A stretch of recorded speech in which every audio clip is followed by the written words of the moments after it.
This young man had just been transported to another world when the system hooked him up with an overpowered skill that could cure any disease observation, Haki allowing him to diagnose any illness with just one look. He also had the communication skill Lord of Words, which automatically translated all languages. Even the #1 healer on the server had to bow down to him. However, since he didn't have a professional license, our main character, Kang Seung-hyun, could only work as a wandering quack doctor. Russ was an adventurer in town who just today had been ambushed by 30 wolves. Luckily, his ancestors worked overtime to save him, so he managed to drag himself back alive. However, his injuries were extremely serious. If he didn't get treated in time, he'd be pushing up daisies. Seeing this, our man made his move. Hey kiddo, want to get treated? A quick job is 150,000 gold and you'll be all fixed up. Totally legit. But since Seung-hyun didn't have a healer's emblem, Russ naturally refused, thinking he'd run into a scammer. As Russ started to leave, Seung-hyun remained calm. He simply told Russ that if his wound didn't heal, he should come find him. After that, Russ found another healer for his injury. Although the price was a bit steep, the effect was immediate and he no longer felt any pain. But who would have thought that later that night, Russ's foot suddenly turned black. It was then that Seung-hyun appeared in Russ's room. Turns out he knew all along that an ordinary healer wouldn't be able to handle his wound. At this point, Russ finally realized Seung-hyun wasn't a scammer and desperately begged him for help. Our guy held up 3 fingers, signaling 300,000. Seal the deal, and I'll heal you. The young man was shocked and horrified when he heard Seung-hyun had doubled the price. He explained it was because his wound had become much more severe than before. And if you have little money but want the good stuff, the only thing you'll be smelling is dirt. Finally, after a round of bargaining, Russ agreed to the treatment for a price of 200,000 gold. Since he didn't have cash, he had to offer his sword as collateral to Seung-hyun. The young man turned pale with fear and asked if his wound was very dangerous. I'm about to kick the bucket, right? His foot was swollen and purple, looking like he had late-stage poisoning. Seung-hyun gave the kid's leg a tap and comforted him. With a divine doctor like me here, I guarantee you'll be as tough to kill as a cockroach. You're a long way from kicking the bucket, you see. There are some things that can't be healed. One of them is poison. Hearing the word poison, his face turned as green as a banana leaf. He handed the boy a purple fruit and instructed him. Here, take this. He asked in confusion, what is this? He introduced it. This is a blackcurrant. Its leaves and stem are poisonous and can cause paralysis. This is why black-maned wolves often live around these plants. They corner their prey near these plants, which immobilizes the prey, making it convenient for them to hunt. Russ was practically losing his mind. Are you saying I'm going to be paralyzed from now on? Healer, please save me. Do something to help me. He materialized a purple potion. Actually, there is another way. The boy trembled and asked, what are you going to do with that? The healer took out a sharp knife and carefully placed several vials of blackcurrant antidote on the table. This antidote needs to be poured directly onto the wound. I'd also prefer to heal you without getting my hands dirty. But I don't know who, but someone already did a great job treating you. So the only way is to open the wound back up. Russ said helplessly, right. You're right. If I had known I wouldn't have gotten it treated before, I really shot myself in the foot. He continued, as I stated before, I cannot perform the treatment. Not because I don't want to, but because I can't.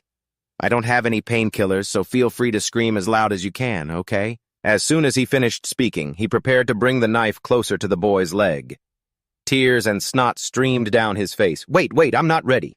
I'm not, he warned, this will be worse if you squirm. Finally, the wound was cut open and the antidote was poured in.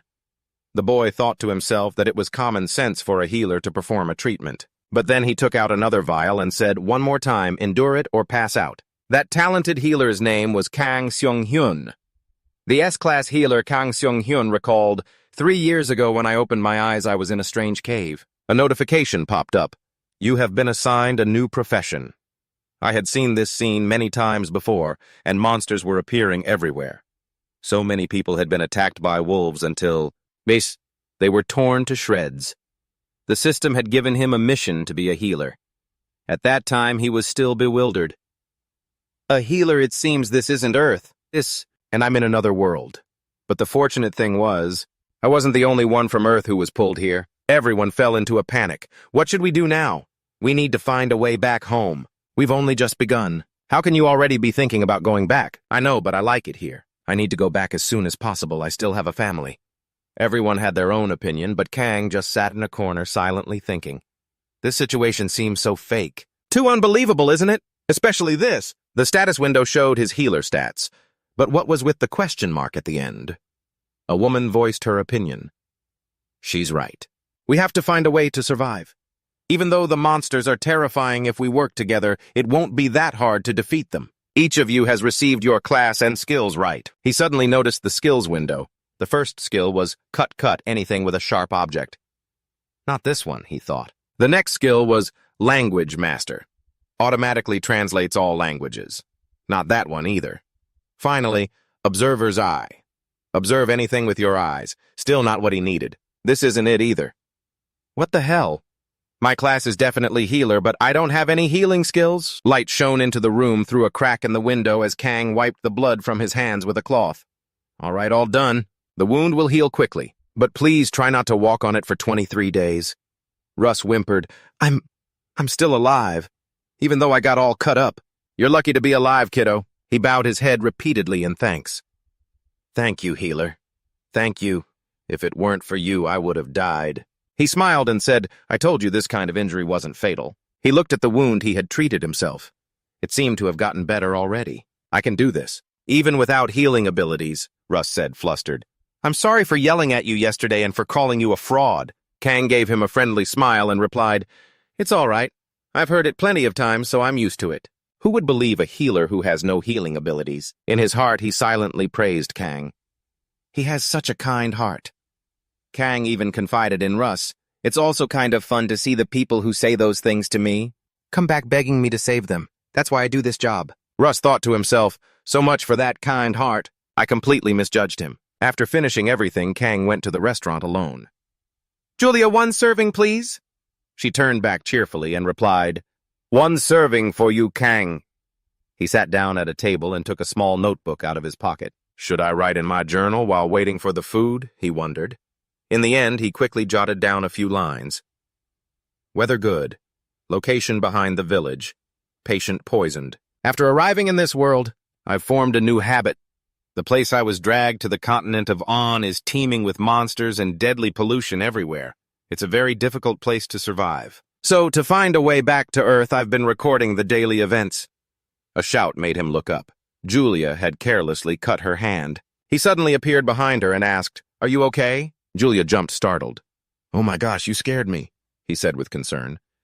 Let me see your wound. Julia laughed and replied, It's all right, it's nothing. He thought helplessly, I'm so tired of these arguments. Skill Observer's eye has been activated.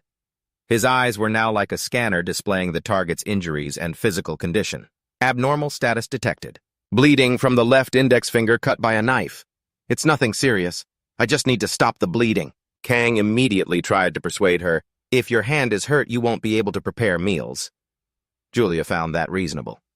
Well then, I'm sorry for the trouble. But please, could you take a look at it? He immediately used the skill Bleeding Control, lightly touching her hand. In the blink of an eye, he said, There, it's done. Julia replied politely, Thank you, Kang. System notification points acquired +1. Just as I expected. A treatment is worth 1 point. Dedicated points, 103. You can spin the roulette once for 20 points. He thought, well, I've saved up a decent amount of points. Let's do 5 consecutive roulette spins. System confirmation, roulette activated. A lucky wheel appeared before his eyes. Result strength +1. Result strength +1. Result 10 gold. Result 10 gold. He trembled with anger. Gold isn't even supposed to appear in this roulette, is it? Damn, these lucky wheels are a rip-off no matter the era. They're a complete waste. He anxiously awaited the next result. It came. Result: a new skill has been acquired. Allocation converts absorbed medicine into energy and distributes it. Increases the effect of medicine by 30% when used. This is great. We're all done eating. Should we try it? In Kang's hand is a small recovery potion. He crushes the vial with all his strength. Absorption skill activated. Health potion has been absorbed. Then distribution skill activated. The health of targets within the distribution area has been restored. It's pretty stable, right? I can use this on patients, too. It's much better than just having them drink the medicine. As he broke the vial, a gas burst out, causing a passerby to scream in terror. He fell flat on the ground. Who are you? Kang calmly said. I'm sorry. The man asked angrily, "You think a simple sorry is enough? You just attacked me." Kang shrugged and replied, "I've fully restored your stamina." The guy touched his body in confusion, and his attitude immediately shifted to fawning flattery. "Oh my God, are you a healer, sir?" Kang was speechless. This guy changes his tune faster than my ex. I've never seen a skill like that before, so I don't know about it. Well, I live in the countryside," Kang just said with a smile. "I see." He thought to himself, how could you possibly know about a skill for healers? At this point, the young man took the initiative. "Well then, Sir Healer, perhaps this is fate. Would you like to join us?" he asked curiously. "An adventuring party." The guy replied, "That's right, we're recruiting healers. If you join us, we'll be a party of 4, a perfect number for a team." Kang asked again, "What's the team's mission?" The guy answered honestly, "We're going to hunt a rare monster." Kang was interested in the offer. "What's the reward for the mission?" The guy replied confidently, 1.2 million gold. Hearing that number, Kang thought to himself, the reward's pretty good, and they don't have any healers on their team. Should I join them? At the Adventurers Guild, an injured man asked nervously, "Well then, Sir Healer, could you show us your abilities first?" That healer said with a firm voice, "Of course. I'm more than capable enough to be the only healer on the team." Kang and the young man he'd just met arrived at the Adventurers Guild. When they arrived, he saw 3 people and tapped the guy on the shoulder, asking, "Mr. Rick, you said that including me there would only be 4 people." The guy started to get a headache. "I think we invited another healer at the same time." "You've all heard about the mission, right? The reward is 1.2 million gold, so the more people we have, the smaller each person's share will be. Are you two okay with that?" Both replied in unison. "It's fine." Kang thought to himself, looks like he has no intention of backing down. The other healer also mused, he's probably after the same thing I am. One of them stepped forward and shook Kang's hand. "Excellent. Then let's work together. I'm Ferio." Kang also introduced himself politely, Kang Sung-hyun. The other healer stood silently glancing at him. After the meeting, everyone headed into the forest together. One of them laughed with delight, saying, "I feel so much safer now that we have 2 healers." Seeing Kang Sung-hyun humming calmly, he became extremely annoyed. "Tch, this bastard! I won't forgive you for this." After that, the young man started to flex his skills.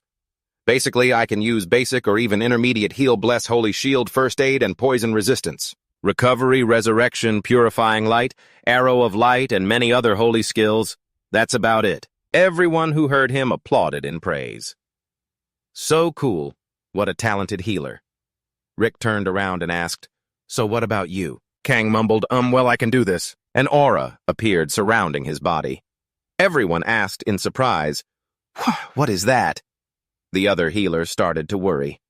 "That arrogant bastard, how dare he use a trick that I've never even heard of?" Kang stepped forward and asked, "So what monster is our target?" Ferio replied, "A sewer rat. They're monsters that live all over the continent of On." "I didn't know there was a rare type among the sewer rats. 1.2 million gold for that rat." He was stunned. "What, you've never hunted a rare monster before?" Everyone answered honestly, "No, we've never even seen one." "Me neither." The other healer said hesitantly, "I only became a healer less than a year ago." The experienced Kang instructed everyone, "We'll need to prepare a lot of potions to fight a rare monster. Let's go back to this village and prepare." Ferio sighed. "Go back when we've already come this far. Don't forget it's just a sewer rat. That guy took advantage of his opening and criticized him for not bringing enough potions. That's your responsibility. If you're that scared, you can leave." He smiled and said decisively, "I'll sit this one out." Everyone was stunned to hear this. The healer celebrated with joy while Ferio walked over and asked him, "Are you sure? Don't go changing your mind later." He turned and said, "I'm sure you guys are going to lose, but I can help you guys later." "Great! Now each of us will get 300,000 gold." Everyone laughed at his ridiculous words, and Rick didn't forget to wave goodbye. "Take care. Running away just because of a single sewer rat. Well, then I'll take that rare item in your place."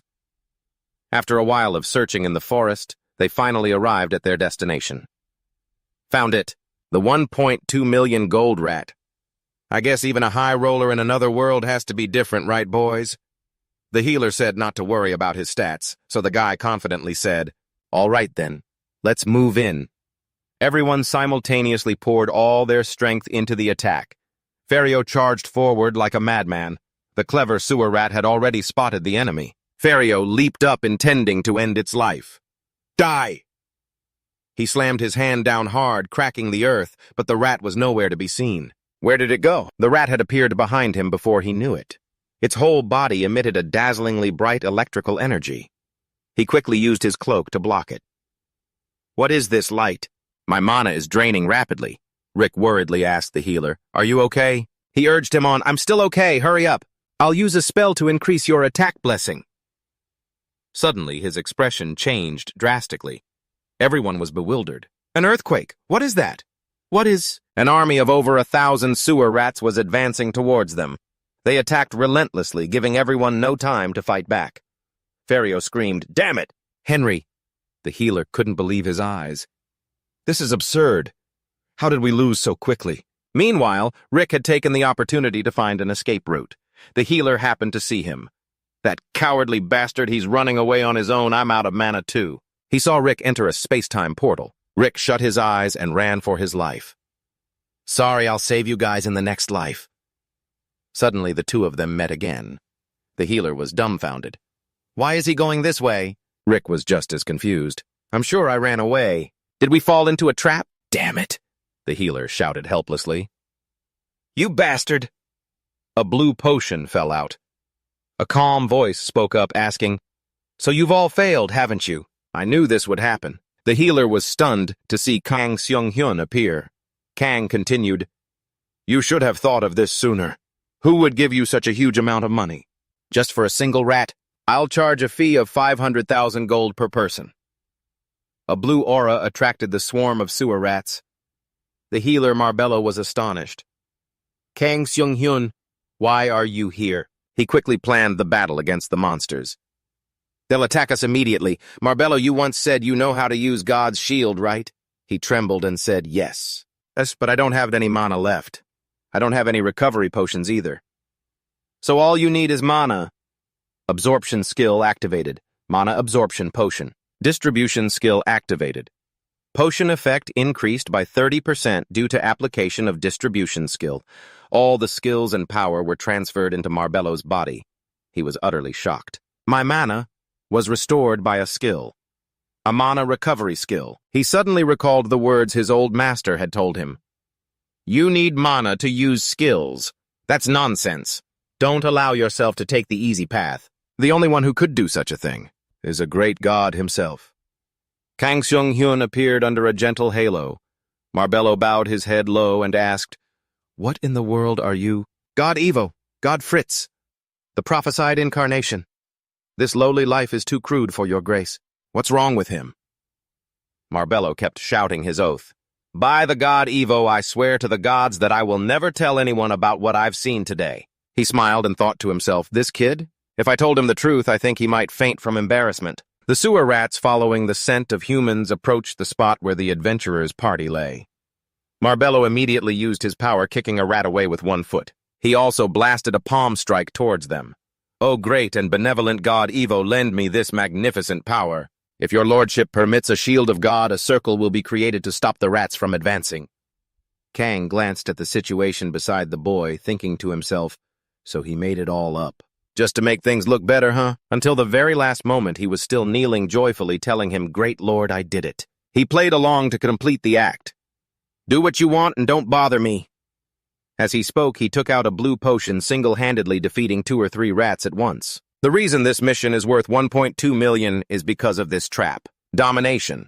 A special skill of the rare monster that can gather its kind and control them if an adventurer gets scared and tries to run away. It will trap them in a small dungeon with its spatial control ability.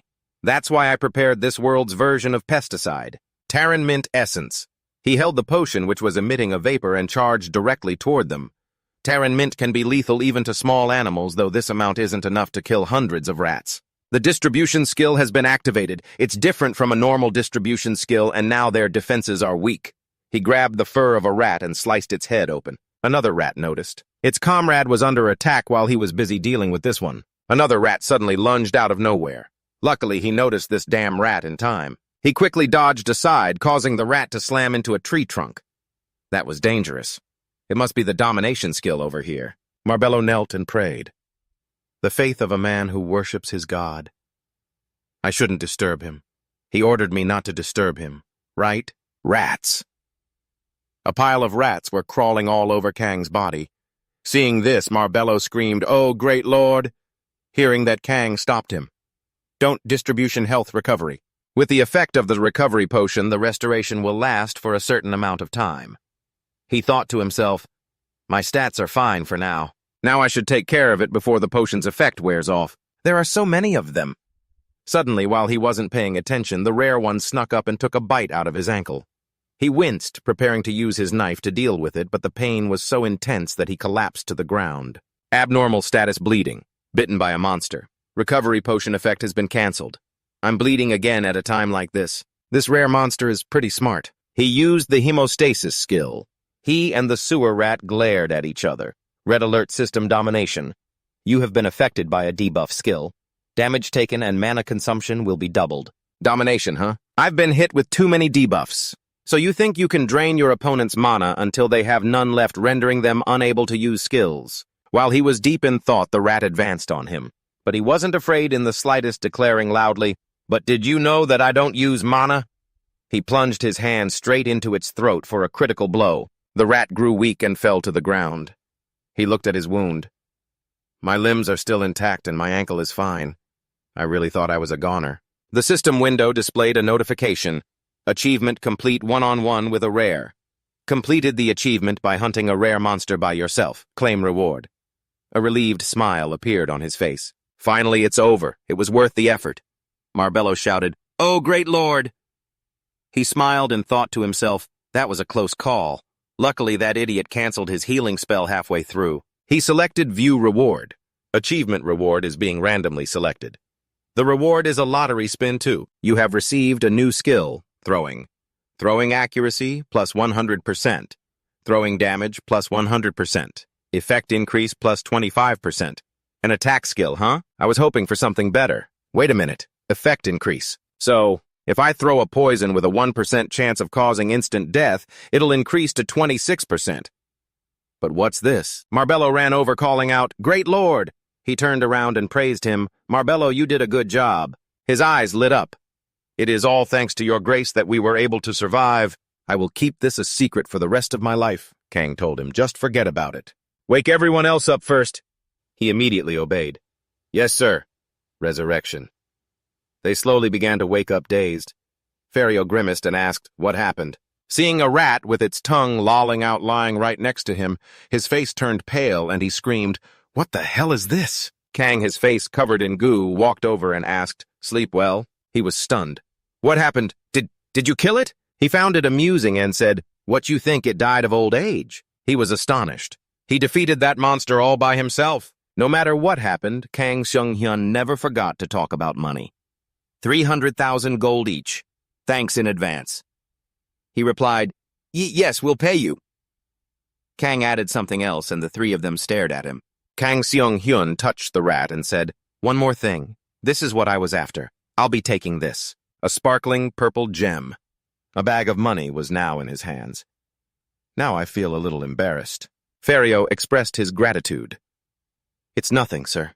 I'm really grateful to you for saving everyone's lives." He replied politely, "But I only found this quest thanks to you. Let me buy you something to drink." Henry sighed wearily. "We're returning to our village tomorrow, so I think drinking right now is a bit difficult." He wondered, Ferio explained, all three of us are from the same village. We almost had a group funeral, just to earn a little money. We're not going to be adventurers anymore. He nodded in agreement. That's right. An adventurer can quickly make a pile of money, but it comes with an equally great risk. Ferio and the others turned back smiling as they said to him, "We'll be going now. Buy us that drink next time, if we get the chance to meet again." He waved a sad goodbye. "What a shame. What about you?" Marbello answered with a jolt, I don't drink." He told the boy, "Well then, from now on, let's pretend we don't know each other." "I'll do the same." Marbello immediately switched to worship mode, replying, "Yes, sir, my great lord, you must be hiding your true identity, right?" With that, he scurried away. "I'm still not good enough. I need to train more before I can join the great god's true adventure." The man stood frozen for 10 seconds. Did I just turn a normal person? Into a lunatic. Whatever, what can I do about it? Time to get this item appraised. He went to the artifact appraiser and handed him the purple gem. I'm here to have this appraised. The man nodded. Let's see now. He then picked it up to observe it. Seeing the man's surprised expression, he wondered to himself, is it better than he expected? The man announced, I'll begin right away. A light as blinding as the sun flared out. The man squinted to get a better look. Done. It's a C-rank artifact. The beauty of a tiny life. The man was speechless. Key rank? The appraiser chuckled. Yes, it's worth about 80,000 gold, but if you sell it at our shop, I can give you 120,000 gold for it. He produced a blue vial. He then dripped a few drops onto the gem. The shop owner was bewildered. Huh. What are you doing? After absorbing the solution, the gem showed no reaction. He introduced it to the man Latassa potion. It's very famous in the north. It's a substance that reacts when it comes into contact with blood. This is the dagger I used to kill that rare monster. The man asked with a forced smile, Is that so? Why are you telling me this? He spoke with even more gruesome words. It looks pretty clean because I washed it. However, it still has blood on it, you just can't see it. So this thing taken from a monster's body should have a stronger reaction than the dagger, shouldn't it? Unless someone... He grabbed the man's head and slammed it hard onto the table. He said angrily, Swapped it.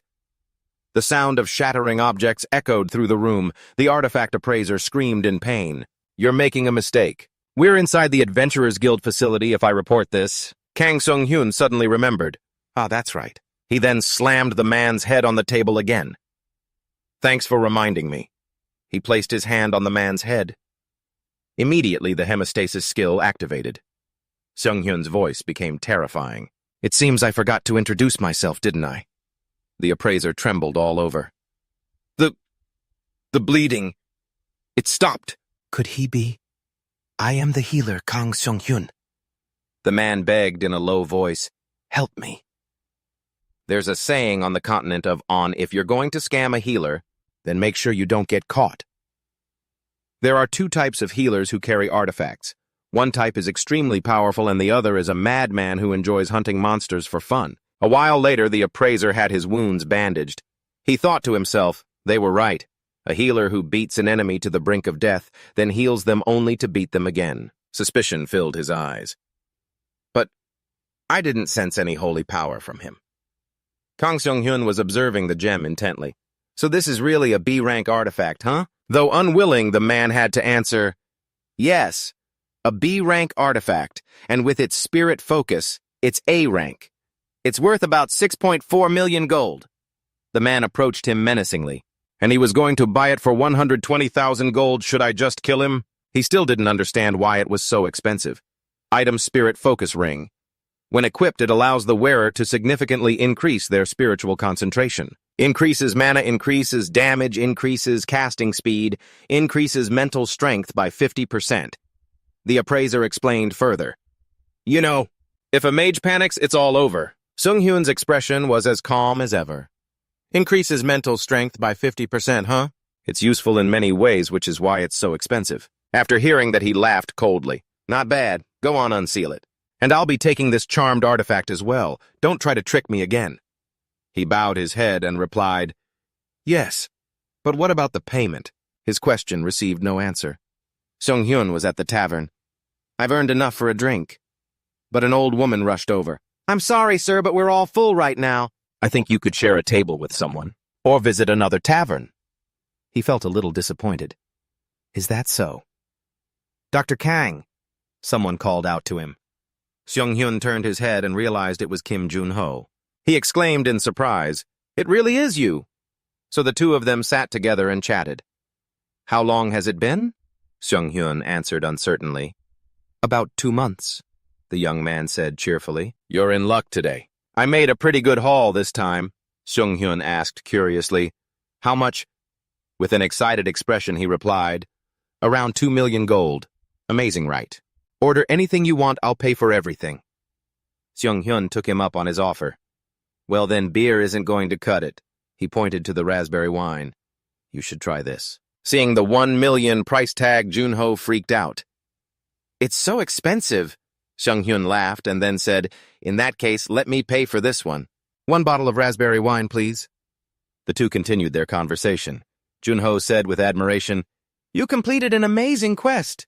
An artifact, even. As Junho poured the item, he asked, "So did you have any luck today?" He couldn't believe his eyes. "Can I really drink this stamina potion? It's exhausting just thinking about stamina and stats." Junho casually confirmed, "Of course. Stamina is a different stat from strength. I don't need to use a potion for it since it can recover through rest, but I can't use skills without it." Junho pondered. "It's because I didn't have any mana to begin with. I thought it might be because I'm not from the continent of On, but other dimensional travelers still have it." Junho laughed and said, "Still, it's better than my situation, right?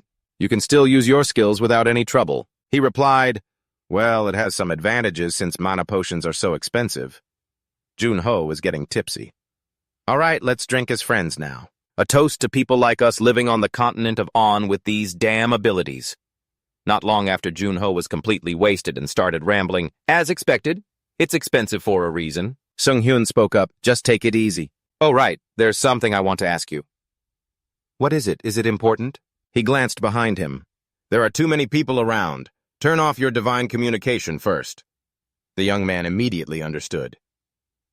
"Looks like this is actually serious." "Disabling divine communication," Junho asked curiously. "What's going on? Did you find a way back home?" Sung-hyun replied coldly, "You're expecting too much. I got a new skill and there's something strange about it. It's a skill with a black star. Its throwing accuracy and damage are 100% and it has an effect increase of 25%. Junho guessed a star in the skill's name. "I don't have any skills like that." Sung-hyun gave a slight nod. "This is the first time I've seen something like this, too." "Maybe it's better than normal skills. Should I try soloing a rare monster? Do you know anything about it?" "I'm not sure." Suddenly, Junho shouted, "That's it! I think someone I used to party with mentioned a black star skill before." Sung-hyun asked impatiently, "Really? Who was it?" Junho scratched his head. "I think his name was Kim Jae-hun, or Kim Jong, or maybe Kim Jin-hun." Let's just call him Kim Jae-hun." Sung-hyun reminded him, "You can't just decide someone else's name like that." Junho ignored him and got to the main point. "Anyway, that guy was really strong. He was like us, a dimensional traveler.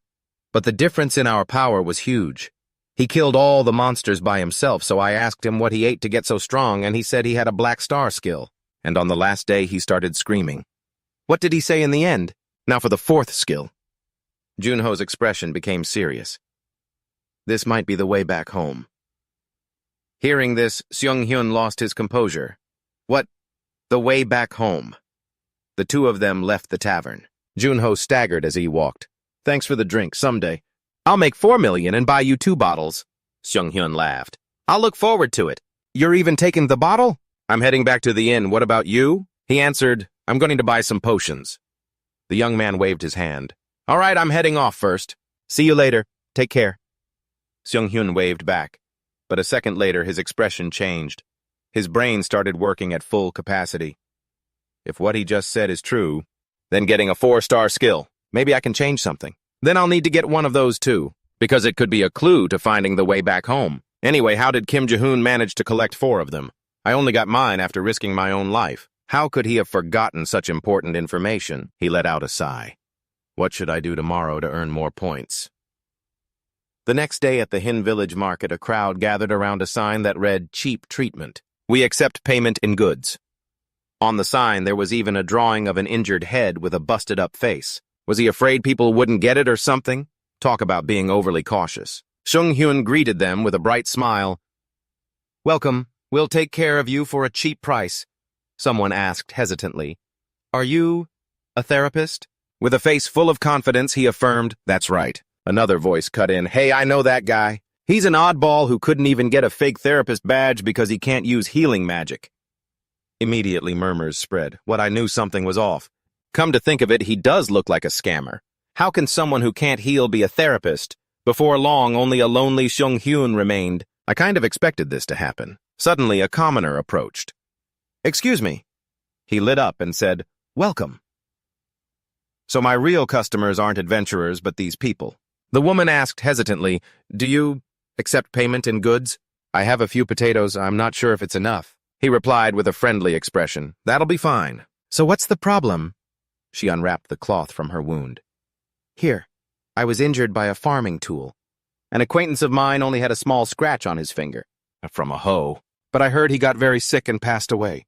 Just from hearing that, Junho had already guessed it was tetanus. It's a terrifying disease here since they don't have vaccines for it. First, let me see the wound. The person slowly held out their hand. He immediately used his observer's eye skill. Instantly, all the information appeared. Abnormal status laceration caused by a hoe. 2 days since incident. High risk of infection from using old dirty bandages. After observing for a moment, he was secretly relieved. Good, it's not tetanus. It's nothing dangerous, ma'am. The person was overjoyed. Really, let's see now. Junho took out a vial of medicine. This will help treat your wound. What a strange-looking potion. He quickly explained, this is a cream-type potion. Just apply it in the morning and evening and use a clean bandage. Hearing her say, I don't have any, he immediately turned away. Wait a moment, therapist, she called out, but couldn't stop him. Junho grabbed a bundle of straw. If she doesn't have any, I can just make some. He combined it with his fabric creation skill, and it was a perfect success. Since I'm already at it, I'll make some extra just in case. It's hard for commoners to afford bandages since they're so expensive. With tears welling up in her eyes, the woman said, Thank you so much. Thank you so much for this. Take care. He waved goodbye to his first customer. This is a good start. Junho hummed happily, Got some points. Word spread quickly, and soon people were flocking to him. Therapist, is it true you accept payment in goods? Please take a look at my wound. Everything went smoothly. Thank you, sir. System notification treatment points received. Points earned 3. God bless you. Points earned 2. It's earned. Thank you. Received 2 points, 5 points, 3 points. Thank you so much, sir. Total accumulated points 172. Junho wiped the sweat from his forehead. This is really worth it. Hunting monsters isn't bad, but peacefully treating the villagers is the best. I hope I only have to see sick people from now on. Suddenly, the table holding his medicines was kicked over. This is absurd. You call this filthy tent a shop? Hey, give me some of those potions. Looking at this mess, who is this bastard? Junho tried to suppress his anger. What kind of potion are you looking for, sir? He answered arrogantly, the kind you make. Damn it. He looks like he's from a noble family, but why would he come to a small stall like this? He looked around and sneered. This place is as small as a nostril. Junho took out a vial. I don't know what you're looking for, sir, but this is the only kind I have right now. The man spoke. So you're the one who made this. For a potion maker, you're pretty lucky. I am Richard Erf. He was one of the 3 sons of the Erf family.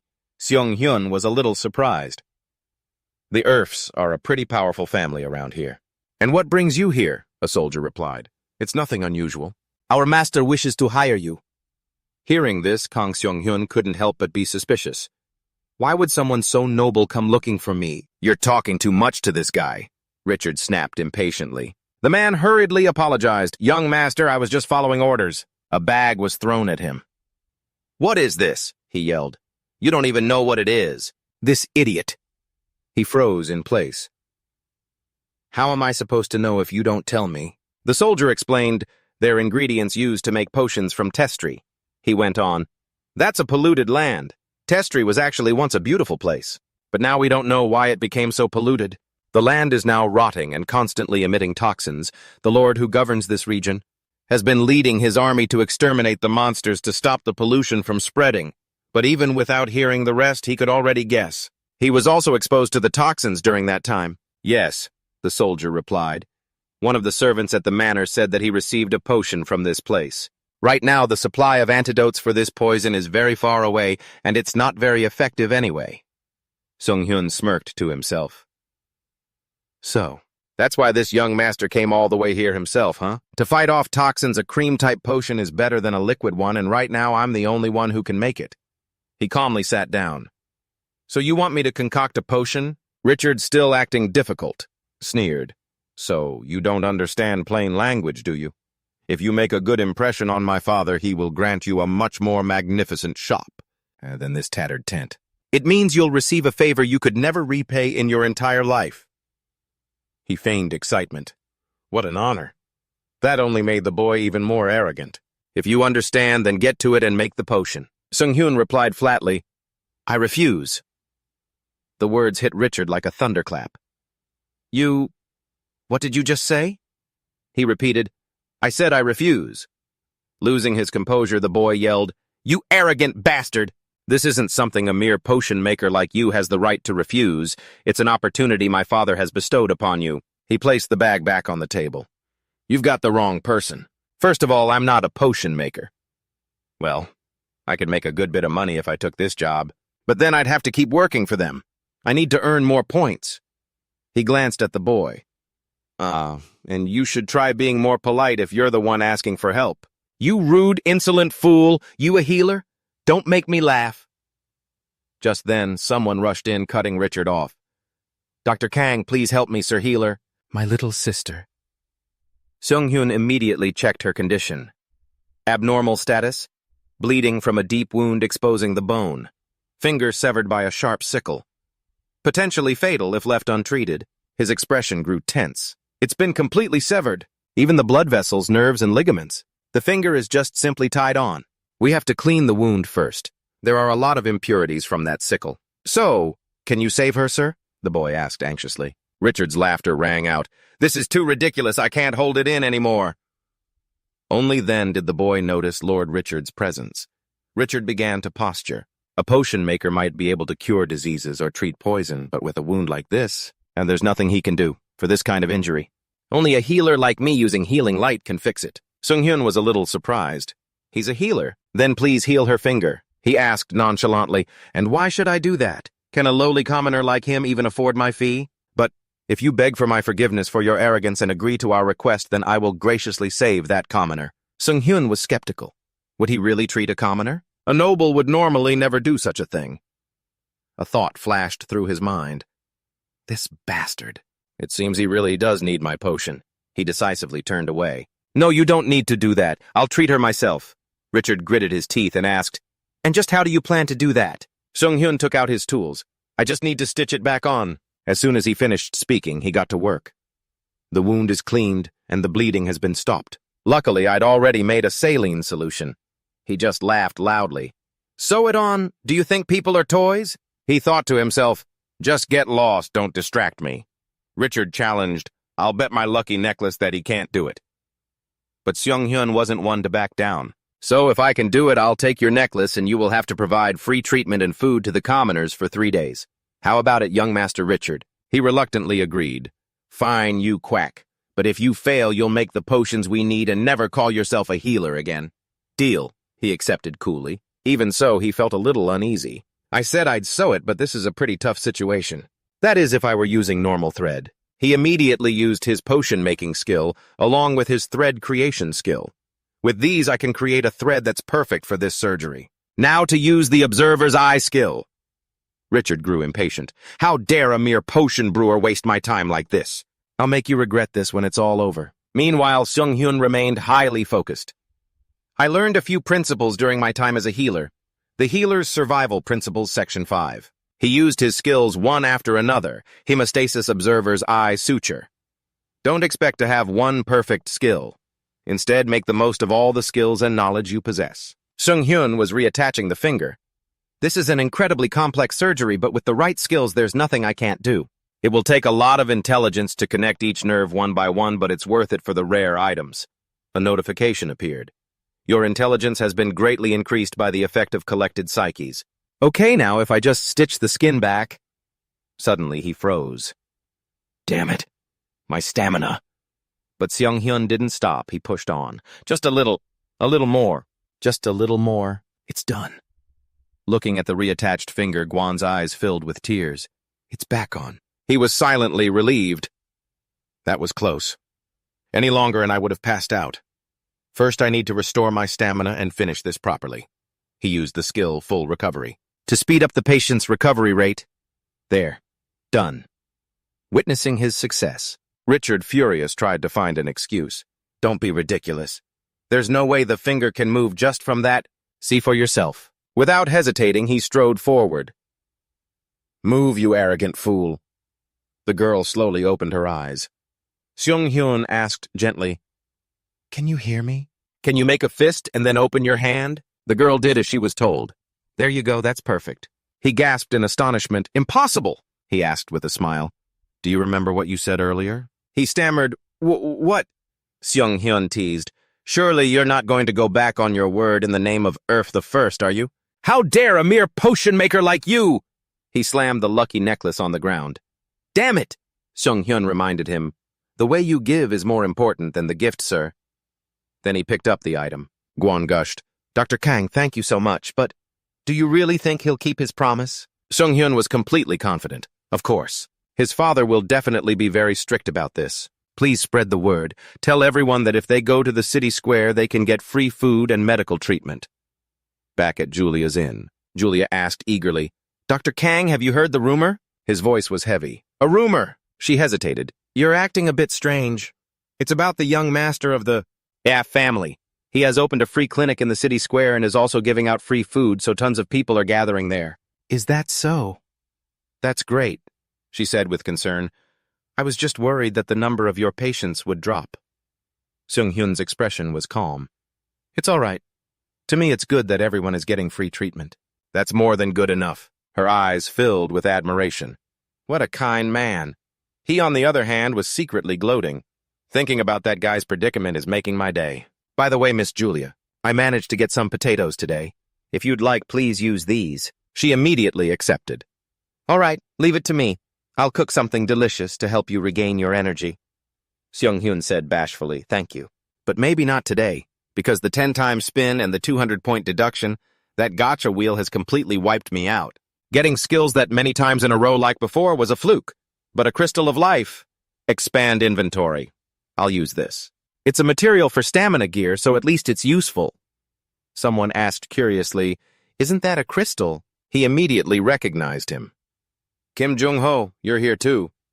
The other man replied, the food here is incredible. You got lucky. I just got this too. Seung-hyun was surprised. Isn't that used to enhance crystals? Junho acted like a generous man.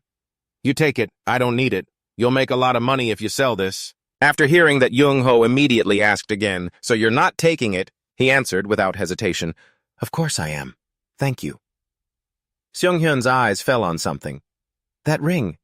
You haven't sold it yet. Are you planning to keep using it? He replied, not really, I just need it temporarily. It's also quite expensive, so it's hard to sell. Junho offered, let me introduce you to a shop, okay? Following Junho's advice, Seung-hyun went to a weapon shop. He slowly walked inside. Hello. If this is the place Mr. Kim Jung-ho recommended, it can't be too bad, huh? The shop owner replied with 2 words, hello. I'm here to sell some items. He took out the lucky necklace. The owner looked it over and then spoke up. The crystal on this necklace is cracked. He recalled Richard, that bastard. I'll buy this for 3 million gold. Seung-hyun nodded in agreement silently, thanking Richard in his head. What about this one? He presented the ring. The owner was surprised. This is very rare. Hold on, let me check the recent transaction history. He turned and walked away from the counter. Take your time. I'll look around the place while you do that. The owner replied, go right ahead. Seung-hyun carefully observed everything. Let's see. Are there any useful weapons here? A crossbow. Should I try appraising it? After all, having a long-range weapon would be great. Just as he was about to pick it up to take a look, a flash of light erupted. He was confused. What is this? At that moment, a notification arrived. Get it at all costs. It's just a crossbow, but I have to get it at all costs. Seung-hyun felt something was off.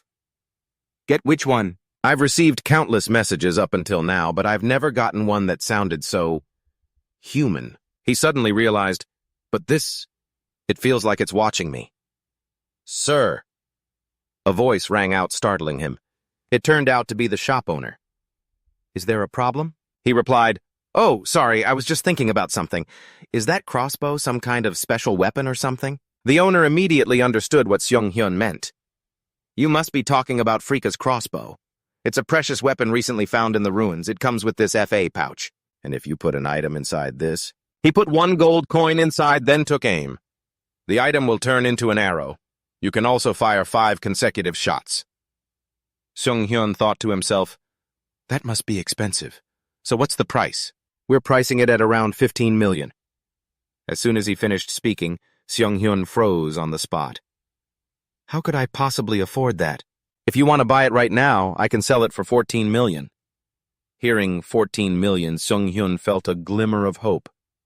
How much can I get for the stamina ring? The owner replied, I see the transaction record lists it at 6.6 million gold. I can buy it from you for that price. Seung-hyun started calculating. A total of 9.6 million gold for both the ring and the necklace. Huh. Even if I use all my emergency funds, it still won't be enough. Wait. Perhaps, he whispered, if you're watching me, give me 4 million gold right now. The space remained silent. Nothing changed. He felt dejected. Seriously, the shop owner reminded him. If you want to buy this, you'll have to at least give me the money for it. If you don't have enough money right now, would you like me to hold this item for you? He asked. You can do that. Then the owner smiled and said, of course. Judging by the items you brought in, I'm sure you'll earn enough money soon. He thought to himself, now I understand why Mr. Kim Junho recommended this shop. Thank you, sir. So is there anything else you need? Please get me the item that looks like a brooch. The next day, Seung-hyun went to the Adventurers Guild with the item of life pinned to his shirt. Let's see now. Selling my talents for points and money.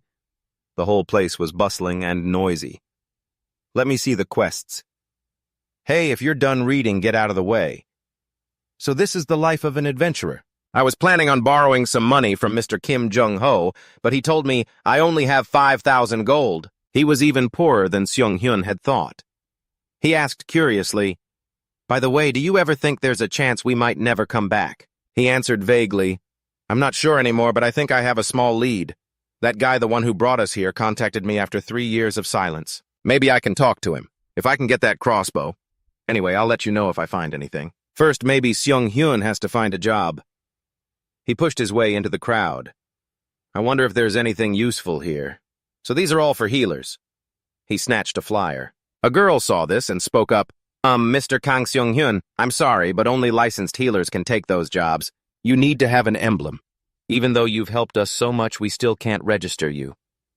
His expression remained cheerful. Don't worry, I'm just looking them over. She shyly replied, oh, is that so? Wait. Are all of these jobs already in progress? After a moment, he picked one. This one seems all right. Urgently need a healer. Patient's leg won't stop bleeding. Address is Julia's. Julia was surprised to see him. Dr. Kang, did you forget something? No, I'm just looking for someone. He opened the door and found them. Voices came from inside. Allow me. Lord Y will bless you. Seung-hyun observed the man, a priest. There's no way someone could hire an ordinary priest for a job like this. Is he a wandering priest? A blonde woman spoke up. Father, Miss Lena is very tired. He replied hurriedly. Hurry now, child. Can you remove the bandages? From a distance, Seung-hyun activated his insight skill. Abnormal status. Bleeding due to infection. Wound caused by a sharp cut. Bite marks identified on the wound. He was bewildered. Bite marks. Please rest assured. The priest began the treatment. Seung-hyun spoke up, stopping him. Wait! Hold on! The priest asked, bewildered. Who are you? He introduced himself. I'm Kang Seung-hyun, a healer. Sorry to interrupt, but your method of healing won't work. Hearing this, the priest grew displeased. Huh. Do you have any idea what kind of healer I am? How incredibly rude. He quickly explained, I think you're misunderstanding me. I'm not talking about your abilities. The girl suddenly cut in. Excuse me, did you say you're a healer? Then I'm sure you understand my friend's current condition. If you're only here to say things like that, then you should stop and get out. He insisted again, I'm telling you. Doing that is useless. She forcefully pushed him. Get out! You're getting in the way. Seung-hyun was thrown out. They're so stubborn. Well, don't say I didn't warn them. Inside, they continued. Father, please proceed. Rest assured. He confidently affirmed, it's useless. The priest grew worried. Why? He tried using holy light to treat Lena's wound. The healing isn't working. The wound only grew worse. He stammered, this is... Lizzie panicked. Father, what's happening? The blood just won't stop.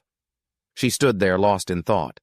Everything is happening exactly as that healer said it would. I thought a priest from the Church of Y would be different. No matter which healer we bring her to, can Lena not be cured? Lena called out, Lizzie! She immediately responded, Huh? What is it, Lena? With a haggard expression, she said, The healer from before. He knew that this treatment would be useless. If it's him, he might actually be able to cure me, Lizzie said with a forced smile. But Lena, that guy is so suspicious. Lena grabbed Lizzie's hand and pleaded, Please, I won't be able to hold on much longer even with this elixir. Lizzie could feel how cold her hand was. Finally, she made her decision. Okay, I'll go get him. Julia was cleaning the inn when a loud noise made her look up. Lizzie asked abruptly, Excuse me, did you see a man who just left the waiting room? He has black hair and black eyes, and he's quite tall. Julia pointed to where Kang Seung-hyun was sitting and asked, You mean Dr. Kang? The guy had been sitting there as if he'd been waiting all along. What a smooth move. As if I wouldn't have planned for this. Sitting at a distance, he looked at Lizzie and asked, So how did the treatment go? Lizzie clenched her fists. You were right. Priest Hewis's healing spell had no effect. You know what the problem is, don't you? He nodded. It seems so. So after all that, you want me to be the one to treat her? She was so embarrassed her face turned bright red. I misunderstood what you said before. You say that as if there's no hope left for me. I just thought the treatment wasn't working because of the healer's inexperience. I know I'm being shameless. I know I'm being incredibly shameless, but I'm begging you, please save my comrade. She thought to herself, asking for help right after acting hostile toward him. Even I don't think I have the right to do this. When he didn't respond, she grew curious and looked up. Kang turned back and said, Fine. What are you doing? I need to see the patient. Let's hurry. Lizzie said, bewildered, Because you acted like you had no intention of helping. As soon as they arrived, he immediately rebuked the old priest. You should have found the cause before rushing into treatment. So blindly at that, he turned to the old man and said, I told you the treatment wouldn't work. Old man Hewis asked, If the treatment doesn't work, are you implying that the girl has been poisoned? Not only have I administered treatments, but I've also studied nearly 100 types of poison to master my detoxification skills.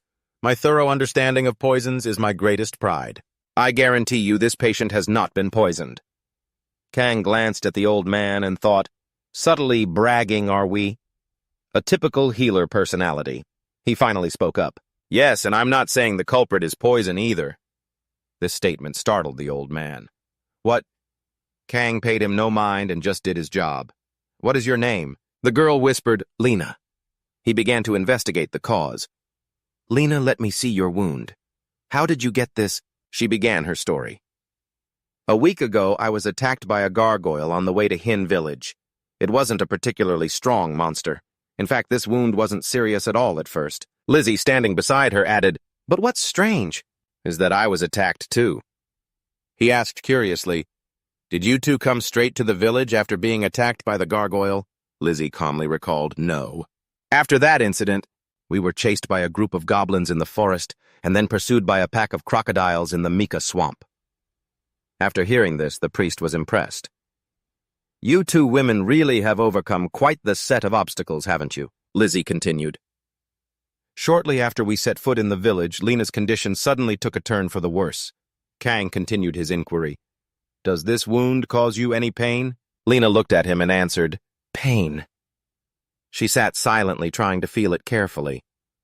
No, now that I think about it, it doesn't hurt me at all. That answer was like a bolt of lightning to the old priest. He questioned her irritably.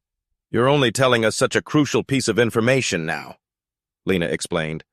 I was so dazed I didn't even realize that the wound wasn't hurting me. The old man frowned and said, I thought it was just a strange occurrence. But who would have thought this was dark magic? Dark magic. The skill of using dark mana, the opposite of holy power. The fact that healing has no effect is clearly because of a curse. Kang completely refuted Old Man Hewis's words. Calm down, what dark magic? If it were a curse, the healing would have made her condition worse. But nothing we do has any effect. The old man was trembling with anger but couldn't refute him. As he spoke, Kang took out a potion. The answer is right here. Samsara. He activated his skill distributing and absorbing. Lena's wound absorbed all the hostile energy. Hai was shocked by this turn of events. What did you do? The divine medicine is turning into bone. Lizzie shot up in panic and said, Huh? The bleeding has stopped. The priest was utterly shocked. What? He smiled and introduced it. A black mint poultice. I'm just using a self-made divine medicine to catch a bug. It's nothing groundbreaking. Lena was bewildered. A bug? He began to explain using his profound knowledge. Observe here. You mentioned it earlier, didn't you? You crossed the Mika swamp. Swamps are the natural habitat for countless demonic bugs. And when you crossed the swamp, your wound was open, wasn't it, Lena? She confirmed, yes, it wasn't treated right away. But Lizzie was there too. He asked again, where were you two injured by the gargoyle? Lizzie tried her best to remember. For me, it was the back of my hand and my cheek. As for Lena, besides her leg, she wasn't hurt anywhere else. Only Lena's wound had been submerged in the water. From those words, he was able to draw a conclusion. That's right. The infection process took place in the swamp. Lena's wound got infected by the bugs because it came into contact with the water. The old priest also realized, because there was a foreign body inside her leg. It's obvious that healing couldn't stop the bleeding. It's finally clear. Lizzie suddenly shouted, so she's healed! He answered bluntly, no, this is a temporary treatment. The reason the wound doesn't hurt is because the bug possesses a skill that nullifies sensation. A high-level skill for an insect. Against a bug like that, a single dose of the medicine isn't enough to kill it. He took out his familiar knife and made a slash across the wound. Something purple poked out. It was a grotesque monster with many teeth. Lena's eyes widened as she stared at the disgusting thing squirming in her leg. Lizzie's jaw dropped in astonishment. The old priest asked, what is that thing? He held the knife tightly, preparing to challenge it. I have to end it now. What a nuisance. It's a blackwater leech, a leech-type monster that lives near water. Old man Hewis jumped in fright, dropping his large book, and with that he collapsed to the ground. Kang glanced at it, but the blackwater leech's speed was too fast. Too dangerous. He already knew the monster's intention. That damn thing is trying to escape through the drain. Give me a weapon now. He immediately lunged towards the leech. Kang Seung-hyun used all his strength to close the distance. When he saw the right opportunity, he made a light slash on its body. A stream of poisonous gas spewed from its mouth, but thankfully he was quick enough to block it. After fighting for a while, Kang was starting to get tired. It's ridiculously strong. I knew the human blood it absorbed over the past week would boost its power, but this water leech is just too nimble. It keeps dodging all of my knife strikes. This rate of growth, it's just too fast. Seeing the situation was grim, Lizzie chased after the monster. She leaped onto a cabinet in the room and, using all her strength, shouted, I'm not letting you get away. As soon as she said it, she toppled the cabinet over, trying to crush the water leech. Let the thing that almost killed Lena escape. Not a chance. Just like a real leech, this thing is tough as nails. It lifted its head and stared her down. Kang moved in to finish it with a kick from behind. The monster writhed in pain, knocking over everything around it. With absolute determination, Kang raised his knife and plunged it straight into its mouth, since its energy came from the blood it had absorbed. By dragging out the fight, it would burn through all that blood and dry out. He pulled the knife out and the water leech slowly began to shrink. It was already smaller than before. But its tail was still thrashing violently. Taking in its surroundings, it let out a screech and lunged for the window on the wall. Then it used its tail to shatter the glass. Kang winced, remembering how meticulously Julia had cleaned the room. Miss Julia. I'm so sorry. If it gets into the town's canal to escape, there'll be no way to track it. Losing it now means it's all over. Kang crushed a glass vial in his hand. Using reincarnation, he activated bone dispersion and absorption reinforcement, enhancing the effects of the black mint elixir. The potion's mist enveloped the water leech as he once again charged at it with his knife. He decisively slashed at its tail.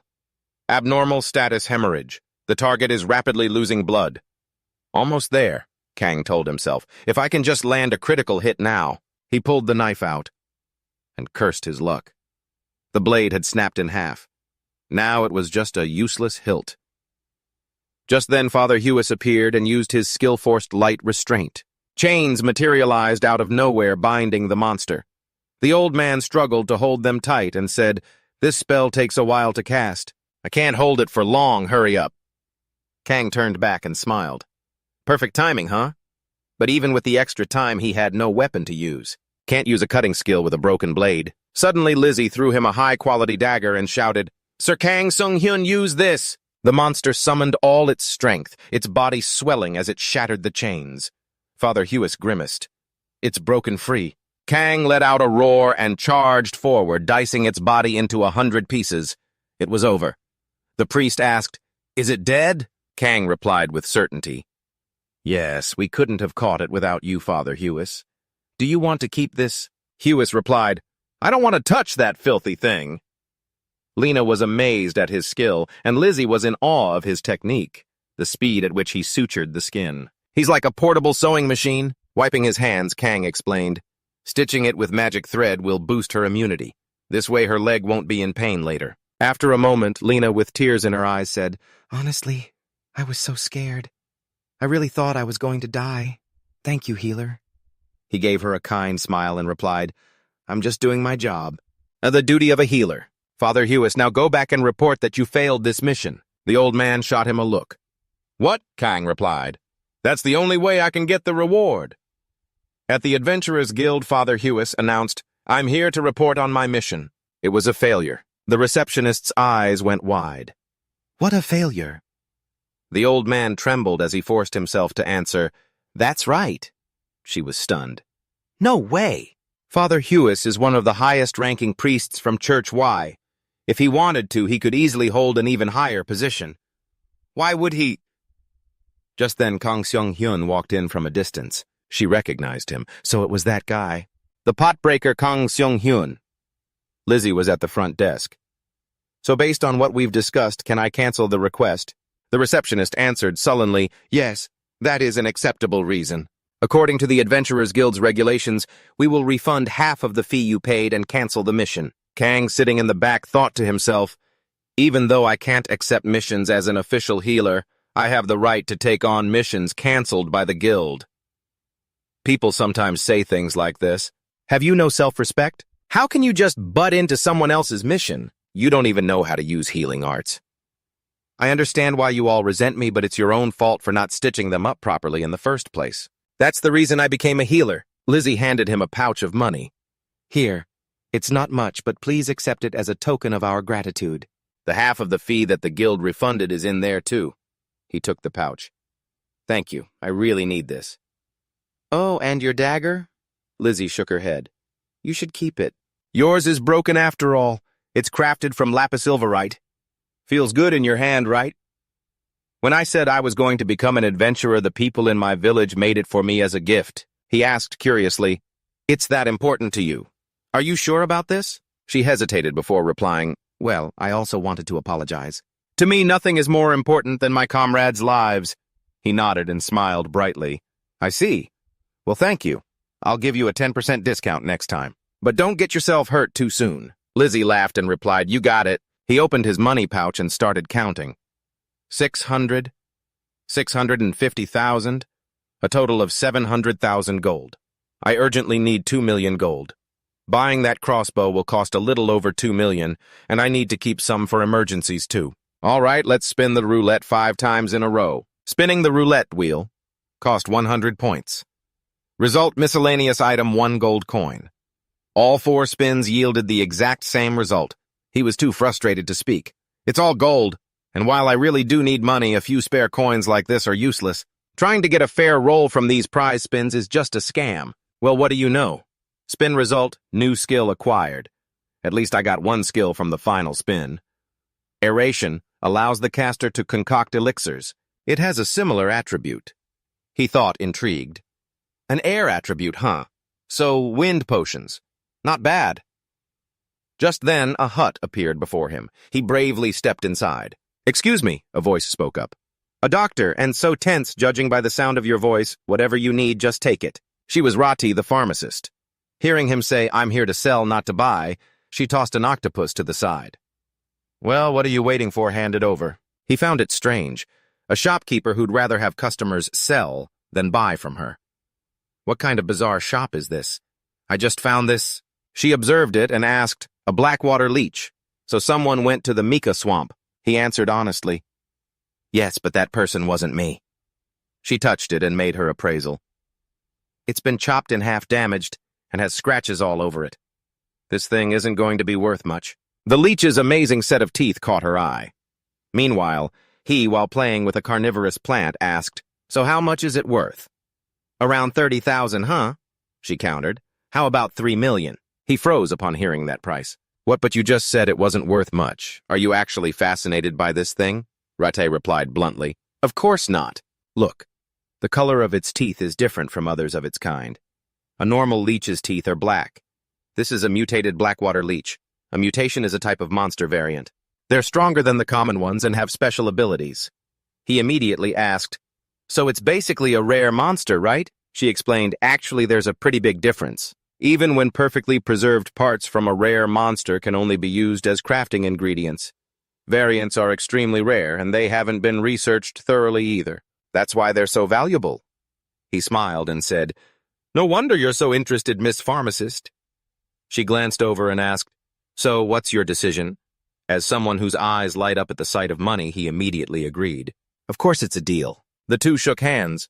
A handshake worth 3 million. Transaction successful. She said cheerfully, "This is why I like you." He replied politely, "The feeling is mutual." Can, holding a large money pouch, confidently strode into the weapon shop. He hurried over to the owner, placed the pouch on the table, and said, 14 million gold, count it if you like." He was stunned. "Huh, you've got it already?" He smiled and asked me if I really needed that crossbow. "It's still here, right?" the man replied. "Of course. Wait a moment." The owner got the crossbow and handed it to me. "Thank you, sir." I held the crossbow reverently with both hands. "So from now on, it belongs to me."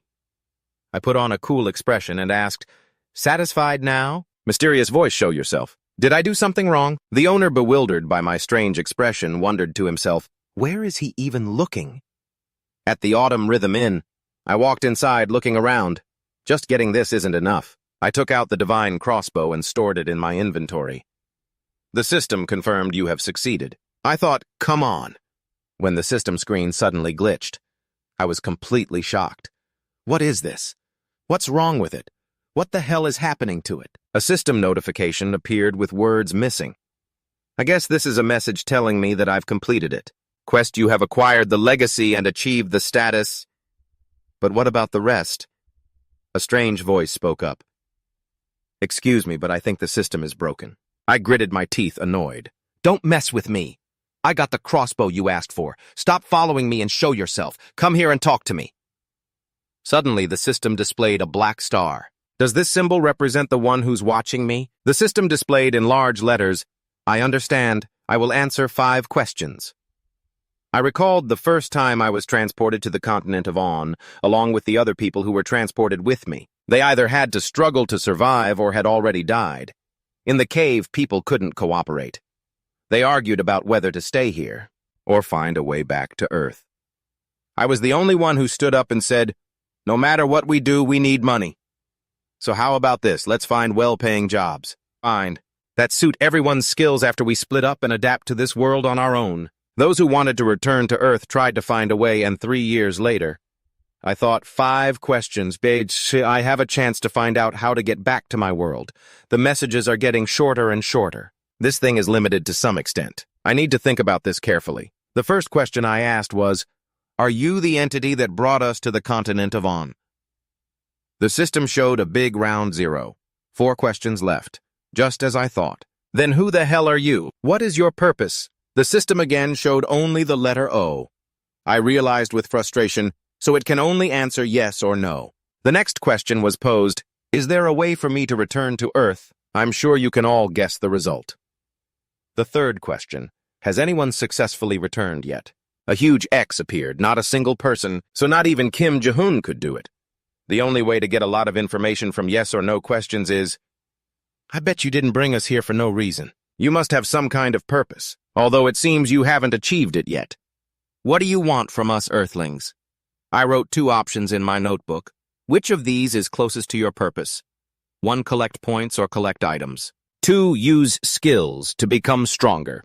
To be precise, there are 4 ways for it to answer this question through the status window. If the answer is number 1, then say O. If it's number 2, say X. The system answered O. Final question. Which are you more interested in? Answer O if it's points, X if it's items. The system still showed the letter O. My head ached as I thought. I get it. So basically, this bastard brought us here to be slaves grinding for points. It's really pissing me off, but looking at it objectively, if I'm the only one who knows this much, then I'm also the one closest to its goal. I don't care what you do, but I need to know your identity. And after that, I'll find a way back to Earth. Are you a god of the continent of On? I may be out of questions, but I'd answer that question if I were you. If you want to help me, then be honest. System notification. Consuming points. Accumulated points. 52. I froze for 5 seconds. Accumulated points. 32. Accumulated points 12. Accumulated points 5. I asked furiously, what the hell do you think you're doing? Give me back my points. Point account 0 points. I shrugged, then slapped my head and pulled at my hair in frustration. That's just great. I'll kill you even if you are a god. A quest to earn 5,000 bonus points. I was curious. A quest window. And the reward is a skill. There's never been a quest system like this before. It took my points and gave me a quest in return. Does it need to use points to manage this system? And it didn't forget to tell me to take my time earning points. I thought to myself, it might be difficult to contact it for the time being. Fine. This time I'll do as you say. But I expect a worthy reward. Even though I really want to call you a demon, a ruler, a slave trader, a malevolent creature, but since you control the status window from now on, I'll call you admin. On a beautiful morning, Kang Seung-hyun sat leisurely in a cafe. While nibbling on a piece of bread, he complained about the foul smell of this small meat sandwich. Gross. The system displayed a notification. You have learned a new skill. Freya's crossbow. You can summon Freya's crossbow at will. Freya's crossbow is now bound to you. It can transform into the Freya armband. So the reward is a one-of-a-kind crossbow skill. Combining it with other skills wouldn't be so bad. He selected it. Freya's roulette has been added to the status window. 50 points per use. Acquired item 5 free roulette tickets. And there's a roulette for this crossbow. All right, let's give it a try. Use item 5 free roulette tickets. The wheel spins wildly. He looks surprised. Result damage stat +1. Result damage stat +1. Result attack. Speed stat +1. Another skill, Freya's Pouch of Fate. Soul points have increased. He ponders. This is something unique that only Freya's crossbow can give me. It increases stats and adds a skill, plus it doesn't have that annoying gold slot anymore. It even gives me bonus points for every soul point I receive. I hope it's like this every time. Kim Junho walks in looking gloomy. So sleepy. Seeing him, Kang happily stands up and says, "There you are." As soon as he sees him, he perks up and says, "Dr. Kang, there you are." Kang suggests, "Kim Junho, come with me for a moment. There's something I need to talk to you about." A shrill scream rings out. "What?" Kim Junho is still in disbelief. "Is it for real?" "We were brought here just because of those points." Kang replies, essentially yes. He says indignantly, "Who do they think we are? Just a bunch of slaves." But I'm still so relieved. I really thought I was going to die before I ever got to set foot in my homeland again. I can finally go home. As he speaks, he starts bawling like a child. Kang says sternly, "Stop crying and listen carefully to what I'm about to say. I don't know how much of this you're taking in, but I really have to grind for points like a madman." "Dr. Kang, you're having trouble earning points, right?" Kang explains. "I just need to heal injuries. But first off, wounds that I inflict myself while healing won't count." The system probably thought, if those counted, you'd just go around punching people all day and then and heal them right after, wouldn't you? Healing allies, however, does work. If I heal an ally's wounds right on the spot, then I can earn points very quickly. So here's my proposal, Kim Junho. Become my supporter. In his mind, he had already planned everything out. Right now, I need a temporary teammate, the right person for the position. It would be a dimensional traveler, someone who already knows about the system and the status window. And it has to be someone I can trust among countless others. Come to think of it, at this moment, only Kim Junho can help me. All right. If Dr. Kang is asking, then of course I have to say yes. He smiles with satisfaction. I knew he'd accept immediately. Junho suddenly picks up a knife and says, "All right, I will now offer this body to you, Kang Seung-hyun, doctor. This is an investment in the points. Then so that you can earn them, doctor, save me. Quick, heal me and take the points." Kang says something that makes Junho collapse. "Self-harming won't get me any points either."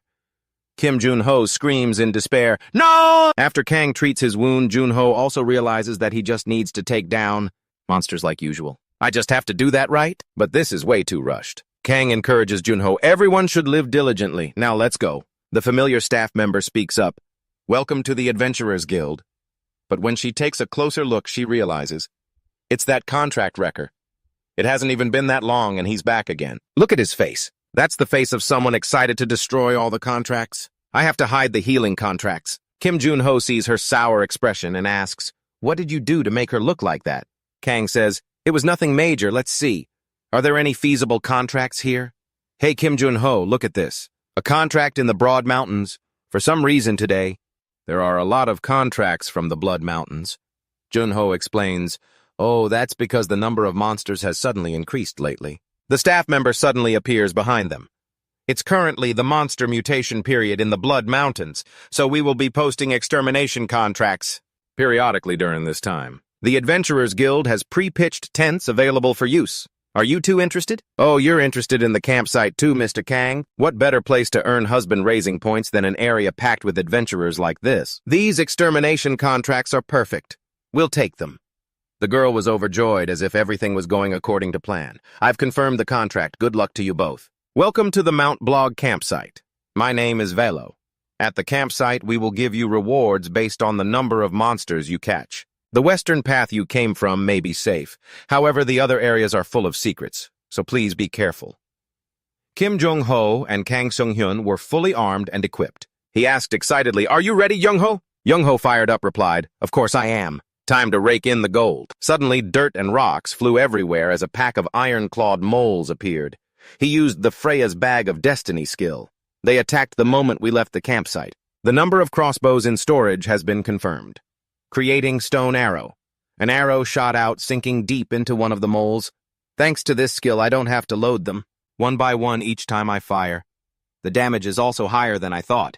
The mole went berserk, opening its mouth to show off its sharp teeth. Seeing this, Kim Jung-ho shouted a warning to Dr. Kang. Just as the mole was about to slash him with its claws, Jung-ho appeared in time to block the blow. Seung-hyun cried out in worry, "Jung-ho!" Even in pain, Jung-ho didn't falter. "Don't worry about me. Keep fighting." He used Freya's connection pouch, creating small healing arrow. Jung-ho turned back and asked, "Did you just shoot an arrow at me?" He smiled and said, "It's a healing arrow. I just wanted to confirm that it wouldn't harm someone else even if they were shot by it." Jung-ho said sadly, "You can't just use me as a guinea pig like that." The two of them continued to fight with Seung-hyun, firing arrow after arrow at the moles. As for Jung-ho, all he needed was one sword to send countless creatures to their doom. The bodies of the moles were piled up like straw. Velo couldn't believe that just 2 people could catch so many. How is this possible? And they're all steel-clawed moles, too. He said, weren't those just iron-clawed moles? But no matter what they were, Kim Jung-ho caught them all anyway. Velo said fearfully, "I'll calculate the results immediately. Please wait a moment. Take your time." Everyone in the campsite started gossiping about the two of them. At this rate, how many did they get? Who could those two be? At the very least, we know they're not your average adventurers. Yeah, but no matter how talented they are, look at all those bandages and gauze. They must be too poor to even hire a healer. When Kim Jung-ho heard this, anger surged within him. They're completely blind. How dare they say things like that without even knowing? How amazing a healer like Dr. Kang is. He spoke up to soothe his anger. Hearing you say that is enough to make me happy. Jung-ho asked, "Aren't you angry, Dr. Kang? Those guys need to witness your skills to have their eyes opened." He smiled nonchalantly and said, "There's no need to waste our energy on people like that. Speaking of which, they're late." Kim Jung-ho asked, confused, "Huh, who?" Just then, a heavily injured person cried out, "Healer, I'm looking for a healer." He smiled at Jung-ho and said, "The patients I've been waiting for." Desperate screams echoed from all over. "Healer. We need to find a healer. Can we get treated here?" Kim Jung-ho observed his surroundings. Even though it was night, the number of injured people was still growing. "Dr. Kang, you could make a fortune here." Seung-hyun calmly replied, "I'm fine, but there are so many patients here." Suddenly, someone cried out in pain. He made his decision. "I already have my own patients. Would that patient mind if I took a look at him?" A man asked suspiciously. "Who are you?" "You guys are." Sung-hyun recognized them instantly. "These are the bastards who were mocking us." It seems they don't have the money to hire a healer. He still held on to his pride and refused the kind offer. "Thanks, but I'm not incompetent. I don't think I need help from an outsider." He walked straight to the patient. "Is that why this patient ended up in this condition? At least they did a decent job with the treatment. It looks like he was attacked around his arm and shoulder." The skill Observer's Eye was activated. Paralysis due to infection. Bite marks from a wild beast can be seen on the patient's body. There was an open wound, but it seems to have recently healed. Junho asked, "Did you find something?" Sung-hyun checked his pulse. It seems he was bitten by a few wild beasts, and his arm is showing signs of paralysis due to stiffness. He thought to himself, paralysis, huh? Then he might have been bitten by Boruto hounds. The other man protested, "Don't make me laugh. Paralytic poison doesn't cause a person that much pain," he confidently asserted. The paralytic poison of the Boruto hounds is truly one of a kind if a few special conditions are met. He then took a small knife and made an incision in the wound. Anyone who saw this would be horrified. What is that? The flesh in that area has already rotted. This is the effect of a necrotic poison. What should we do? What should we do? We should do this. He took out his crossbow and aimed it straight at the man. Everyone was stunned. The other guy shouted, "Stop what you're doing!" But he replied, "You all came here looking for trouble from the start. Isn't that right?" He coolly ordered, "Mr. Kim Yong-ho, please get rid of anyone who isn't involved." "Go on," Yong-ho immediately did as he was told. You heard him. Don't distract this fake healer. Scram! Seo Eun-hyun thought to himself. If I want to quickly remove the toxins from various parts of his body, then this is the most viable method. I can create an alchemical potion. That's compatible with a person's specific characteristics, combined with Freya's Pouch of Fate skill, alchemical wind arrow activated. A volley of 5 alchemical wind arrows. The others were scared out of their wits. I can't watch anymore. Are you insane? How could you just kill a man like that? Seo Eun-hyun found the word kill ridiculous. Don't call a perfectly living person dead. The injured man's expression had already improved slightly. The crowd began to murmur. He got shot with arrows and he's still okay. What's more, even the poison is being neutralized. Dude, healing with arrows. That's some next-level stuff for real. I've never seen anything so crazy in my entire life. He spoke up to explain, Boruto hounds are weak to the wind attribute. Even the poison they use is affected by the air, so if we treat this person in a place with stable air, I can guarantee this toxin will disappear naturally. Yong-ho suddenly realized something. Wait a minute, then, this man's condition got worse because that fake healer completely sealed up his wound? The man stammered, What? Seo Eun-hyun smiled and said, That's right. If that so-called healer had been a little smarter and hadn't sealed the wound, this would have been much simpler. I don't think something like this will happen again. His gaze turned menacing. Right. The people around him all agreed. That makes perfect sense. But how can he treat someone so recklessly? He's right, that other guy. Would have been better off just leaving the patient alone. The man cursed and turned to run away. Yong-ho laughed gleefully. Man, that feels great. A while later, the wound was properly bandaged. Your arm is completely healed now, but you should still be careful until your body fully recovers. The young man replied emotionally, Yes, thank you so much.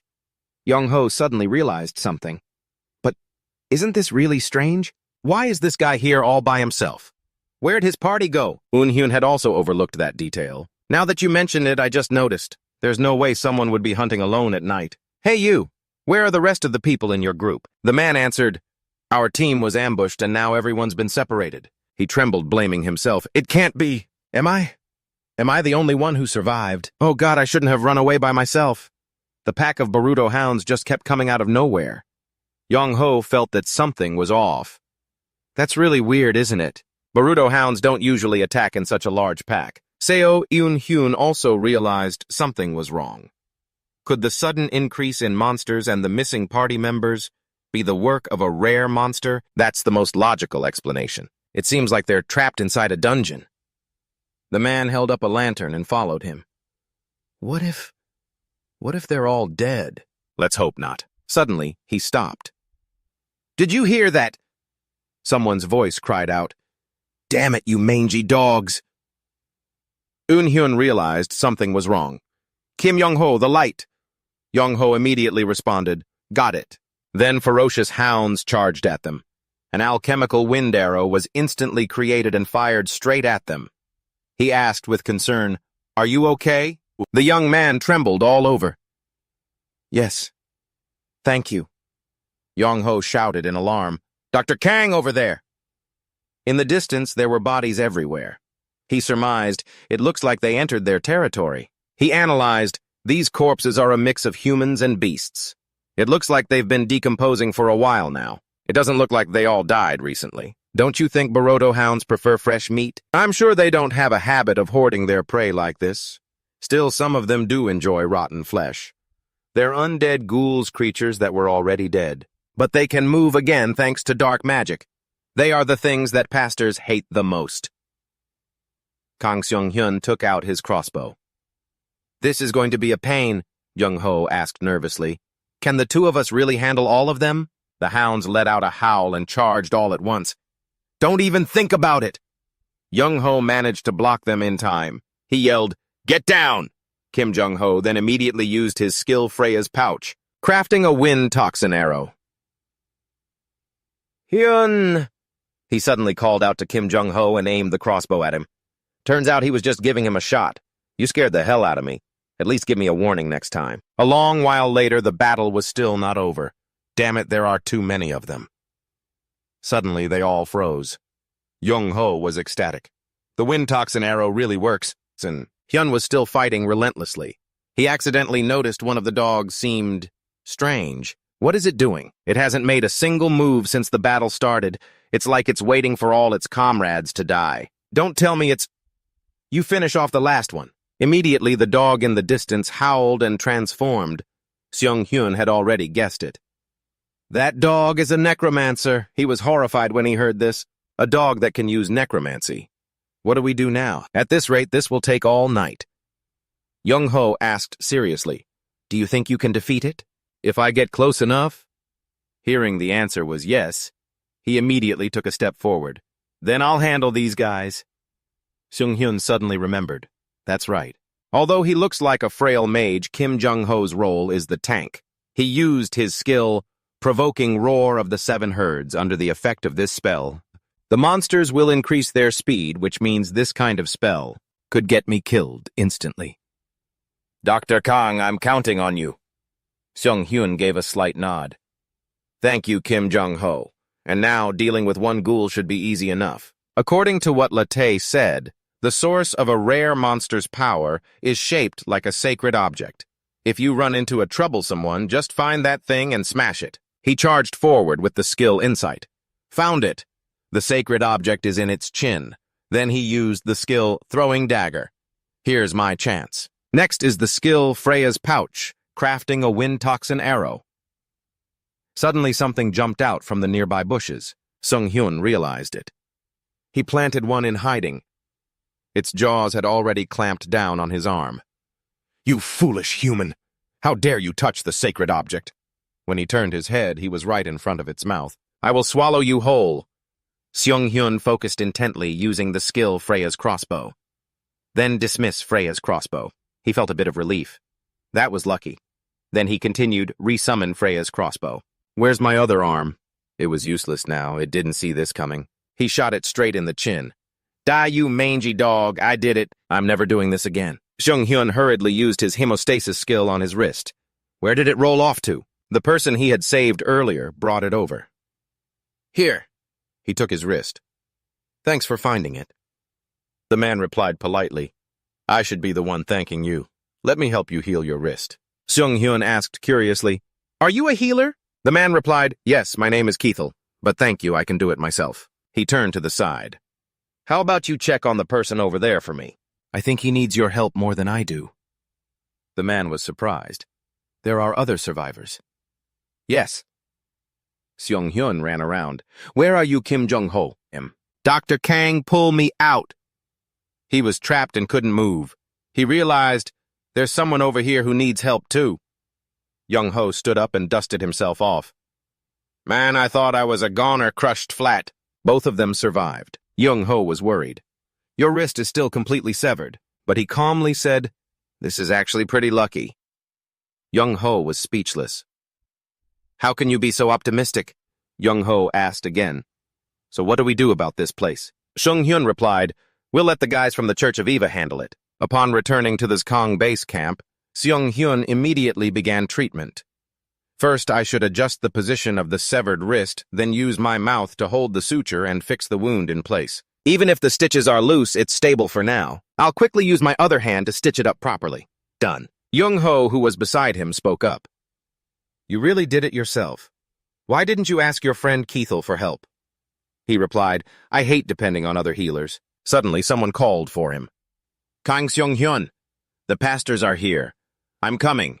He immediately ran out while Junho let out a long yawn. I am Katrina Solo of the Church of Avahin Village. He observed the man carefully. His holy power, his entire body radiates it. He's definitely a pastor. It's a pleasure to meet you, sir. I am the healer Kang Seong-hyun. As soon as he finished speaking, a murmur spread through the crowd. Is that Kang Seong-hyun? Oh God, why did it have to be him? I'm scared of that guy! Katrine shouted, Silence, please keep order. Forgive us, we've heard a lot about you from Pastor Lewis. Is Pastor Lewis doing well? If you want to get straight to the point about where those undead monsters appeared, follow me. Seong-hyun led the way for them. A while later, everyone arrived. Corpses were strewn everywhere. Someone exclaimed, My God, this is a disaster. Team 1, purify the black mana from this area. Team 2, search the surroundings. Team 3 will transport the bodies to the camp. And finally, Team 4 will gather and incinerate the infected corpses. They all replied in unison, Understood. The sacred fire blazed intensely. Someone said in awe, This is the first time I've ever seen undead being incinerated. It's overwhelming. He explained, If we don't incinerate them, those bodies could rise again. Mr. Kang Seong-hyun, the priest called out suddenly. Could you take a look at the rare undead corpse? He agreed, Of course. He observed it intently. This is bad, Seong-hyun thought.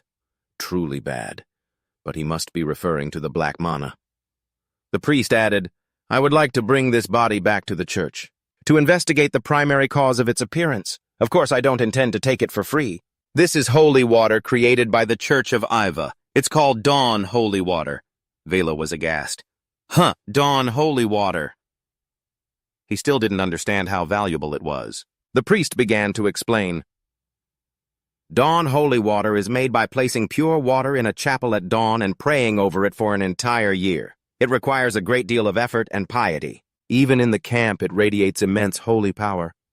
Just one bottle can purify hundreds, no thousands of undead. If you give us the body, we will pay you with Dawn Holy Water. It's something that money can't buy. Seong-hyun gave a slight smile. When I destroyed the artifact, I thought I was at a loss. If you need it, please take it.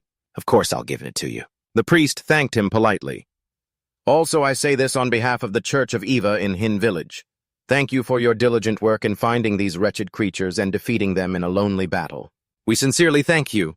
He smiled brightly and replied, I only did what was necessary. They gnashed their teeth in fury. For money, that guy would even heal the undead. He continued cheerfully, I'm just a healer who can't stand those insidious undead, that's all. A faint voice called out, Mr. Kang Seong-hyun, Mr. Kang Seong-hyun, wake up. He struggled to sit up. What is it? The man recounted how the area manager from the Adventurers Association had come looking for him. Riven laughed heartily. Adventurer Kang Seong-hyun, I've heard all about you. You defeated a rare undead monster. I'm so proud of you. His voice was still dreary. Thank you for visiting. The man said excitedly, How could I not come after hearing such news? A coldness crept into Seong-hyun's eyes. How ridiculous. Riven is a greedy, incompetent fool. There's no way he'd have any goodwill towards someone with my reputation at the association. He's clearly plotting something. The man snapped his fingers.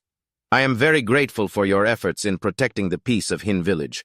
I've prepared a small gift for you. Velo's eyes widened. Is that golden vitality mushroom essence? The man gestured. You there, explain. Velo immediately spoke up. Vitality mushrooms are used as an ingredient for recovery potions, and the golden vitality mushroom is the rarest of them all because it's a rare item that provides the maximum increase to stamina. Seong-hyun immediately grabbed it and downed it in one go. His stamina increased by 3%. Area Manager Riven, thank you very much. The man's expression remained cordial. I'm glad you like it. But the glass vial was thrown to the ground. You couldn't have come all this way just to give me this.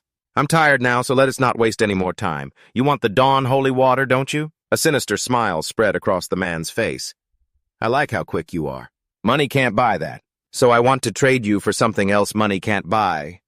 Your identity as the dimensional traveler, Kang Seong-hyun. Riven was extremely confident. I'm right, aren't I? You're a dimensional traveler from another world. Seong-hyun was surprised, wondering what he knows about dimensional travelers. How much does he know? The man continued, "It's a shame. Dimensional travelers possess many special abilities, yet simply because your origins are unclear, you are often not treated well. Even if you prove your abilities, you still can't attain the status you deserve. And here we even have a healer who isn't even recognized as an official one. What do you mean?" Seong-hyun asked the question. The man smirked and replied, "If you hand over the Dawn Holy Water, I promise to grant you a healer's insignia and guarantee that the Hus family will back you." He replied, "But based on the law, I cannot become an official healer." Riven laughed. "The law? You think something like the law can hinder Riven Husher? You will be honored as a healer by a noble family if you accept this condition. You could even become a royal healer? In short, your life will begin to blossom from this adversity." He still couldn't believe it. "I can become a royal healer," he calmly replied while sipping his tea. "That's a worthy price for the holy water of dawn. If I could get the holy water of dawn, I could move to a bigger, more magnificent place, not just a small rural area like Hien Village. I never thought making a weirdo like him an official healer would be as easy as flipping my hand." His next words turned the old man to stone. "In that case, I will refuse this offer." Riven stammered, "What, you're refusing?" Seong-hyun sighed. "Yes, I'm refusing. I don't need to bribe someone just to be recognized because I'm already qualified to be a healer." He cursed inwardly. How arrogant. Then he made more attractive offers. "What about a donation, then?" "The opportunity to be supported by the Hus family doesn't come easily, you know." He replied nonchalantly, "About that. But from what I've heard, you don't have much authority in your own family, do you? Those conditions aren't credible at all. So I'll refuse." Riven couldn't take it anymore. How dare you insult me?" Velo quickly interjected. "Calm down, sir." Junho was also very surprised. "Those guys were that generous. They gave me this as a reward." Seong-hyun was curious. "What did you get?" "This is the bloodthirsty bloodstone. It increases attack power," he thought to himself. He was willing to part with a pretty good item. At that time, I had subtly reminded him, I took care of those undead with a teammate. He looked at the item and commented, "That's a good item." The alarm bell rang. "Monsters are attacking from the south, north, and west. The monsters are approaching. All adventurers, please join the defense. The camp is under attack. We have to stop them to protect the village. Let's go." Junho immediately agreed. All right, everyone started to fight back. Seong-hyun crafted Bria's pouch and stone arrows while Junho used his blood rush skill. Compared to what we went through, the other day, this battle is too simple. Suddenly, a boss monster appeared. "Shoot it, attack." "This is the last one, let's go," Junho said worriedly. "I don't think the stone arrows will work on it." He smirked to himself. "That's why I prepared this." He had crafted mole claw metal arrows. The young man cried out in amazement. The arrow pierced its skin. He commanded, "Aim for that spot." He immediately attacked it head-on. "Dr. Kang, now's your chance." Seong-hyun leaped high into the air and used his throw skill. The boss monster was hit and collapsed to the ground. Everyone cheered with joy. "We won! We've protected the village. Good job, adventurers." That final attack was amazing. "Isn't that the group that took down the rare undead monster?" Junho felt proud of himself. "This feels great. We've become heroes." He replied, "I earned a good amount of points. 3 points." His friend asked curiously, "Are you going to use them?" "Stop. Nothing good ever comes from that spinner. I'm telling you, don't." Seong-hyun was adamant. "Who knows, what if I get lucky?" His friend was completely confident.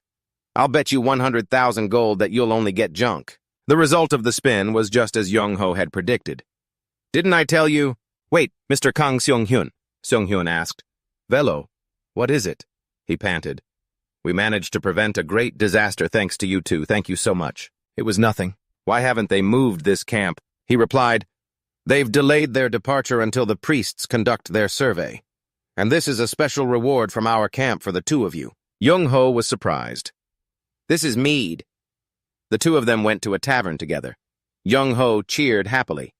"Cheers, I was planning on going for a drink to celebrate our success anyway." Seong-hyun hadn't expected this either. "I can't believe they gave us this." "I heard that all the workers at the camp are from Hien Village." He replied, "Most of them are." "They're outsiders, aren't they?" Suddenly, someone recognized him. "Healer Dr. Kang Seong-hyun." He was a bit unsure. You are You're Ross, right? He was just as surprised. I can't believe I'm seeing you here. Junho asked curiously. An acquaintance of yours? He replied, more or less. He was a patient I treated just a few days ago. Thinking back, you really took great care of me. He takes out a bag. Doctor, here's the treatment fee. I haven't had a chance to pay you yet. I'd completely forgotten about it. Sung-hyun suddenly remembers. Oh, that's right. While I'm at it, here's the sword I was holding onto for you. Ross is moved and hugs his precious sword. Oh my God, baby, I missed you so much. Dungho whispers, is that guy all there in the head? Sung-hyun is a doctor, but even he doesn't know the answer to that. Beats me. After a bit of conversation, Ross learned a few things. So you two have been at the camp this whole time? He asks again. And you're just resting after your contract ended, right? He hums in agreement. If you guys have time, you might want to check this out. He holds out a party invitation. Recently, a portal to a dungeon appeared near Hin Village. The villagers say they're planning to go inside in 3 days. To explore it, so my cousin invited me to go. As a party member, but with my outstanding debts, I can't go. Dung-ho puts on a world-weary look. That's a life lesson for you. Even if you're starving to death, never borrow money from the union. Seung-hyun chimes in. So what should we do? The reward for conquering the dungeon sounds pretty tempting. He says casually, I'm fine with it. We can just go. Ross is overjoyed. Thank you both so much. What a relief. If it's them, I can completely trust them. He smirks to himself. You have no idea how comical it is to see a bastard like you begging for my help. It should be fine, right? 3 days later, Dung-ho asks with concern, Dr. Kang, are you all prepared? He replies calmly, Yep, my wrist hasn't fully healed yet, but I'm ready to claim that 100,000 gold reward. He didn't quite catch that and asks again, What? Oh my God, you already got it. It's the arrow retrieval of Freya. It allows the user to return used arrows to their original state. Seung-hyun recounts, I met Kale yesterday. He gave me some kind of blessing on my hand. Is he a follower of Lakam or something? He continues, that's why my luck stat shot up like this. I was wondering if it would actually do anything, but now I see it does. Don't tell me you got that because of him. No way. That's enough. Snap out of it and let's go. A short while later, the two arrived at Hakot Hill. A young swordswoman, Ross's cousin, came to greet them. Hello, I'm Tina Putin. I've heard about you two from Ross. He shakes her hand. I'm the healer Kang Seung-hyun, and this is Kim Dung-ho. She looks curious. His complexion looks a bit... He tells her, don't mind him. Curiosity starts to bubble up. A healer? How can that be? That person standing over there. His holy power is at rock bottom. They point at Dung-ho. And that other guy is weird too. What kind of tank wears a robe like that? He looks bewildered. What's wrong with what I'm wearing? My clothes have their own value, you know. Another person slowly approaches. Now, everyone calm down. They came here to help us. You should be a little more mindful of your manners. By the way, my name is Ai. Dung-ho thinks cheerfully. This one seems a bit nicer. You look sharp. Are you the leader? Lakamati speaks up unhappily. I'm the leader here. Well, if everyone's here, then let's go. Everyone steps inside the circle. A flash of light appears, and they all arrive in front of an ancient dungeon. Chu-yi uses illuminate to light the way. Seung-hyun observes his surroundings. It's so dilapidated in here. Usually walls get eroded by weathering or water, right? Since this place is deep inside some ruins, it probably can't be weathering. But I don't feel any moisture either, so could it be dark magic? Dung-ho calls out, Hey Lakamati, you said you're a warrior, but you also know how to heal, right? In that case, you should be called a physical therapist. She yelled in frustration, Oh my God, I'm a priest! A priest! Sahida was tense, but her holy power still wasn't having much of an effect. Suddenly, Seung-hyun noticed something. It was a swarm of beetles. Giant beetles. Su-yi cried out in fear. So disgusting. Everyone started to attack them. This is horrible. After a while, seeing that things still weren't looking good, Ali shouted, There are too many of them. We can't kill them all. Someone clear a path straight ahead. Then we'll make a run for it. Seung-hyun called out to her, Su-yi, do you know how to use wind magic? While running, she answered, I do. He immediately used his water dust skill, releasing the effects of mint poison all around, which spread out in coordination with her gale. Before long, the swarm of beetles was wiped out. How in the world did you do that? Seung-hyun refused to answer. It's a military secret. Can't be revealed. Su-yi stubbornly followed him. Come on, tell me, what kind of magic was that? Lakamati watched from a distance, impressed. Just the two of them. were enough to wipe out that entire swarm of giant beetles. Ali walked over cheerfully. Great work, everyone. Let's each have a bottle before we press on. Oh, awesome. Thanks, I'll take one. Junho was suspicious. A high-dose mana potion. Liquid mana like this is pretty expensive. You can just hand them out like this. He handed Junho a bottle and said, It's because I know someone who works at a pharmacy, so I get them cheap. Junho smiled as he took it. Oh, is that right? Well, in that case, I won't be shy. I can't believe there are still people this kind in the world. But still, this feeling is somehow so familiar. Junho suddenly stopped. Wait, it's a fork in the road. Their expressions immediately changed. What is that? From the path on the left, an overwhelming dark mana radiated. Ali guessed, it's a trap, isn't it? Lakamati gritted his teeth. This is a no-brainer. We're taking the path on the right. No, we're going left, Junho said confidently. Kang Junho's defiance enraged the leader Lakamati, who lunged forward and grabbed him by the collar, looking like he was about to punch him in the face. Junho and Tina rushed to intervene, afraid a pointless fight would break out. This did nothing to lessen Lakamati's rage. In fact, it only made his words more venomous. We never should have let a damn rookie like him join us in the first place. Tina froze, stunned into silence. Sueva and Sahita had been on their leader's side from the very beginning, so they spoke up in his defense. In the end, the team split into two groups, each taking the path they wanted. Only after watching Lakamati, Sueva, and Sahita walk further and further away did Junho finally speak. He adjusted his clothes and asked Tina for her reason. She simply replied that she trusted him. In reality, the fact that Ross had introduced him was what put her somewhat at ease. Ali hadn't joined the argument, but he also chose to trust Junho. A warmth spread through his chest, and he resolved not to betray the trust of his two newfound teammates. As for the other three, the path they had chosen was quite peaceful. Nothing happened. There weren't even any monsters. They walked on and on until they unknowingly stepped into a magic circle that had been set on the floor. A series of strange sounds rang out, catching everyone's attention. They all scattered, searching for the source of the horrifying noise. Su Yi spotted the trap on the floor and quickly warned her two teammates. But before they could leap away, sharp spears shot up from the ground. Anyone unlucky enough to be impaled would die. But luckily, Lakamati and Su Yi were fast enough to get out of the way. Sahita, however, was not so lucky. Two spears pierced through her leg, and she collapsed to the ground as blood pooled on the floor. Lakamati frantically tried to save Sahita with healing light, but it had no effect.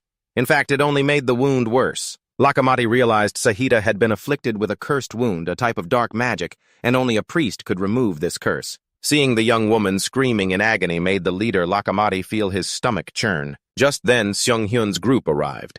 His appearance was like a beacon of hope for them. Tina stepped into the magic circle and realized it was broken, even though just moments ago it had been working perfectly fine. Perfectly enough to injure that priestess, but Lakamati sensed something unusual.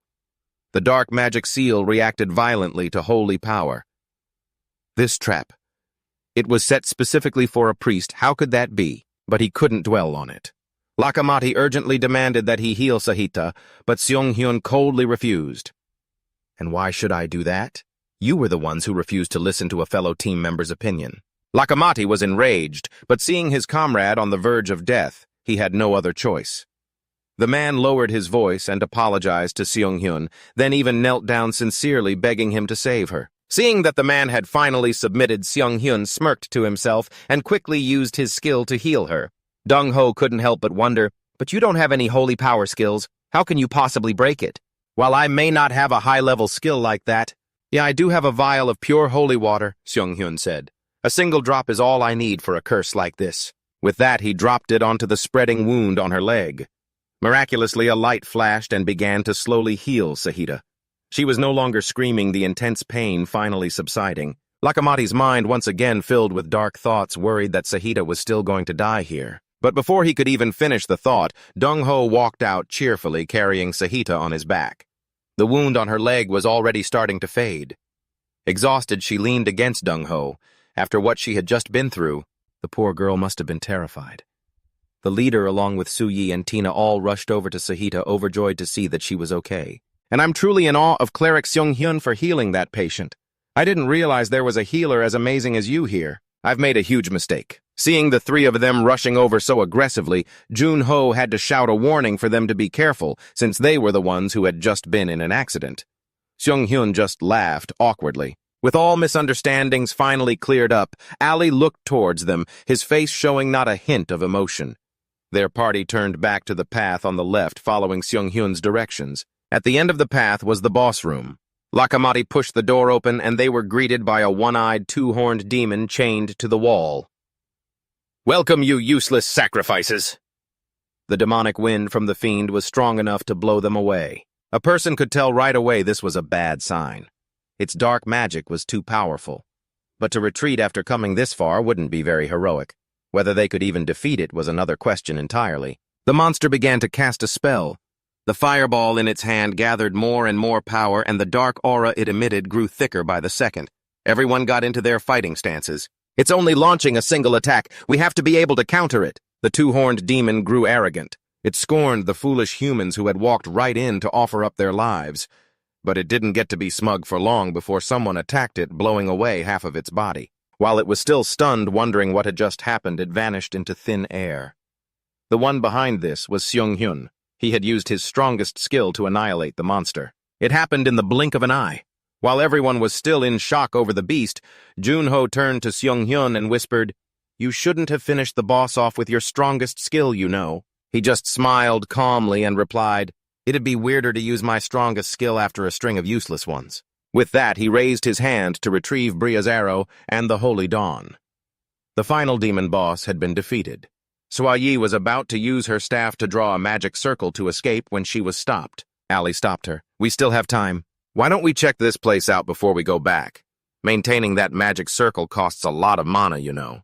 Seeing that it was a reasonable suggestion, everyone began to spread out and inspect the room. A blood-stained altar frightened Tina, and she quickly scurried away to another spot.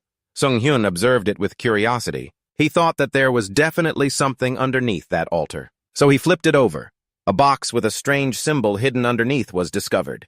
He opened the lid and hordes of zombies leaped out. They looked absolutely disgusting. Faced with the surprise situation, everyone quickly got into a fighting position.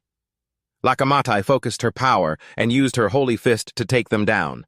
Junho fought while cracking jokes which started to annoy Lakamati. Still, he didn't forget to remind her, "Even if they're zombies, just use your strength and aim for the head." The two sides clashed fiercely. A series of massive explosions soon left the place in complete ruins. Seung-hyun felt that something was strange. If the boss was defeated, the zombies shouldn't be able to move. What's going on? After finishing off the last of them, Seung-hyun looked toward the leader's corpse and realized its core wasn't there. He was about to turn and talk to Junho, but the man collapsed right in front of him. Luckily, Seung-hyun caught him in time, or he would have broken his nose. He also quickly realized that everyone else had fallen unconscious. They're still breathing, so they're not dead, just asleep. Observing the situation, Seung-hyun suddenly realized the thing he killed earlier was just a copy of the leader. Where is the real you? His sixth sense told him the beast was still in the room. Seung-hyun drew his divine crossbow, aiming toward the altar. Trusting his instincts, he fired. The arrow carrying terrifying power whizzed toward its target, but his foe was no pushover, deflecting its path with a single slash. The skill Seung-hyun had just unleashed had two purposes. The first was to restore everyone's stamina, and the second was to find the hidden boss that was blending in somewhere in this room. "Everyone else is asleep, but you're still fine." Ali replied calmly, "Aren't you fine as well?" Seung-hyun answered, "That's why I thought it over. I didn't drink the mana potion you gave everyone." He drew a knife and lunged, slashing at Ali. The white bandage wrapped around his arm came undone. Seung-hyun exposed him. "A common swindler wouldn't use a weapon imbued with dark magic, would they? Unless you're the real boss of this dungeon." A dark energy began to radiate from Ali's body. His secret exposed, Ali didn't hesitate to admit it. Contrary to expectations, he transformed into a monster boss that was still handsome and elegant like a nobleman, not like the wretched swindler he had pretended to be. He had been using this disguise all along. He had tricked so many foolish humans into venturing into this place. None ever returned. Only Seung-hyun had realized his true nature. "To be this intelligent, you'll make for some very juicy live bait." Without hesitation, Ali stabbed his own hand and then attacked. Seung-hyun took a defensive stance and as he rushed forward completely blocked his opponent's blade. He raised his divine crossbow. 2 arrows grazed past him and fell to the ground. Ali flew into a frenzy, slashing relentlessly as he threatened, "He chose me, I was just a nameless thief, until he made me special if I offer you to him as a sacrifice. I wonder just how pleased he will be. Just like those comrades I killed back in the day. So just stay put and wait for your death." As soon as he finished speaking, a blood-red magic circle appeared behind him. Another one identical to it appeared beneath Seung-hyun's feet. So that's why he stabbed his own hand earlier. It was to create this magic formation. Then he lured him into the center. Ali laughed triumphantly and began to give the order to capture Seung-hyun. Immediately, a massive tangled mess charged straight at him. A blinding light flashed. The main character was still standing there. As for that chaotic mass that had just formed into a pair of hands about to devour him, it was now slowly disappearing. Seung-hyun said mockingly, "Now this surprises me." Seeing the situation, Ali grew even more furious continuously, ordering magical attacks. But it was useless. He had no choice but to join the fight himself. Seung-hyun, however, didn't rush to engage. He held the orb that was emitting a strange light and asked. Seeing the precious item in his opponent's hands, he blurted out, "The crystal of the god Careso. This is an item that contains immense magical power. Divine defense magic resistance. Whatever it is, it's dark magic. Sooner or later, holy water will nullify it." Ali frantically rushed forward to get the orb back. Without hesitation, Seung-hyun threw it straight into the air. He then used a thread to recall the crystal. Then he drew his crossbow and aimed right at Ali's head. Attacked by surprise, he unleashed dark thorns. The thorns surrounded him like a protective magic circle. It seems he planned to heal first, but that's not going to happen. Seung-hyun used a skill to shatter the barrier closing in on his opponent. With his crossbow, he ended the life of the crazed boss. With such a powerful attack, he's still not dead. He's still kneeling and begging for the crystal. Are all fanatics like this? Using his last breath, Ali spoke. "The god Careso told me that he could feel an invisible presence watching us. So you're just like me, aren't you? So this guy is also a god." And through the status window, he could see the administrator. Seung-hyun replied coldly, "I don't believe in gods, but I can't deny that I can't explain my own power." Ali laughed loudly, speaking his last words before he stopped breathing. "In the end, you'll just end up wanting more." With that, he collapsed to the ground. The wicked boss had paid for his crimes. Holding the crystal in his hand, Seung-hyun thought it was about time to awaken the administrator. Then everyone started to wake up, their heads throbbing as if they'd been hit by a hammer. Seung-hyun explained, "No need to be surprised, that bastard was the leader of the monsters. He didn't forget to boast, 'You're all alive thanks to me, you know.'" The whole team started to crowd around the corpse. No one had suspected the dark magic he radiated before. Junho wondered how Seung-hyun was able to realize he was the bad guy. He casually shared his experience. "I generally don't trust bastards who pretend to be nice. You know, the ones who smile and act all kind for no reason, even using honorifics. Whenever you meet scumbags like that, you should stay as far away from them as possible." Junho looked at his friend with judging eyes. "You're describing yourself. So you recognize your own kind, huh?" Seung-hyun turned to ask Su-yi to create a magic circle for their escape. Su-yi started to feel suspicious. She could sense the holy power of a high-ranking priest and his judgment. Why would he hide it? Is he plotting something? Well, for now, I should just make a good impression on Seung-hyun. "Yes, leave it to me, sir." She's acting strange. Seung-hyun was also a bit taken aback, using honorifics all of a sudden. After he was done asking, Seung-hyun noticed the girl worrying incessantly. He cleared his throat and called out to the priestess, "Sahida, can we talk for a moment?" Startled by being called out so suddenly, Sahida tried to remain calm.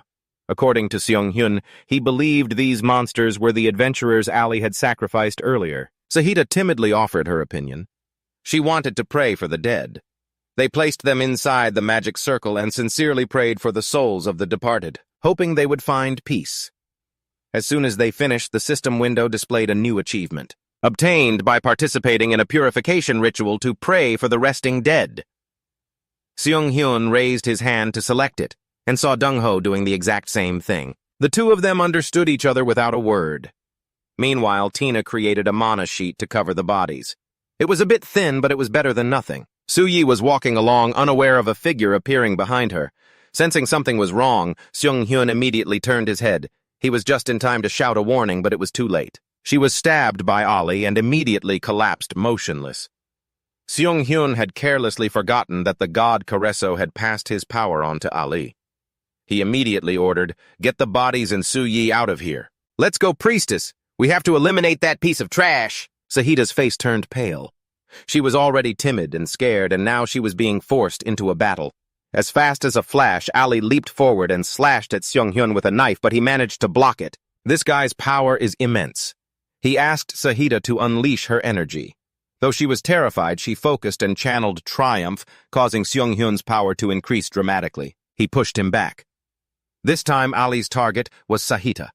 He lunged towards her, but Seong-hyun managed to grab him by the neck in time. Sahida cast her spell again, and the power was even greater than before, making Ali scream in agony, clutching his face. "Damn it!" He pulled the crystal of Caresso from his body and immediately crushed it, swearing, "This will be the final sacrifice." A fierce wind began to blow, sending everything flying. The dungeon was beginning to collapse. Seong-hyun hurriedly ran with Sahida back to the magic circle to get out of there. As for that bastard Ali, he was crushed to death by a large boulder. Or at least he didn't know if he was really dead for good. However, it wasn't over yet. Because of the recent attack, Su-yi's spirit was unstable. Although she was healed, she couldn't focus her mind to control the mana. The dungeon's collapse was getting worse. Su-yi was sobbing. Seong-hyun suddenly realized that the magic circle was complete. It just needed energy to be activated. Meanwhile, Tina was proficient, was in magic, and could immediately recognize what kind of magic circle it was. And she was also skilled at creating barrier magic. Combining those two things, Tina could save everyone. But Tina was given such a heavy responsibility, and fearing she couldn't do it, she refused. But with some words of encouragement from Seong-hyun, she had an epiphany. With her extensive knowledge and Seong-hyun's help, Tina successfully operated the magic circle, bringing everyone to safety. Sui jumped for joy, a stark contrast to her earlier withered state. Seong-hyun asked where they were, and Sui explained that this city was located above Lake Kama. It was peaceful thanks to the presence of red magic. Because of that, many nobles and wizards gather in this place. Because here, it's very easy to find research materials and rare books. Seong-hyun looked around curiously. It was his first time visiting a magic tower. 3 people in outfits similar to Sui's opened the door. They had received the coordinates of an activated recovery zone and came to investigate.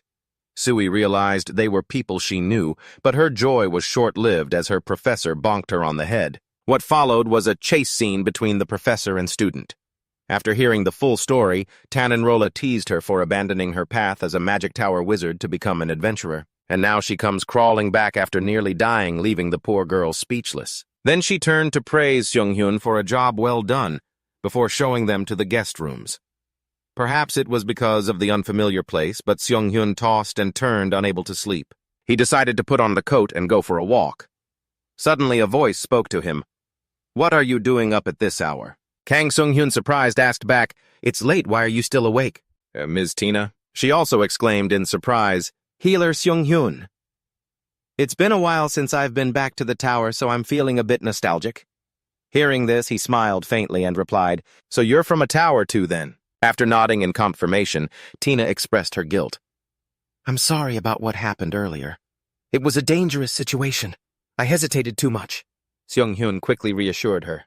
"There's no need to feel guilty. We're all alive thanks to you, Ms. Tina." Feeling a bit more at ease, Tina began to share comfortably. "I originally came from the Golden Tower. Ever since I was little, I showed a talent for magic, and because of the pressure I had to enter the tower, but I preferred using a sword. I always remembered my one-on-one battles with Ross, and then it turned out my talent wasn't anything special after all."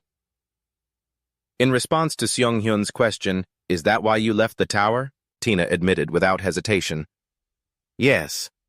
But in the end, both my magic and my swordsmanship ended up being mediocre. If only I had just focused on magic, maybe." A thought about ambiguous talent flashing through his mind, Seong-hyun quickly offered his advice. "I don't know much since I've never studied either of them, but I think..." "The important thing is to do what you love. And if you find your talent is less than others, you can just use a trick. By any means necessary. You have to see it through to the end, no matter what methods you have to use." The next morning, seeing Kim Junho still saying a regretful goodbye, Seong-hyun spoke up. "They've all left already. That guy Kamadi wanted to keep training and Sui wanted to get her work done. A pretty nice farewell, don't you think? No one died.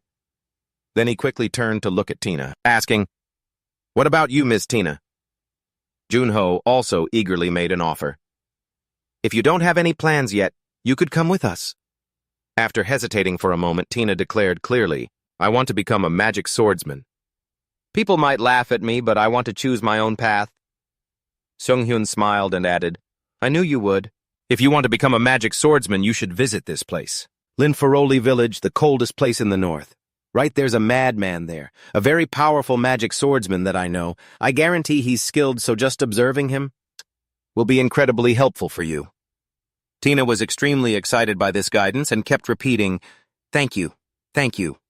Before parting ways, she didn't forget to make a promise. "I'll write to you often." Junho also started to hurry them along. "Now we should get going too." Just as the two were about to leave, they suddenly heard Sui's voice calling out, "Wait!" After they arrived at the Red Magic Professor's office, she said, "I'm sorry for holding you up." Seunghyun replied calmly, "It's fine. But who is this?" The man standing opposite them quickly spoke up.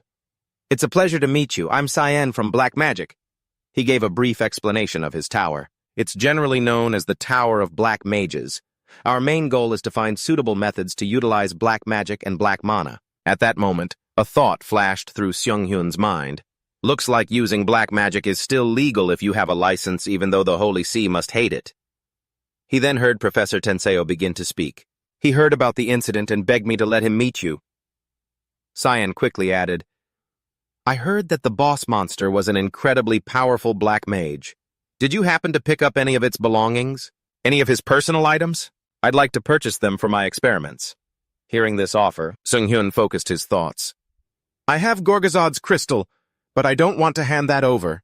Is there anything else?" Recalling the battle from that day, he vaguely remembered a small dagger. "I almost forgot about that." Seunghyun didn't hesitate to ask, "What about a magic dagger that the black mage used?" Cyan quickly realized there's still an immense amount of black mana inside this dagger. "I'm so excited to study how magnificent it is. Wait just a moment, I'll give you anything you want."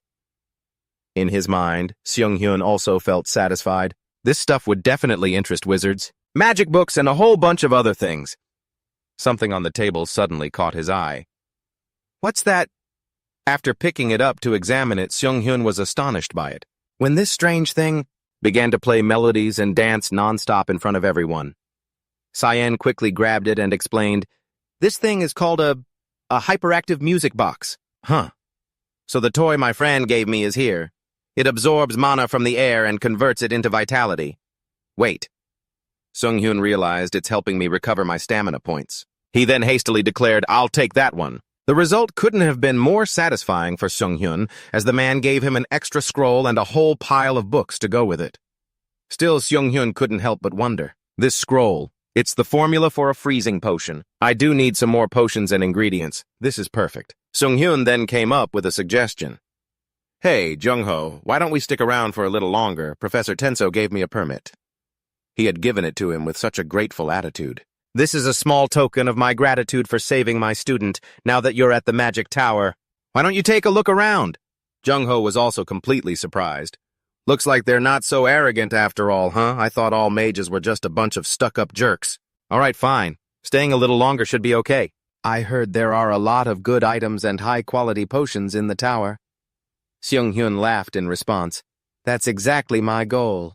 After stopping by the Magic Tower's potion shop, Seunghyun said while picking things out, "I'll take 1 box of mana potions, 1 box of vitality potions, and 3 boxes of stamina potions." Seeing the man in front of him concentrating on brewing a potion, Seunghyun quickly intervened.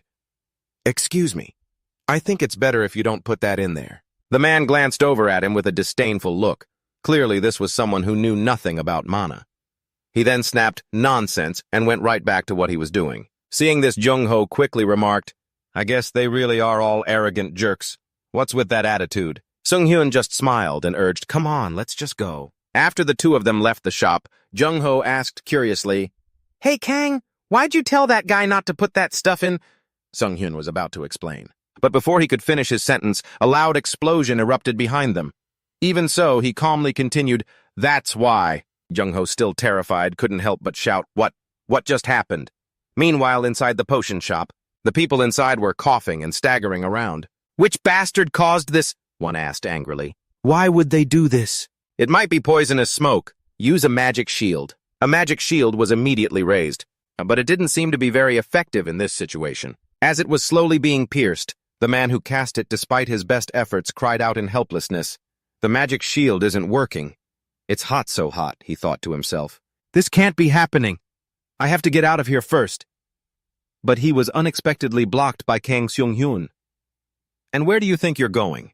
He stood firmly in this doorway, confidently declaring, None of you are taking a single step outside. This is why I told you not to put that in there. They stubbornly refused to admit it was their fault, trying to push him away. What the hell are you doing? Move it. Seung-hyun remained calm and reassured them. The herbal fragrance isn't poisonous, so don't be afraid. The smoke isn't dangerous at all. Hearing this, they immediately cut him off. So that means we're fine. But the next piece of information he provided was, but when you inhale it, all the mana in your body will melt. Their faces went pale. After shouting, what? They felt a change inside them as liquid began to drip onto the floor. Shocked screams began to fill the room. This is my mana. It's melting. Then I won't be able to use magic anymore. No, I'm getting out of here. The group started to run for it, but Seung-hyun quickly stopped them. Stop. I think you all have forgotten where you are. We're in the magic tower. Do you really think you can handle the consequences if you let that smoke out? The magic tower is an organization built for mages to research magic and increase their power. That means this place is filled with all kinds of magical research and facilities that use the mana. They immediately realized, if this smoke gets out, all the facilities in the magic tower will be ruined. We're dead for sure. Seung-hyun immediately explained, even if you're poisoned by the aromatic herb, there's still a way. If you get treated in time, you'll recover quickly. Of course I know the cure. I'm a healer after all. They were overjoyed. That's great, we're saved. Seung-hyun immediately cut in, but getting rid of the smoke is more urgent than saving you guys. Seung-hyun knew perfectly well that they wouldn't die from a lack of mana. But for a mage, being unable to use mana is no different from being dead. Not that I care, he thought. Seung-hyun ignored their pleas. Please, we'll do anything. So please just cure us. We'll even inhale all of this smoke. If you need us to please healer Nim. Hearing this, Seung-hyun smiled smugly. It seems this was the only way to get through to them. This is why I love being a healer. Seeing this, Junho curiously asked the healer if those people needed to inhale all the fumes to get rid of it. He immediately got a reply from the man. Sounds fun, but it takes too long. Luckily, this is a pharmacy. Bring me all the ingredients I listed now. Everyone started scrambling to find the silicon set he mentioned. This is dried grapevine root. This smoke has to be dealt with right here. But you can't grab smoke with your bare hands, so it's hard to get rid of. In that case, I'll just have to turn it into a form that's easier to clean up. Hearing Junho's coughs, Seung-hyun thought to himself, even though Kim Junho has very little mana, he's already starting to show symptoms. I have to hurry, he thought to himself while quickly preparing the concoction. My old comrade's absorption and dispersal skill can't go to waste. A strange object started to appear, gathering the smoke into large clumps. Junho exclaimed in shock, Healer Kang, this is... And he got his answer from the man. A topical agent that turns smoke or gas into a gel. What are you all doing? Aren't you going to pick it up? They quickly started gathering it up, murmuring, the texture is kind of gross. Quiet and clean it up. The healer will get angry. We've cleaned up all of that gas and treated everyone. The aromatic herb's effect has also subsided. After looking around, Seung-hyun shook his head in dismay. What a mess. Everyone remember to apologize to the store owner and clean up carefully. By the way, did you just say aromatic herb? I'm sure what I put in was a water-type plant. An aromatic herb is a water-type herb that has mutated due to excessive mana. Normally, it's a type of herb that helps mix medicinal ingredients together, but when it becomes an aromatic herb, it dissolves mana. A girl also expressed her curiosity. It's so strange to think they'd grow something so dangerous in the magic division. When she saw Seung-hyun look puzzled at the mention of the magic division, she quickly explained, yes, because most of the ingredients come from the magic division's cultivation area. He then asked, curiously, could the cultivation environment have been altered? But she didn't think so. Probably not. The cultivation room is managed by a mana system. Can you explain in more detail? After all his questions were answered, Seung-hyun immediately rushed off. Hey, where are we going now? Junho asked in surprise. We have to find Professor Tenso. The situation might be worse than I thought. Tenso began speaking nonchalantly. I've heard about the accident at the Aqua Pharmacy. He was communicating via a projection. I wish I could be there in person. But I can't go anywhere because of this damn conference. Tenso quickly granted him permission. You're allowed to enter the herb cultivation room. Su Yi replied curtly, Thank you. Seung-hyun smiled and said, It's a pleasure to meet you. On the way, she was sweating profusely, looking distressed. I've been searching the entire tower for you to guide you. They headed straight forward. The herb cultivation room is over there. As soon as the door opened, the color drained from Su Yi's face. The entire room was in ruins. This is... He calmly began to prepare. It doesn't look very safe. Summon Bria's crossbow. Everyone checked the area together. Humidity control, climate control, temperature control, all the support charms have been destroyed. She came to a conclusion. The mana condensation in the room is also abnormally high. I think there's a problem with the main magic circle. The group spread out to search for it. Where is it? I think it's deep inside. Suddenly a vine shot towards them at high speed. Startled, Seung-hyun recognized it. He quickly yanked Dong-ho back. He barely escaped. Catching his breath, Dong-ho asked, What was that? Seung-hyun calmly asked back, What do you think it is?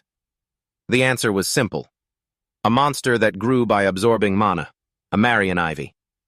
Su Yi reacted quickly. She immediately unleashed her skill, Wind Blade, dealing a large amount of damage to the monster. The monster let out a terrible shriek. It whipped its vine straight at Su Yi. Dong-ho rushed forward. How dare you! He easily sliced the vine in two. It fell heavily to the ground. Su Yi laughed confidently. That was easier than I thought. Dong-ho remained vigilant. Wait!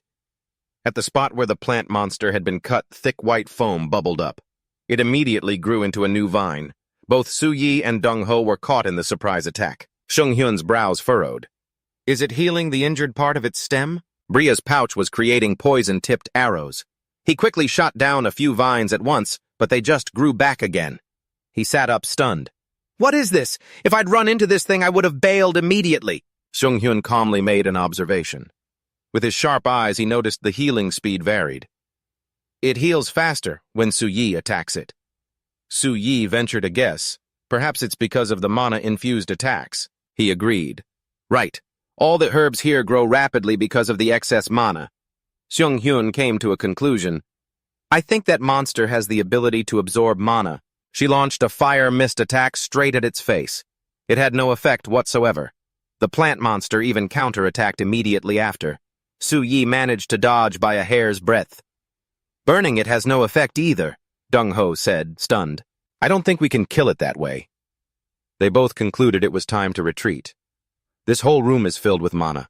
Only Seung-hyun scoffed, why should we retreat? He took out a handful of white beads. We have someone who can nullify mana. The other two were stunned. Hey, what are those? Seung-hyun quickly used Bria's pouch to create fake arrows mimicking the wood monster's scent. It took the full hit, shrieking in agony before suddenly closing its petals. Then it spewed a cloud of poisonous gas right at them. Dong-ho coughed violently. What is this? We can't use our skills. Seung-hyun calmly summoned his weapon. All set. Bria's crossbow has been stored. His smile deepened. Now we can attack automatically until it's dead. Seung-hyun changed his grip on the sword. Countless attacks were unleashed. The wood monster shrieked madly as its vines grew sluggish. Dong-ho's face lit up. It's working! It's healing slower, he shouted. The root! Seung-hyun pointed. He leaped high into the air as Dong-ho charged straight for the target, striking with all his might. How cool is that? Dong-ho tensed his entire body, the only one who didn't rely on mana. As he wound up, he roared, take this final blow. But Dong-ho suddenly yelled, Kang Seung-hyun, use him to launch yourself! He gathered power in his short sword. Man, I think this is hopeless, everyone. Seung-hyun just gave a faint, confident smile and slashed, unleashing a critical strike. A moment later, the wood monster was left sprawled on the ground. Sui let out a sigh of relief. We did it. Without wasting any time, Seung-hyun said, Miss Sui, take us to the main magic circle. They went to the herb cultivation room together. The stone slab was shattered to pieces. Oh dear, he calmly stated, it's been completely destroyed. Have you found the cause? She couldn't believe it either. It seems the amount of mana it absorbed exceeded its limit, and it couldn't handle it. How is that possible? The energy from the circle was growing more and more turbulent, and mana is overflowing too. It's about to erupt in violent sparks of lightning. They all instantly realized it was a mana explosion. The stone slab containing the magic circle cracked, releasing a stream of chaotic energy. Junho clutched his head in panic. "It's going to blow!" Seung-hyun calmly searched for a solution. "Miss Sui, is there any way to stop the mana from continuously being pumped into it?" Sui frantically shook her head. "No, there's no way a low-level mage can't even see the mana connection circuit," she stated firmly. "And if it sustains any kind of impact, it will explode instantly." Seung-hyun quickly decided, "We have to run." But he reconsidered, analyzing the danger. If it's as strong as a magic scroll, then its destructive power will be terrifying. It won't just be me. Even people outside will get caught in the blast. With extreme determination, he used the sharp eyes skill. "I have to find the mana connection circuit no matter what." Seung-hyun's vision was greatly enhanced. In an instant, he spotted it. There it is. The other two couldn't help but gasp in amazement. Seung-hyun stepped forward decisively. Seeing him advance, the other two panicked and yelled, "What are you doing? Healer Kang, you can't go in there." Seung-hyun thought to himself, a large amount of pure mana has been gathered to create that bomb. Normal attacks will be useless. He took out a golden orb. Seung-hyun speculated, but if it's an object with strong mana resistance? The item in his hand was the sacred orb of Ki, Caristel. It has powerful mana-resistant defense. The shockwave from the magic circle erupted violently, putting Seung-hyun under immense pressure. Sui turned away, her face pale. "I can't watch." Dongho's face was pale with fear. "Healer Kang!" Gritting his teeth, Seung-hyun pushed forward. "I have to aim for the circuit's connection point." He gripped the orb tightly, then spun around and channeled all his strength into his arm. Using the throw skill, Seung-hyun aimed for a perfect shot. The orb struck the magic circle. How cool was that? Everyone. Absolutely epic. Its color immediately turned red. The orb quickly distorted the matrix. The mana circuit was gradually being blocked. It seemed to absorb everything, turning blue in the process. A moment later, the orb dropped to the floor. Sui nervously peeked with one eye open. She looked around, stunned. The explosion! It stopped! While they stood there dumbfounded, Seung-hyun turned back. With a smug grin, he asked, "So what just happened?" The two of them immediately rushed over to hug him. "Healer Kang, healer, you're the absolute best," he answered nonchalantly. "I know." Sui was ecstatic. "Seriously, what even are you?" Seung-hyun said coolly. "Could you let me go?" He breathed an inward sigh of relief. "It's a good thing I tested the sacred orb's ability beforehand." Tenso frowned in confusion. "What happened?" He stated firmly, "There's a problem with the energy supply system." Sui argued, "Even magic won't be able to hold up if incidents like this keep happening." She continued her serious analysis. "If the magic tower collapses, the barrier protecting the city will also fall. Please let us investigate the mana center." Tenso shook his head helplessly. "The mana center is crucial to the very source of magic. That is beyond my authority." Junho rubbed his chin in thought. "Even a professor can't just go inside. This is going to be difficult." Seung-hyun didn't give up. "Then who is in charge of the mana center?" He answered flatly, "One of the vice masters of the blood magic tower." A man named Hae asked coldly, "So you're Kang Seung-hyun. What do you want from me?" He began to summarize the incidents that had occurred at the magic tower today, explaining the situation. The man nodded. "Is that so? So you want to enter the mana center right now?" Seung-hyun sighed wearily. "To be honest, I really didn't want to come here," he thought. "But he'll probably agree if I explain everything." He put on a professional smile. "No, instead we—" But Hae suddenly cut him off. "How ridiculous!" he roared in fury. "Nonsense!" Hae slammed the documents down on the table. He ranted foolishly. The facilities inside the Mana Center were created using the most advanced technologies of the Blood Magic Tower. It's a place that would be safe even if the Magic Tower itself collapsed. Hae yelled furiously, "How could a place like that possibly have a problem?" Seung-hyun was stunned. "What nonsense is this man talking?" Sui, breaking out in a nervous sweat, asked, Professor Hay, do you have any idea what the herb cultivation room looks like right now? Dongho, also annoyed, raised his voice. That's right. Do you know what we had to deal with? She tried to explain. The magic circle was completely, but he shouted her down. Stop it! Suipana, not only did you run away, but now you're insulting the magic tower. She was instantly speechless. Hay adamantly refused. I cannot allow you people into the Mana Center. Sung-hyun was silent for a moment. Then with a cold smile, he spoke. Vice Tower Master Hay, let me give you some advice. Evacuate everyone and act immediately. That is the best thing you can do, Sung-hyun added. But Hay just looked down on him contemptuously. I don't want to hear it. What a waste of time. After saying that, he slammed the door. Get out of my office now. If it were me, I would have gotten physical. Sui clutched her head. Oh my God. Dongho grumbled, annoyed. He's just spouting nonsense. Sung-hyun simply shrugged. He's being strangely confrontational. She was so furious she lost control of her words. Damn it. This is why all those bastard mages are so useless.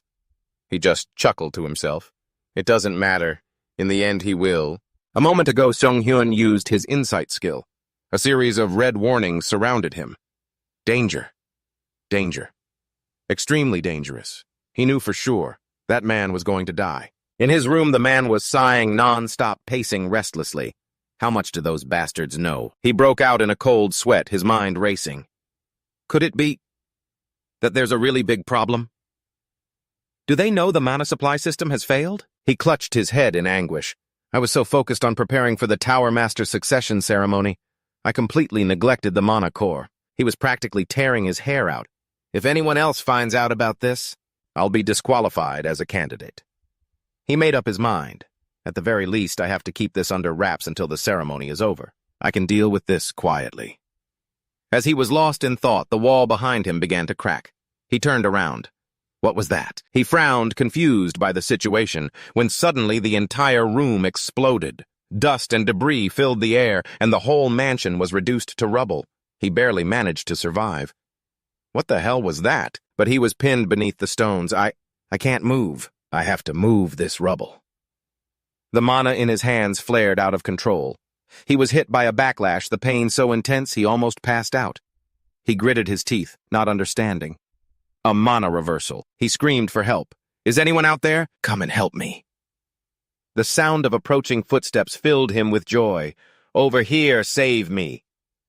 A cold voice echoed, Do you understand now? Sung-hyun calmly approached, his eyes casually scanning the destruction. I did warn you, you know. The man pleaded pathetically. You came just in time. I apologize for what happened earlier. He urged him frantically, Hurry up and help me. Sung-hyun shrugged with a bitter smile. Why is it you never listen to other people's advice? The tower's mana system is currently releasing an excessive amount of power. Any place with a mana vein running through it is experiencing the same thing. He looked down at the man with contempt. He didn't even listen when I warned him. Sung-hyun realized it clearly. He's only had a change of heart because he's about to die. The man, still trembling, begged, Please save me. What a bastard, Sung-hyun thought. He replied coldly, I'm quite busy. I can't afford to waste my precious time here. The man was stunned. What? Sung-hyun turned as if to walk away. Unless you give me something of value. The man gritted his teeth, hastily weighing his options. He quickly made a decision. Wait, I have something you might want, just as he'd expected. The man offered the key to the mana core. He smirked calculatingly. If you save me, I'll give you this. You'll need to control the mana core if you want to save everyone here. Sung-hyun feigned surprise. Are you taking the others hostage? The man's tone turned persuasive. Just think about it, Sung-hyun thought with an inward laugh. A bastard like this is a leading candidate for Tower Master. The Blood Tower must be insane. Sung-hyun paused as if something just occurred to him. Oh, I forgot to mention. He informed the man of a crucial detail. That explosion earlier, it destroyed all the seals on the mana core. In despair, the man let the precious key fall from his hand. Sung-hyun continued to walk away. So I don't really need that precious key of yours. See ya. The mana began to rage again. The man pleaded, Wait, I'll give you something better. Sung-hyun replied casually, Oh, really? In that case, I'll come back for it later. With that, Seung-hyun turned and walked away decisively. I'm going to save the others first. The man couldn't hold back his tears any longer. A desperate scream was cut short by another explosion. No! He picked up his pace. This whole area has been destroyed. Seung-hyun rushed through the chaotic streams of mana. I need to assess the situation outside. Suddenly, a cry caught his attention. He couldn't help but be surprised. Children, didn't these two evacuate? He immediately put on a reassuring smile. What's wrong, you two? One of the children, Lucy, pointed at the rubble, sobbing. My friend. She couldn't say any more and burst into tears again. Seung-hyun was at a loss. I can't understand her. I'll have to use my skill. He was a little surprised by the skill's name, Calm Voice. When activated, it soothes the target's psychological state, eliminating their panic. The target's chance of being fully healed will increase. Is this a variant of the calming prayer skill? Seung-hyun slowly reached out his hand. Prayer-type skills usually require divine power. I don't have anything like that. He gently patted their heads as he activated the Calm Voice skill. All right, both of you, calm down now. Tell me what happened. The two of them immediately stopped crying. Okay. As Seung-hyun cleared the rubble blocking their way, the children explained, We were doing our homework together at San's house, and the wall just exploded. As he searched, Seung-hyun pieced together their story. Lee Jae used a barrier for us so we could get out, but a bookshelf fell over while we were running. And she... Please don't let me be too late. Seung-hyun prayed silently. He'd found a child trapped beneath a bookshelf. Lee Jae, you're Lee Jae, aren't you? The little girl stirred, her voice weak. Who is that? Seung-hyun quickly knelt beside her. I'm here to rescue you. Are you all right? Lee Jae observed him. You're not wearing a cloak. You must be a traveler. The little girl then stated with grim certainty, I'm a goner. Take my friend to a safe place. He was stunned for a moment. Is this the little girl's second life or something? How is this child so mature? Seung-hyun immediately analyzed Lee Jae's condition. Adverse status bleeding, adverse status mana overflow, adverse status fractured ankle. As he processed this, he started to carry her away. She was still trying to save her friend even in this condition, Lisa called out worriedly. Nothing like someone who had just died. Traveler, you don't have to do this. It's heartbreaking how mature this kid is. Using the last of her strength, she warned him, your mana will overload and cause an overflow too. But Seung-hyun paid her no mind, gently reaching out as Lee Jae squeezed her eyes shut. He cast his hemostasis skill, gently reassuring her, I can't make the pain go away. But I can stop the bleeding for you. Lee Jae was stunned. Huh? She exclaimed in astonishment. How can you just ignore the mana overflow and use a skill? Seung-hyun smiled and replied, because I'm a healer. Man, if he did that to me, I'd fall for him instantly. After giving Lee Jae first aid, Seung-hyun carried her on his back and started running. He dashed forward as explosions nipped at their heels. Lee Jae looked back worriedly. Be careful. The explosions are stronger than before. Seung-hyun reminded her, Keep your head down, Lee Jae, it's dangerous. While running, he carefully scanned his surroundings. This is only the 12th floor. If we can just get down to the 9th... Wait. Seung-hyun stopped short. The staircase ahead of them was destroyed. He looked around and concluded, I didn't think this would happen. There's no other way. Wait. Seung-hyun spotted a gaping hole in the wall. He turned to Lee Jae and asked, Hey, try not to think too much about this, okay? Are you afraid of heights? Lee Jae couldn't help but ask doubtfully. Sir, is this really the only way out? He tightened the bindings around them a few more times. Don't worry. All you have to do is close your eyes. Seung-hyun stepped out decisively. I promise I'll keep you safe. If it were me, I'd be trembling just as much as she is. Lee Jae was very brave. Okay, I'm ready. They had to move quickly. Here we go. The mana circuits grew unstable again. Just as the two of them leaped, the floor above them exploded. They were in a total freefall with nothing but pitch-black darkness below. The girl squeezed her eyes shut and didn't scream, which was admirable. Seung-hyun watched over her caringly. A normal child would have been screaming hysterically by now. His mind raced. If a child like her dies, the future of Aeon will be incredibly bleak. Freya's link pouch is crafting a bandage arrow. It shot upwards, the arrowhead embedding itself deep into the wall. They jerked to a halt midway down the tower. The sudden stop sent a jolt of pain through his entire body. Seong-hyun gritted his teeth and held on tight. Please don't break! This setup is incredibly flimsy. It looks 3 parts reliable and 7 parts about to snap, but somehow it's holding. It seems they're safe for the moment. A makeshift hook fashioned from a bent metal rod and a flimsy rope made of bandages. He gave a small, self-deprecating laugh. I never imagined I'd be doing something like this in my lifetime. Outside, a crowd of mages was gathering to see what was going on. What happened? It'll be fine. This is the Red Magic Tower after all. The teacher was bowing repeatedly to Seong-hyun. Thank you so much for saving the children. Lee Jae introduced her. She's our teacher. He quickly explained the situation. It's nothing. It was the right thing to do. I've only given Lee Jae's leg some temporary first aid. Could you please call for a healer?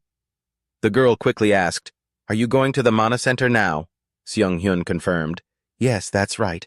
I have to go help the others. Lee Jae held out a scroll. Then please take this with you. It was originally for a school assignment. I don't know if it'll be of any use. He casually unrolled it to have a look. This is... Just then a voice called out, Lizzie! 2 children ran over overjoyed. It's Lizzie. The girl immediately recognized her friends. Paris Lucy. The kids tearfully asked, Lee Jae, are you okay? Does your leg hurt a lot? She replied happily, I'm fine, that healer saved me. The 2 of them were really crybabies. We're so sorry, Lee Jae. It's all our fault. Lee Jae was like a parent to them. Don't cry, I told you I'm fine. Or maybe not because she started crying too. I'm really okay. But if you 2 keep crying like this, I'm going to cry too. And so Lee Jae joined the chorus of tears. I was so scared. Seong-hyun thought to himself, I guess she really is just a kid after all. He refocused on the task at hand. Right time to go to the Mana Center. Meanwhile, at the Mana Center, Su-yi was unconscious. Junho was collapsed in a corner as well. Around the Mana Tower system, numerous mages lay unconscious. Seong-hyun cautiously scanned the area. What in the world happened here? Is that the Mana Tower system? After a quick scan, Seong-hyun immediately identified the problem. Mana circuits were attached to them, even Su-yi and Hojong. It's captured all of them. Suddenly, Taeseo shouted a warning, Don't come any closer. The professor was shocked. He struggled to explain, It absorbs everyone's mana in an instant. The gem is radiating an overwhelming presence. We can't control it. We have to get out of here now. It spotted Seong-hyun and rushed towards him. Tenseo screamed in panic. Mr. Kang! Seong-hyun calmly reassured him. I'm fine. Magic patterns crawled over Seong-hyun, but they were no match for him. This has no effect on me. Seong-hyun aimed his crossbow as Freya's linked pouch began creating a rock arrow. 3 powerful attacks headed for the creature. The flow of energy shifted as the mana crystal erected a defense, a mana shield. He was terrified. A mana shield? It can even use skills now. In contrast to Tenseo, Seong-hyun calmly observed, Just as I predicted. A series of small windows appeared. Mana overload. Mana warning. We want mana. He had anticipated it would turn into a monster. If that's the case, time to change tactics. Seong-hyun switched his attack type. Herbal incense arrow. The shield began to disintegrate, dripping down like melting ice. He thought to himself with a smile, got it. Just as he thought he'd only melted the protective layer, Tenseo shouted, pulling Seong-hyun back. Mr. Kong, look. The magic circuits are lighting up. The mana that melted off is being drawn back in. It's reusing everything. So environmentally conscious. A chill ran down his spine as he realized it had reabsorbed the melted parts. Then 3 magic circles were summoned, far stronger and more complex than before. If that hits me, I'm a goner. It seemed even Seong-hyun was in trouble. I'm screwed. The mana crystal launched a barrage of attacks at him. Mana bullet. The crystal unleashed its special move. Mana bullet. Its destructive power was terrifying. Tenseo screamed in panic. Mr. Kang? A large part of his left arm was charred black. Tenseo, coughing, struggled to get up. Are you all right? Seong-hyun still managed to smile. That almost got me. He had truly just escaped death by a hair's breadth. If I didn't have the celestial orb, I would have been blown to bits. But more importantly, this will never end. If it keeps absorbing mana like this. The mana shield was regenerating, and the mana crystal's defenses were perfectly restored. Tenseo pointed out the problem. It's using the leftover mana. As a part of its own body? He quickly realized that the herbal incense arrow wouldn't work on the melted mana. Seong-hyun understood as well. That's right. But Seung-hyun already had a counterattack in mind. Fortunately, this is exactly what I was waiting for. The mana crystal launched an even more vicious attack, a barrage of mana bullets. He sped up and rushed forward. Seung-hyun expertly dodged every single one. I need to be extremely careful now. He quickly readied his stance and an arrow shot forth. The attacks collided head-on, creating huge explosions. Mana rained back down to the ground right where the crystal had laid its circuits. Tenseo felt a sense of despair. Oh no. The mana projectiles are gradually being absorbed back into the circuits. This is just making the mana crystal even stronger. He couldn't understand. Mr. Kang, what are you trying to do? Seung-hyun decisively tossed his crossbow aside. It's the mana residue that forms the system's energy structure. He lowered his center of gravity, then Seung-hyun leaped high into the air. He had come to a conclusion. I can attack it with this. Item Kut Carousela's Celestial Orb. A sturdy and effective barrier providing magic defense and mana resistance. Seung-hyun braced himself and tightened his grip on the orb. The mana crystal's defenses were shattered in an instant. Kut Carousel's Punch. Tenseo, despite misunderstanding, found it plausible. He destroyed its armor with his bare hands. What a monster. To be clear, the professor's conclusion was incorrect. He continued to punch directly at its core. Without hesitation, Seung-hyun shouted, "This is the last one!" Suddenly, mana surged forth like a tidal wave. It coiled into a watery sphere, then suddenly formed two gigantic hands. The attack pattern changed. Tenseo still couldn't get up. It can transform. Seung-hyun felt a bit discouraged. Does this monster ever give up? Tenseo was struck speechless at the sight. Unbelievable. To think a monster like this was created in our magic tower. It has evolved into another form. The mana crystal began to rampage wildly, and the tower shook with each of its blows. Seung-hyun gritted his teeth tense. It's trying to stop me from getting close. It feels like an earthquake. There isn't much time left. How am I going to create an opening? He tried to think about the circuits when he suddenly remembered Lizzie. He recalled the scroll she had given him. It was a flash of inspiration. That's it. He immediately had an idea. Because this thing is obsessed with mana.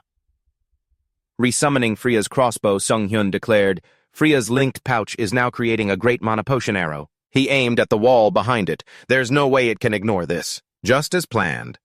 The mana crystal paused. Lured by the arrows, it headed straight for the target Seung-hyun had made. Seizing the opening, he tore the piece of paper. Gotcha. The mana crystal's circuits were pinned in place. They slowly turned black, losing their function. It was visibly weaker. Seung-hyun let out a triumphant laugh. This stuff really works. The scroll he had torn depicted a magic circle containing Lee Jae's mana.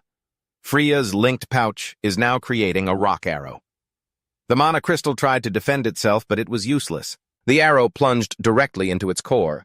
A massive amount of mana erupted violently. He smiled in satisfaction. It's over. A short time later, once the tower was stable again. Today we faced a crisis. A severe one caused by an overload in the mana energy system. Seung-hyun was being lauded by the mages. Robert stepped forward. On behalf of everyone here, I want to thank healer Kang Seung-hyun. He bowed his head sincerely before him. For saving the Red Magic Tower and all of Kamaroper. He generously offered a reward. If there is anything you desire, please let us know. Seung-hyun didn't hesitate for a second. Well, since you were kind enough to offer... His immediate request left the other mages stunned. I would like the Magic Tower's special relaxation circle magic carpet. It would be so nice to have that. They whispered among themselves, I've never seen anyone with that much nerve in my entire life. That's going way too far. Even a mage with no special achievements couldn't dream of it, let alone touch it. It seems he also thought it was a bit much. That item is only given to the mages of the Red Magic Tower as a memento, but Roper really refused. It can't be given to an outsider, no matter how great their contribution was. Seung-hyun let out a disappointed sigh. I figured it wouldn't work out. He suddenly made a decision. Therefore, as the master of the Red Magic Tower, I hereby declare healer Kang Seung-hyun an honorary member of the Red Magic Tower. Roper acknowledges your contributions, although you did not follow the path of a mage. Su Yi and Dong Ho were very surprised. What he considered it carefully, but you didn't hesitate to put yourself in danger to save the Red Magic Tower. But Roper truly is a wise man. If we don't recognize someone like that, who else will support us in the future? Seung-hyun was stunned for a moment. An honorary member. He let out a self-deprecating laugh. I used to be a quack, a healer who couldn't heal. And now I'm a fake mage who can't even cast magic. Amidst everyone's cheers, he accepted the honor. Well then, thank you, Sir Roper. Junho thought to himself, as long as it helps me heal people, I don't really care. Junho stretched and lay down on the floor. So tired. He was enjoying the fruits of his hard labor, even though most of it was Junho's. Being an honorary member of the Magic Tower must be pretty great, huh? They even gave you your own private room. He looked at the empty room. Too bad they didn't give me any furniture, too. Junho wasn't asking for much. We're going to use this place as a storage room anyway, so let's organize the inventory before we head out. Junho said cheerfully. Sure thing. He sat down to rest for a bit. Status window. Let's finish this too. The system announced points acquired 16,841 points. You have an unclaimed reward. Junho thought to himself. After treating the injured at the Magic Tower, I got a lot of points. Horong contributed a lot to that as well. Hard work really does pay off. Something had caught his attention. Mission received 5,000 points. 1-star reward. The old affirmations echoed in Junho's ears. But I can't deny that you've been granted a transcendent power. You'll just continue to crave it. He shook his head, dismissing it. Getting involved with a god is never a good thing. It's better if I don't make any more direct deals until I have more information about the manager. I'll put this aside for now. Next. Junho immediately regained his focus. Achievement unlocked. Item storage bag. Unlocked by holding 3 or more rare grade items. 1 Freya's crossbow. 2 Cataclysm Bell's celestial orb. 3 Earth meditation magic stone mat. Achievement! He swiped his finger across the screen. What's an item storage bag? The system immediately explained item storage bag. You can use the item storage system on your status window. When you put a piece of equipment in the item storage bag, you can benefit from its effects, even without equipping it. Junho noted with satisfaction. This isn't half bad. It's perfect for the dirk and the celestial orb. They're such a pain. He searched more carefully. But isn't there an achievement? Junho still hasn't seen for joining the Magic Tower? Why, he muttered to himself. There should be one. Junho suddenly remembered something. He was still lying down and just rolled over. Doc, aren't you going to wear the robe you got from the Magic Tower earlier? Junho stubbornly maintained his image. If I wear that, I won't look like a healer. He was adamant that a white coat suited a doctor best. Wait a minute. Junho took out the insignia. Activate red seal. A brilliant red robe was draped over him. It is the symbol and garment that represents my connection. The system immediately appeared. Achievement unlocked. Mage of the Red Tower. Junho smiled, satisfied. There it is. The next morning, their belongings filled the room. Suddenly, some strange and rather useless items were pulled out. He gave Junho an extremely judgmental look. He didn't understand. Why are you looking at me like that? Junho asked about an old story. You said that when you were dragged here, you were at home in your pajamas watching TV. Right, Junho recounted cheerfully. Yeah, I was making instant noodles. Next thing I knew, I was in a cave. He stared at the pile of stuff. I guess it's still better than coming here, with nothing like I did. But none of this stuff is useful. He hugged the bizarre fish, tightly retorting, This pillow is very useful, you know. Junho savored the feeling. It's always been with me whether I was sleeping in the cold or on the muddy ground.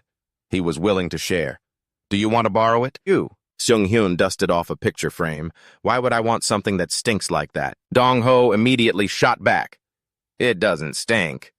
Oh, well, maybe it smells a little like an old man. Junho thoughtfully looked at it. He chose a corner with enough light to place the picture. Maybe I should leave this behind. Suyi and Lisa came out to see them off. Goodbye, we owe you two so much. The journey began again. Junho couldn't help but marvel. So this is Kama. He looked around from side to side. Junho wasn't surprised at all. This is where the rich people live. Let's go find a carriage. The first person they found waved them away, refusing. We can't take any passengers right now. Junho immediately fell into deep thought. Does this mean we'll have to take a boat? I get seasick. He tried to ask, did something happen at the horse temple? The man shook his head, denying it. No, there's no problem on our end. A loud shout was heard. "Rebuild the bridge." A few townspeople were arguing with the guards. "I have to get to the city of Karen right now. Let us on the carriage." Two guards struggled to explain that something had happened at the magic tower, so the barrier was no longer there. It's far too dangerous to go out now, but the agitated crowd wouldn't listen. "We don't want to hear it, just put the bridge back up." Someone was about to get physical. "I'm not waiting any longer if you won't do it." She was a mage. A chilling aura of frost erupted from her, and the two guards instantly turned pale. Junho also broke out in a cold sweat. "Dr. Kang over here." Sung-hyun frowned.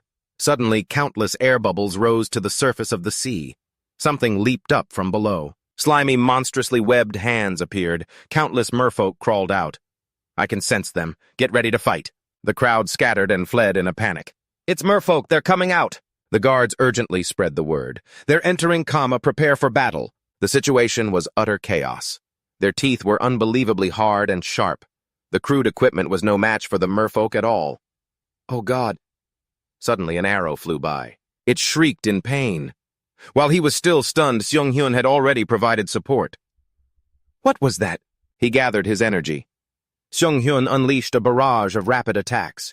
He shouted to Ho-rong, "We have to stop more of them from surfacing." Rong-ho crushed a stone in his hand. "Got it." System. Activating vampiric desire. Your damage output has increased for a period of time. He took a stance and swung his sword high. Dong-ho slammed it down, shattering the sheet of ice. Most of the merfolk were eliminated. He let out a sigh of relief. "That didn't take too long, huh?" But Seung-hyun knew it wasn't over. The real problem is just getting started. He was stunned, not understanding. Cyro looked exhausted and not the least bit happy after the battle. Someone worriedly asked, "Hey, are you okay? You're bleeding." Cyrus didn't pay it much mind. "I'm fine, it's really nothing." But the wound began to spread, and his body could clearly feel that something was wrong. Sung-hyun calmly pointed it out. "He's transforming." Scales began to spread across Ciro's body. He collapsed in pain. Everyone turned pale with fear. He's turning into a merman." This phenomenon was truly horrifying. Merfolk mutation, a disease where your body transforms into a merman after being infected by their blood. The mutated individual will then go on to infect many more people, in order to reproduce. Rong-ho urgently wanted to help. "We should clean his blood and use a healing spell." But Sung-hyun calmly stated that it would be useless. "It won't work," he explained calmly. "If I were in your shoes, I would have run for it already." "You can't detoxify his infected wound with a healing spell." He then recognized Seung-hyun. "You're the one who helped us defeat the merfolk." A guard asked hesitantly, "So, do we have to cut off his arm?" He rejected the idea. "The infection has already spread, and he's transforming very quickly, so cutting off his arm won't do anything." Cyro broke out in a cold sweat, seemingly understanding his fate. He placed his own sword to his neck. "Does this mean I'm going to become a monster?" Cyro trembled, but his resolve was firm. "If I can't stop this from happening, then I'd rather die while I'm still human." His comrades tried to stop him. "Wait, I can't watch this." Cyrus acted decisively. Fresh blood spurted out. But Seung-hyun stopped him. He smiled reassuringly. "Don't be in such a hurry." Cyrus stared blankly, tears falling from his eyes. Seung-hyun lowered his voice, gently comforting him. "I said there's no easy solution, not that there's no cure. And even if there wasn't one, I'd just make one. It's okay." A moment later, he dove decisively into the sea while the others waited on the shore. Seung-hyun quickly began his search for the key ingredient for the cure a merman's liver. Merfolk decompose instantly if they're killed on land, so I have to extract their livers while they're still underwater and protect them with mana. Absorb! He received an effect from the wind potion. He could breathe underwater thanks to the wind potion. Now I don't have to worry about breathing. Seung-hyun also took his skills into account. Points acquired 16,841. 20 points per use of Freya's roulette. 50 points. He decided to try his luck. With my current skill set, I can't fight underwater. So the roulette began to spin. The system continuously provided rewards. Minus 100 points. Roulette result. You have acquired a new skill. Divine Hand. Minus 100 points. Roulette result. You have acquired a new skill. Underwater thermoregulation. minus 250 points. Roulette result. You have acquired a new skill, hook shot. Minus 250 points. You have acquired a new skill. Enhanced arrow. Sung-hyun kept spinning. I just need to keep playing this roulette until I get something good. He felt quite tense. And a sure shot skill. I want to postpone it for as long as possible. Sung-hyun's finger hesitated over the mission tab.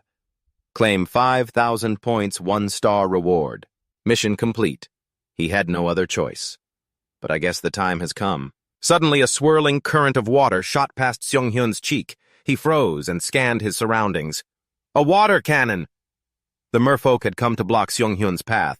They've all gathered here. He frowned, analyzing the situation. I can't get all the way over there. Sung-hyun used hook shot. He aimed for the one furthest away. The hook hit its mark.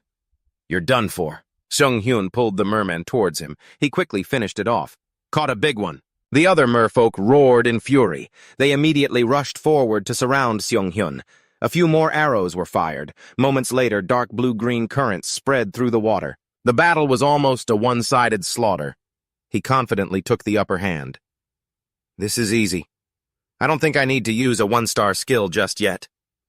Sung-hyun carefully observed the situation. But there's one thing that's bothering me. A giant merman suddenly appeared behind him. Why are there so many of them? Sung-hyun was startled and whipped around. He was completely stunned. A rare-grade Figia merman. Its size and skill were far superior to the smaller ones. The moment it started, the rare Piga merfolk launched a tidal wave strike. Sung-hyun quickly used his grappling hook, then grabbed another merfolk to block the blow. Sung-hyun's face went pale. I can't believe they all gathered here just out of pride. Huh. Sealing elixir effect. Time remaining 5 minutes and 5 seconds. He had to think fast. I don't have much time left. The rare Piga merfolk took a deep breath, gathering its power. It launched a water cannon. Sung-hyun dodged it by a hair's breadth. He assessed the rare Piga merfolk's strength. It only uses water cannon and tidal wave strike. They're not easy to fight, but all their attacks are dodgeable. Sung-hyun frowned. Are these bastards trying to stall for time? Sealing elixir effect. Time remaining 1 minute and 48 seconds. He didn't hesitate to retaliate. If that's how you want to play, then I have an answer for you. A powerful shot aimed straight at it.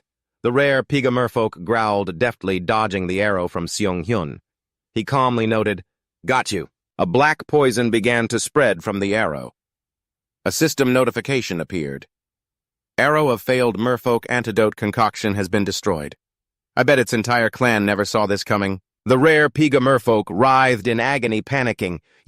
How dare you use poison? Sung-hyun smirked. That's what it wants to say, I think. Too bad I can't really explain it. Because they were underwater, what he had used was a failed treatment product. It was made from decomposed merfolk liver. Sung-hyun raised his crossbow. This won't kill you, but it's going to hurt. He prepared to deliver the finishing blow. And with that 5,000 quest points completed, the rare Piga merfolk struggled in vain. Sung-hyun used a 1-star skill. A powerful arrow shot forward, piercing its body.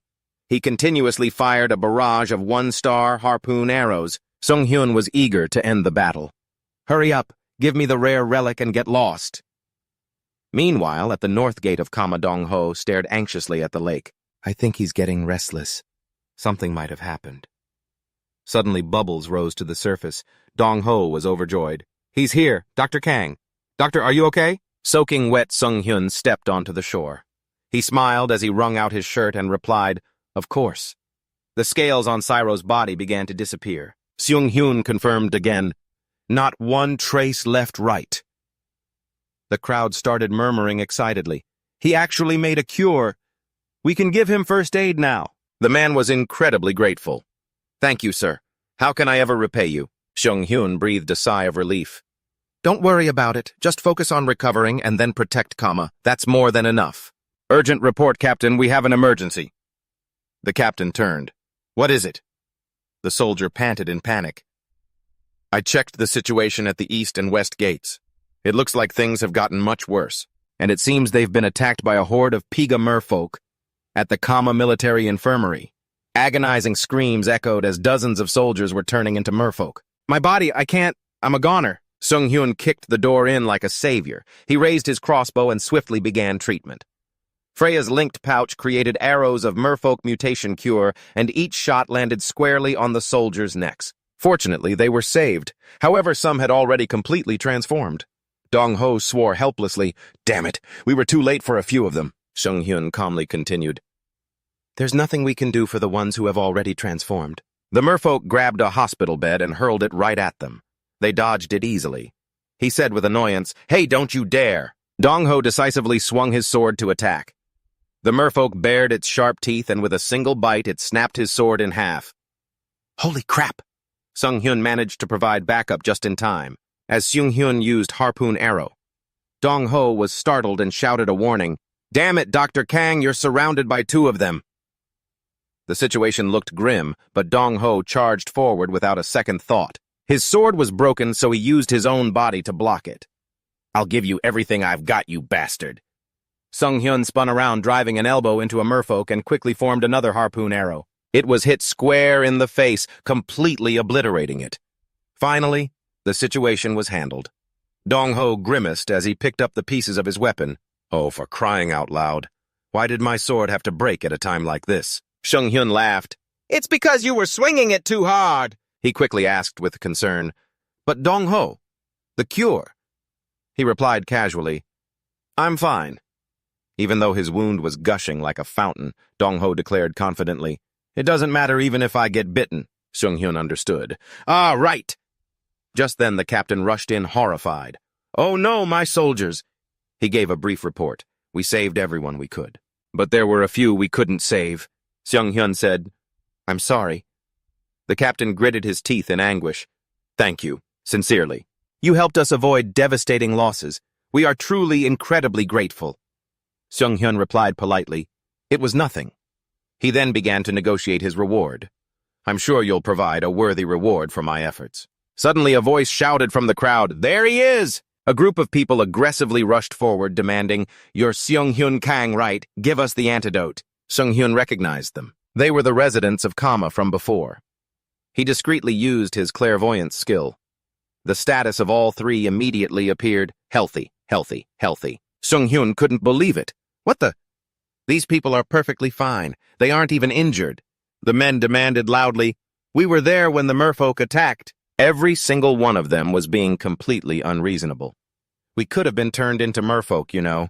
So give us the antidote. You should be prioritizing the residents over the soldiers. Is that all you have to say?" Seo Ung-hyun scoffed in contempt.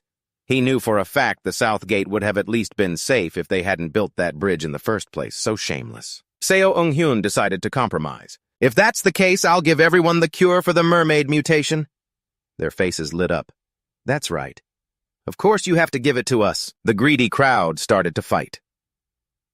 "Me first? No, me first." He flashed a businesslike smile. "Don't worry. There's enough for everyone." Seo Ung-hyun boldly shouted the price. "1 spoonful for 400,000 gold, okay? He isn't bound by morals. This is perfect. In that case, I'll be shameless too." The arrogant nobles froze. 400,000 gold for 1 spoonful. Seo Ung-hyun casually raised the price. "Don't like that price." "Then how about 500,000 gold?" They panicked. 500,000? Why did it go up again? He continued. 600,000. They were getting frantic. What Seo Ung-hyun maintained his smug grin. 700,000. One of them trembled with rage. The nobles standing on their moral high ground criticized him. "Don't you think you're going a little too far? You're just trying to profit from Kama's crisis." Seo Ung-hyun was perfectly relaxed. Now everyone calm down," he stated bluntly. "I'm willing to give the cure away for free. To patients with symptoms." The greedy crowd reached out their hands. "I think I have symptoms. I need it more urgently. I feel like I'm about to mutate." Seo Ung-hyun looked thoughtful. "Well, right now there's no way to know if you have symptoms or not." He rummaged through his bag. Seo Ung-hyun took out a vial of green liquid. "So," he introduced it briefly. "If anyone drinks this, I'll give them the cure. It's fresh mermaid blood." Seo Ung-hyun gave a faint smile. "If anyone drinks this, they will definitely transform. Therefore, I will give the cure to that person." Their faces went pale. You want us to drink mermaid blood? The blood that turns people into mermaids if they drink it? He acted very generous, so who wants to drink first? Seo Ung-hyun generously held out the small vial. So who wants to drink first? The nobles started to hesitate. He wants us to drink mermaid blood, but what if the cure doesn't work? Can he really cure us after we drink that thing? Someone backed away in fear, and then the whole crowd scattered in a panic. I don't think I need it, sir. It sounds like you were eager to try the cure. Why don't you go first? No, I think I'm fine. The captain's eyes widened in amazement. He dealt with all these stubborn people just like that. He couldn't help but exclaim, "You're amazing." Seo Ung-hyun's expression didn't change. Dealing with powerful clients is my specialty. His eyes showed a hint of weariness. But more importantly, we're planning to leave Kama today. Seo Ung-hyun asked again. Are you sure there won't be any carriages? Leaving the city, the captain confirmed. As of now, yes, I'm sure. Dong-ho was stunned to hear this. So what do we do now? He was at a loss. I guess we'll have to spend the night in Kama. Anyway, I need to restock my medicine. He suggested, should we start by getting something to eat? Seo Ung-hyun decided, let's go take care of the relic first. Dong-ho looked very interested. You said you fought a rare monster, right? Nice job. He compared it. It was easier than the rare zombie monster. They headed straight for the Kama relic appraisal. A receptionist greeted them. Hello? He had a professional smile. Welcome to the Kama relic appraisal. How can I help you? Seo Ung-hyun's brow furrowed slightly. This sounds familiar. I can tell he's a scumbag, just by looking at him. He would be the one to handle the transaction while Dong-ho wandered around. I need to have a relic appraised. The receptionist's eyes immediately lit up. This is a rare relic, I can't believe it. He's bringing in something so valuable. His greed was obvious. I have to pocket this right away. I see right through you. Seo Ung-hyun thought to himself, you bastard. As expected, the receptionist gave a false appraisal. This looks like a relatively common item. He quietly formulated a plan. I'd better stop him before he tries anything. Someone rushed in shouting, Hey! He was too stunned to react. Seo threw a punch that sent the receptionist's head flying. Trying to scam another customer, were you? He was completely subdued in an instant. She gave a forced smile and explained, I'm sorry, sir. This useless bum was trying to trick you. Seo Ung-hyun calmly confirmed, yes, he was. Seo tossed the receptionist aside. You're here to have a relic appraised, aren't you? Let me see. She created a stream of light that enveloped it. Information appeared quickly. Item earring of the sea, underwater vision, underwater movement speed plus 50%, water attribute enhancement plus 10%, attack plus 20% in underwater combat left, defense plus 20% when in underwater combat right. Seo gave a very serious appraisal. Congratulations on acquiring such a wonderful item. You can receive an additional bonus if you bring this with you, Dong-ho whispered. Dr. Kang, what is that ear cuff? He explained simply, it's a type of ear accessory. You can clip them on without needing to pierce your ears. She had suggested, if you're looking to sell them, I can offer a good price. Seung-hyun took them back. No, I'll keep it for myself. He fiddled with it, satisfied. It's designed for underwater combat. It wouldn't hurt to hold on to them. Seal looked regretful. Too bad. Seung-hyun tossed one to Dong-ho. Here. He caught it. What's this? I've decided one is enough for me. He was surprised. What the doctor gave this to me. Seung-hyun calculated. You'll need one too if you have to fight underwater. Dong-ho looked at him, deeply moved. Dr. Kang, I had no idea you were worried about me. But in reality, Seung-hyun just wanted to utilize all his resources. I can't be the only one doing all the work underwater. He felt a little awkward. But you still have to wear it to improve efficiency, right? He had already considered that. A system notification appeared. Achievement unlocked, item section unlocked upon possessing 3 or more items of rare grade or higher. Dong-ho's face lit up with joy. This is amazing. Item section, slot 1, painted moonlight, C. Seung-hyun agreed. Right. We can help each other like this in the future if we find any achievements we can unlock together. He handed back some items. Here's your mat. Of course. Dong-ho tilted his head back to look at the sky. Anyway, it's getting pretty late. He agreed. You're right. We might end up sleeping on the streets if we keep going at this pace. He suggested, so we can't go back to the magic tower. Let's use your special room. Seong-hyun was considering it when Tenso appeared and said, "We haven't been together for long, but I'm so grateful that we met." Then came Sui. "We're parting ways for now, but I'm sure we'll meet again in the future." He pointed out the problem. "We've pretty much said our goodbyes. Not to mention it's been a day since we left." Suddenly someone approached them. "Excuse me for bothering you, sirs. Not sure who this is, but they must be a good person." It was late at night, and CL was returning home exhausted. She pushed the door open. "I'm home." CL saw Seong-hyun and Dong-ho again. "We have guests?" She was stunned. "They're the customers from this morning. And why are you here?" "So did you finally get kicked out of the guard?" Sero corrected her, annoyed. "I'm on sick leave." He spoke up, realizing, "I thought you looked familiar. So you're Sero's sister." Their mother explained cheerfully. "This young man saved your brother's life, dear. He'll be staying here until the gate reopens." Seong-hyun observed them quietly. "The Cattler family. They seem ordinary at first glance." He was certain, however, but it's clear their family has deep roots. Deep within the Kama security forces. He explained the two guests' presence. "It's ridiculous to imagine the savior of the guard sleeping on the streets." The siblings were Sero Cattler and CL Cattler. CL's eyes lit up as she introduced herself. "Is he the healer everyone was talking about this afternoon?" "I'm CL. You can stay here for as long as you want. You can stay for a few months or even... Sero can sleep in the living room." Sero grumbled in frustration.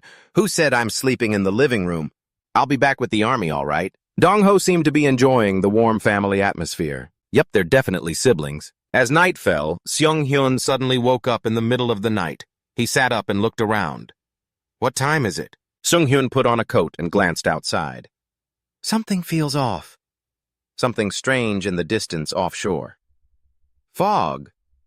He frowned, confused. "It seems to be concentrated in one area. I'll just ignore it and go back to sleep." Seong-hyun pondered for a moment, then changed his mind. "Come to think of it, there's a watchtower in this house. Maybe I should go to the top." He opened the door and headed straight for his destination. The night was silent with only Seong-hyun, or so he thought. A man in full armor approached. He swung his sword, stopping it right at his neck. Seong-hyun didn't even bother to blink. "Who are you?" Hikaru demanded in a low voice. Seong-hyun glanced coolly to the side. "The first thing he does is put a sword to my neck." He acted discreetly while choosing his words. "I summon Freya's crossbow." Sero rushed out to intervene. "Uncle, that's the healer Seong-hyun Kang." Hikaru immediately withdrew his sword. "Seong-hyun, the one who saved Sero?" Seong-hyun smiled without answering as Freya's crossbow vanished. He escorted him to the watchtower. "My deepest apologies. I nearly harmed my nephew's savior." Seong-hyun replied very politely. "I don't blame you for being cautious when there's a stranger in your home." Hikaru Cattler, retired guardian. Hikaru looked down below as he spoke. "I start my day by looking at the lake. Some say it's pointless since our town has a magic barrier." He was clearly unconvinced. "I start my day by looking at the lake. Some people say it's pointless since our town already has a magic barrier." He clearly doesn't agree. "But what's wrong with wanting to protect your own home with the power you have? I understand why he does it. So that's why you watch over the city from your home." Seong-hyun focused his gaze. "I can see it clearly from here." He summoned Freya's crossbow. Seong-hyun agreed. "I don't think what you've done is pointless, Hikaru." He fired straight into the fog, using a one-star grappling arrow. It flew a great distance. A light flashed far away, and then it suddenly exploded. Seong-hyun lowered his crossbow. That fog. The color drained from Hikaru and Cyro's faces. As the fog dissipated, a horde of monsters was revealed. It was just a smokescreen. It looks like they were planning to attack Kama. The night instantly descended into chaos. It's an ambush. The guards were quickly assembled. They're trying to get into the town. "Anyone who can fight, arm yourselves." Hikaru gripped his sword and charged into the fray. He quickly demonstrated the skill of a veteran guard. Seo and Cyro were incredibly strong, too. Dong-ho was stunned. That family joined the battle. Seong-hyun remained calm. Well, they are a family of guards. Before heading out, Seo gave them 2 items. "You two take these." He made his decision. "And since we received some gifts, too, item the golden glory of Kama. Item the silver glory of Kama." Seong-hyun would definitely join the fight. We can't just sit here and do nothing. But he didn't seem very confident. I'm not so sure about this. The monsters roared ferociously. Junho charged forward full of fighting spirit. He cut a clean path, beheading them in the water. Junho exclaimed in amazement. This weapon is amazing. Golden Glory. Reward physical damage plus 250%. The two siblings began to struggle. Damn it, there's no way to stop them. They just keep popping up from the water. Sung-hyun tried to find the root cause. These monsters can't leave the water. Are they under a spell that prevents them from breathing on land? Far out at sea, there was a magic circle. A few merfolk were manipulating them. He concluded, so merman sorcerers are the ones behind this. Sung-hyun locked onto his target. Silver Glory has received the moonlight effect. Accept effect. He hurled it forward. Sung-hyun smirked smugly. Moonlight effect added. Recall after 10 seconds of flight. He knew for sure that if they just took care of the sorcerers, the monsters would leave on their own. Just as he thought, they startled and shrieked in chaos. Hikaru stepped up to direct and encourage the soldiers. They've lost their morale. Drive them back. The merfolk faltered as expected. They let out incomprehensible sounds as their staves began to glow. The magic circle transformed, successfully summoned a colossal crab. Junho salivated. I bet there's a lot of meat on that crab. Sung-hyun licked his lips too. They say fita giant crab meat is a pretty expensive delicacy. Cyro couldn't understand them at all. Do you two think that's what's important right now? The guards hastily formed a line. It's heading for Kama. It's going to destroy everything. Stop it now. His attack didn't even phase it. This damned crab jammed. Dongho's whole body ached. Its shell is too hard. He figured it out and immediately reported, using observation eye crimson armor. Wusong. Sturdy body protection. Horong. It's a defensive skill. The giant crab's claws slammed into the guards. Sung-hyun shouted, We've found its weak spot. Unfortunately, Cyro was hit. I can't move. Fear constricted his pupils. Cyro shouted in a panic, Seo, get out of here! She was holding onto its leg, literally. You will not enter Kama as long as I live. The giant crab easily tossed Seo aside. Its pincer was about to pierce through her. Seo definitely couldn't dodge in time. Junho rushed in and Sung-hyun charged forward at nearly the same moment. The two of them successfully wounded the giant crab. They instantly knew what the weak point was. That's it. The two of them shouted to the guards, Everyone aim for its legs! Filled with fighting spirit, everyone charged forward. We will stop you even if it costs us our lives. We are the guards of Kama. The grueling battle lasted until dawn. Despite the long fight, everyone was still full of energy, shouting, We did it. I've been waiting for this moment. They cheered joyfully. We did it. We've protected Kama. Hikaru offered his sincere thanks. Kama and my family are safe, all thanks to you. Sung-hyun was still wide awake while Junho was already nodding off. But there was only one thing on Sung-hyun's mind. Excuse me, but what's about my crab? A celebratory feast was held. Everyone butchered the giant crab on the spot. It just melts in your mouth. This is delicious. Now I get why nobles can't get enough of this stuff. You two please eat your fill. After all, you guys were the MVPs of the battle. Junho was full of praise. This thing did most of the work. It's so powerful. Seo looked proud. Of course. That's no ordinary shovel, she explained excitedly. It's a rare grade item. It might even be higher than rare. The glory of Kama is awarded to Kama's best guard each year. He was a little embarrassed accepting it. Are you sure you can just give this away? Seo generously offered it. Just take it. We have 11 more of them at home. Sung-hyun noticed something about the giant crab's shell. He stepped closer to see why only this part was shining. Sung-hyun discovered a fragment of a red something. An accessory item. He was skeptical.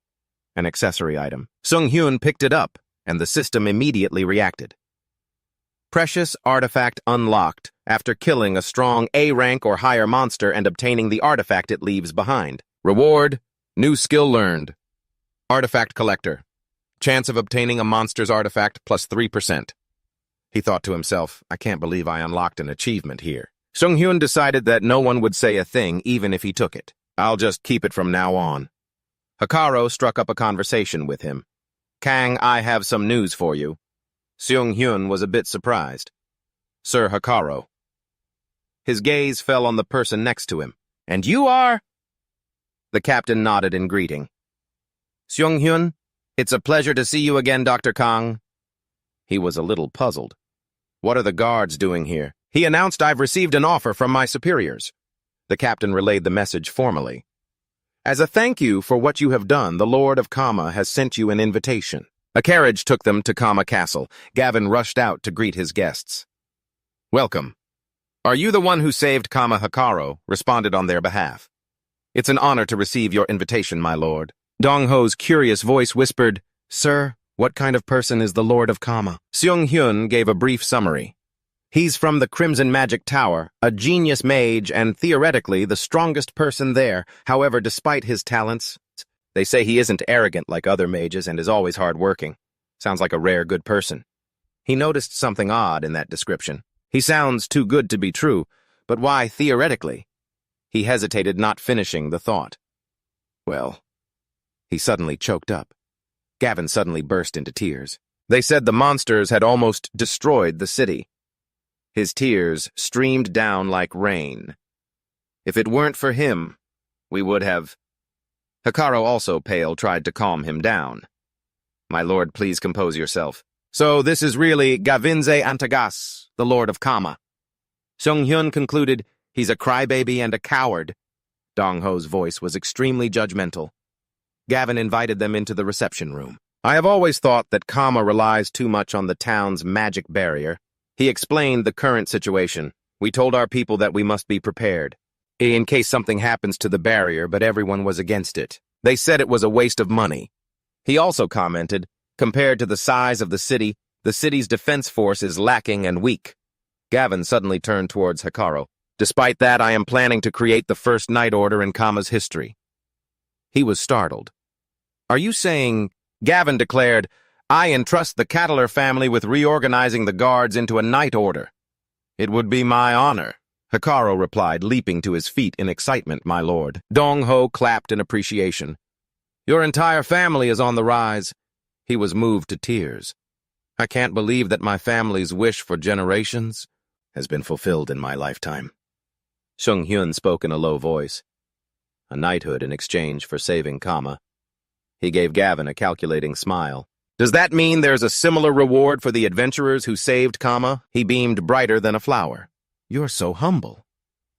Weren't you two the heroes who saved Kama? Gavin was ready to offer dozens of gold, silver, and jewel items. They are all high-value items worth millions.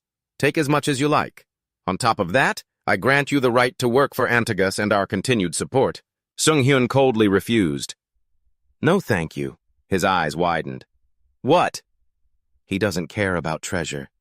I can tell he's thought carefully about the items, but they aren't what I need.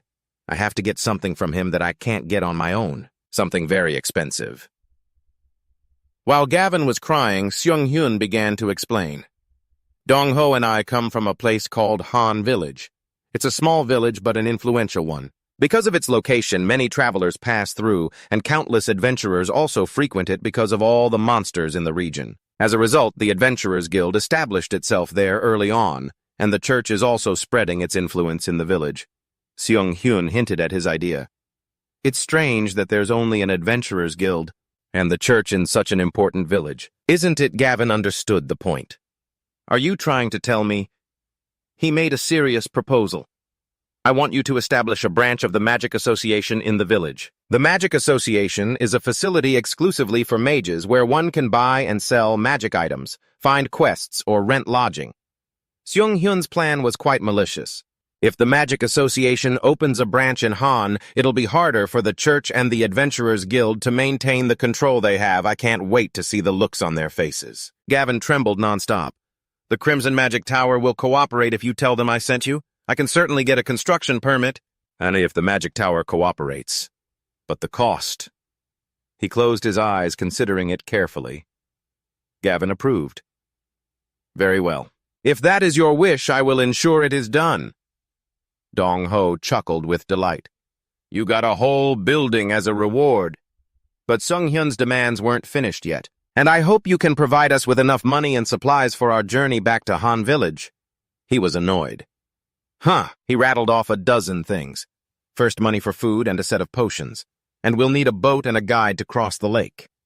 Seung-hyun threw Gavin into utter confusion. Lake Fita is full of monsters, so make sure to cast a charm on the boat so it doesn't get destroyed.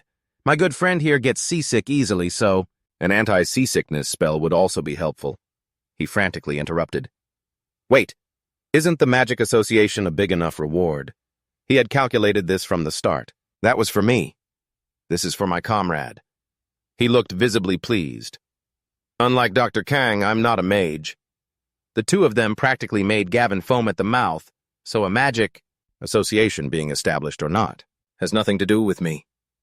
Hikaru frantically shouted Lord Gavin. That evening, the boats were fully prepared.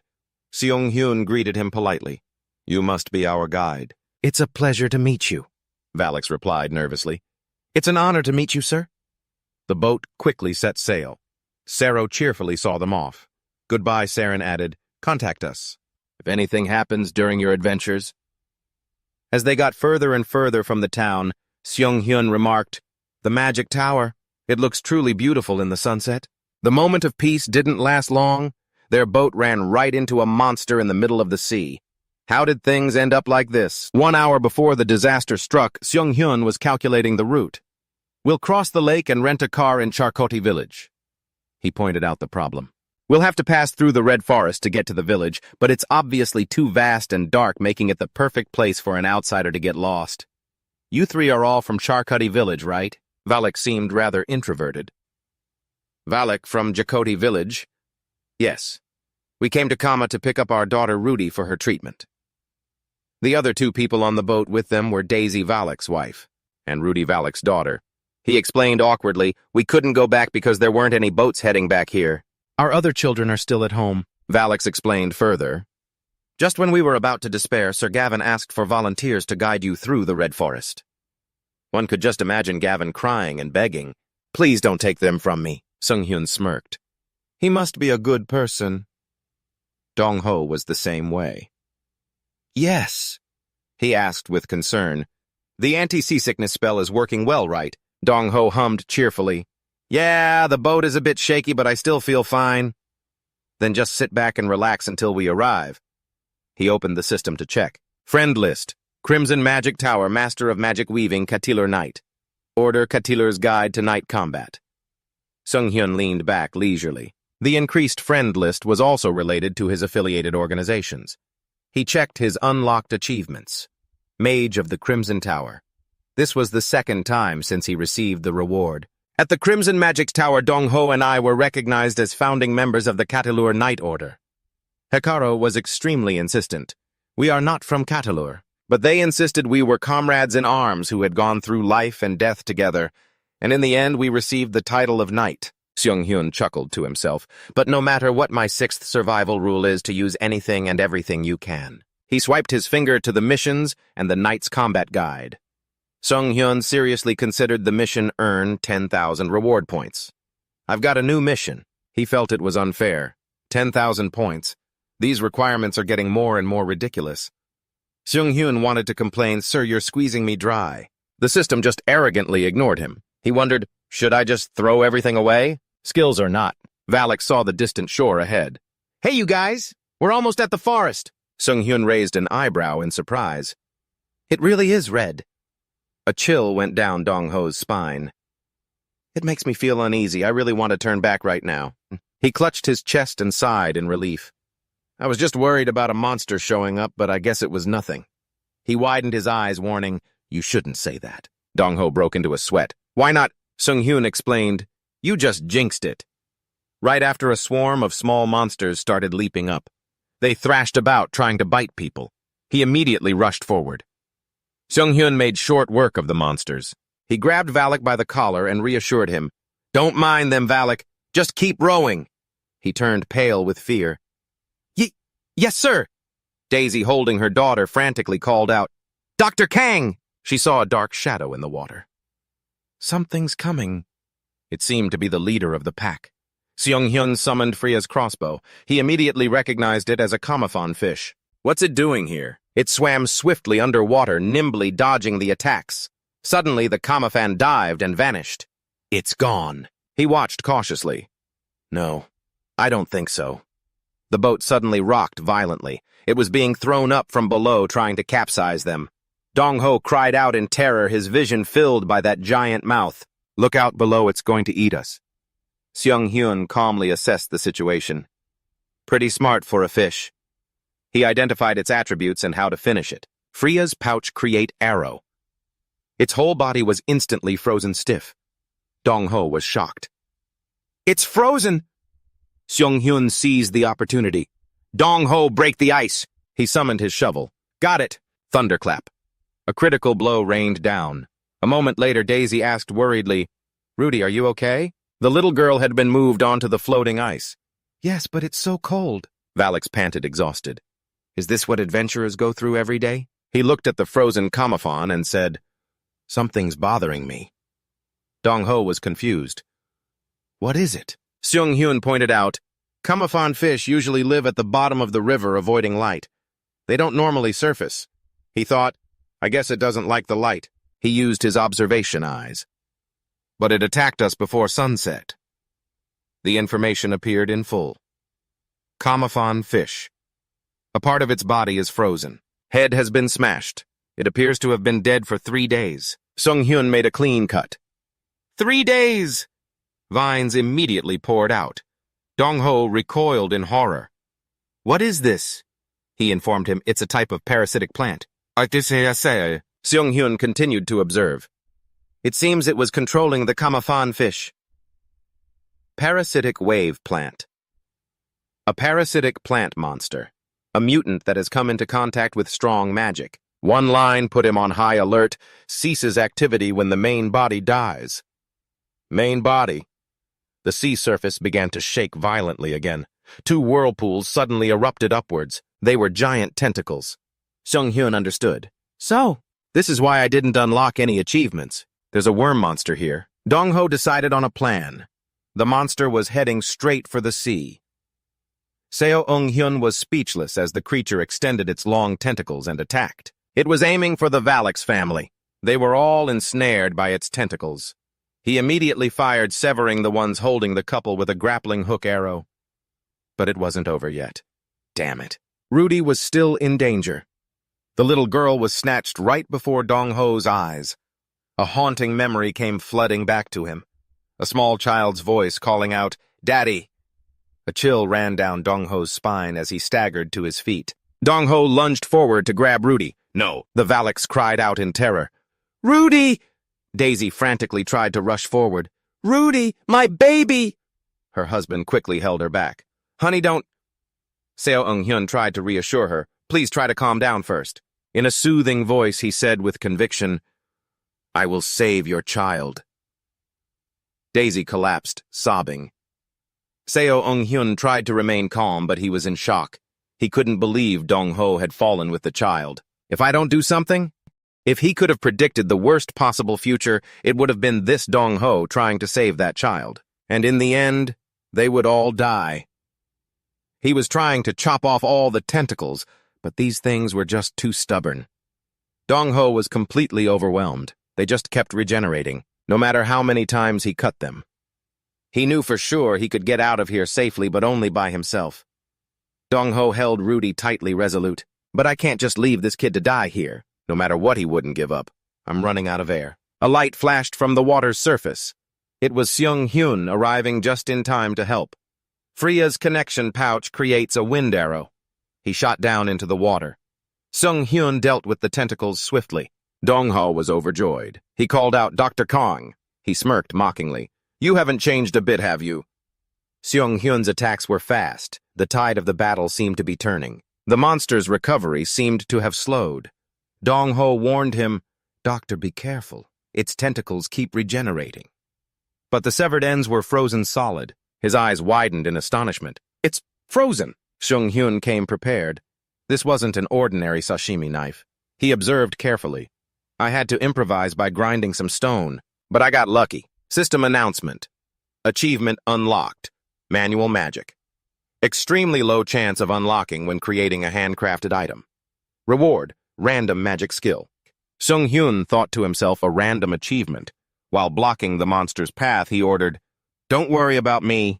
Just take Rudy and get to the surface." Dong-ho quickly swam away. Got it. Be careful. Seung-hyun continued to swing his knife. A random magic spell will enchant the crafted item with 2 random effects. Every one of his slashes was effective. Magic effect freezing. The tentacle suddenly grabbed a rock and hurled it straight at Seung-hyun. So you're using tools now, huh? He immediately summoned Freya's crossbow. Seung-hyun gathered his power and took aim. Freya's connection pouch creates an ice arrow.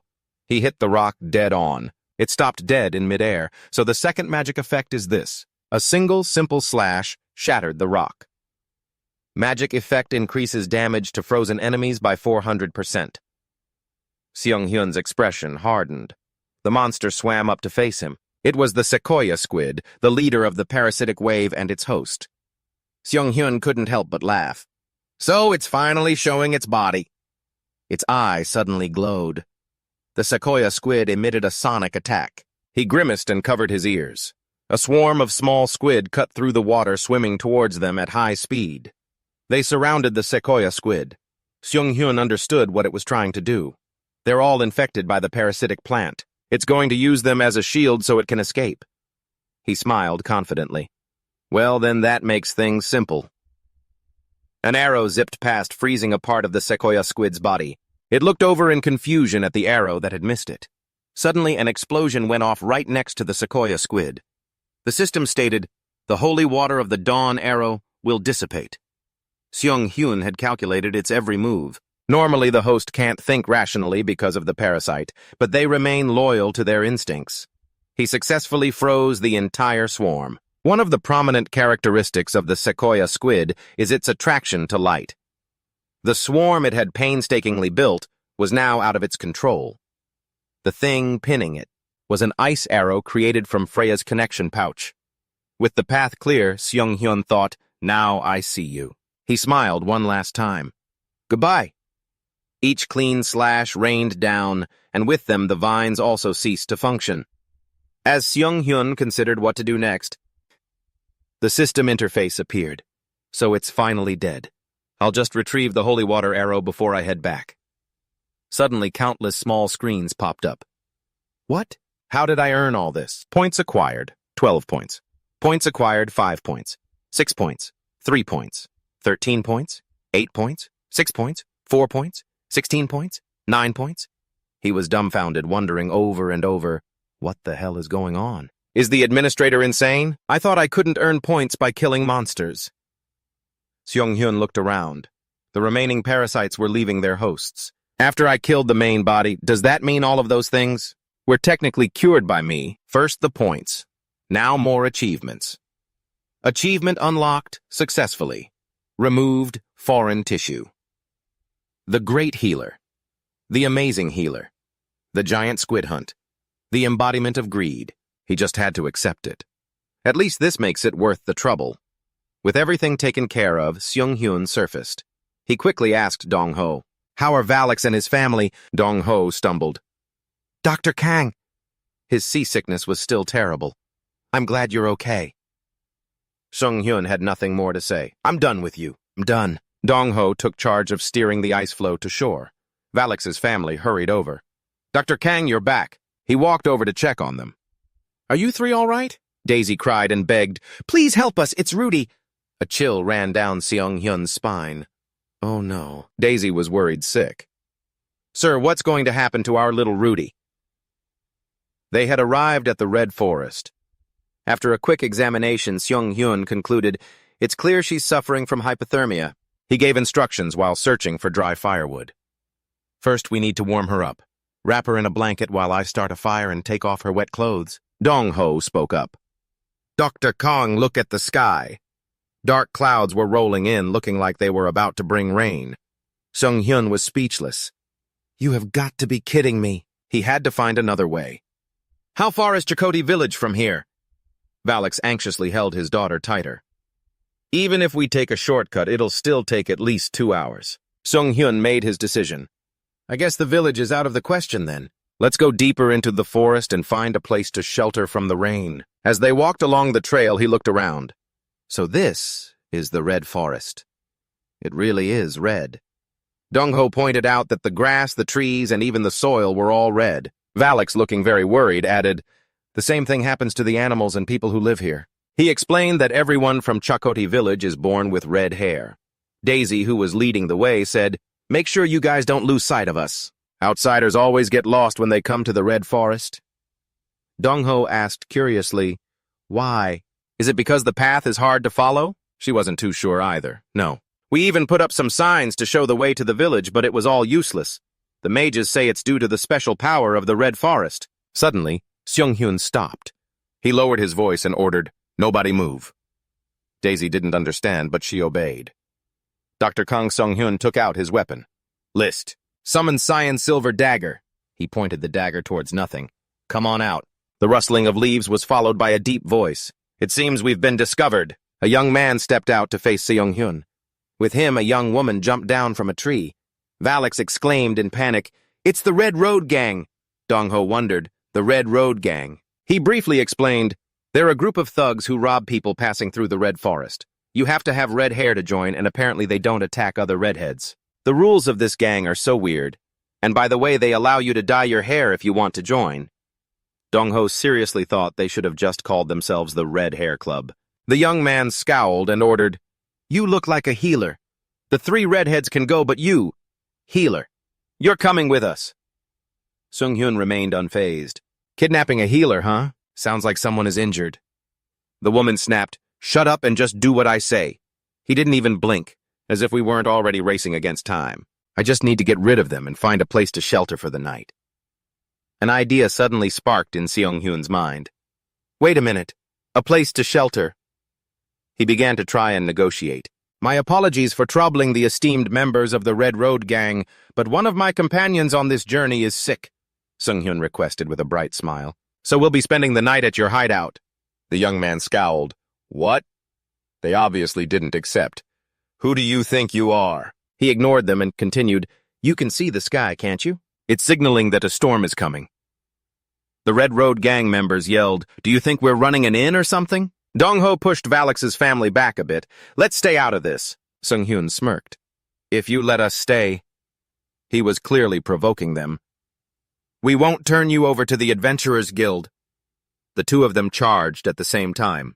"How dare you, you arrogant bastard!" The woman attacked swiftly. "Surrender if you know what's good for you." But it was nothing compared to Seung-hyun.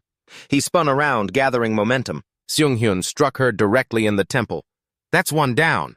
The young man got even angrier. "Why you—" This time it was a kick straight to his chest. Neither of them was a match for him. Damn it.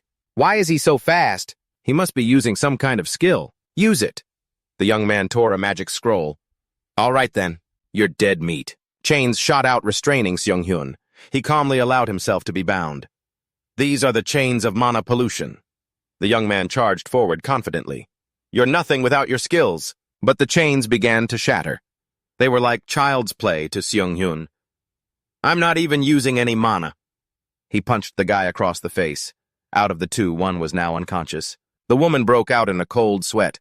Seung-hyun smiled as he threateningly raised his fist, or maybe it wasn't a threat and he'd actually use it.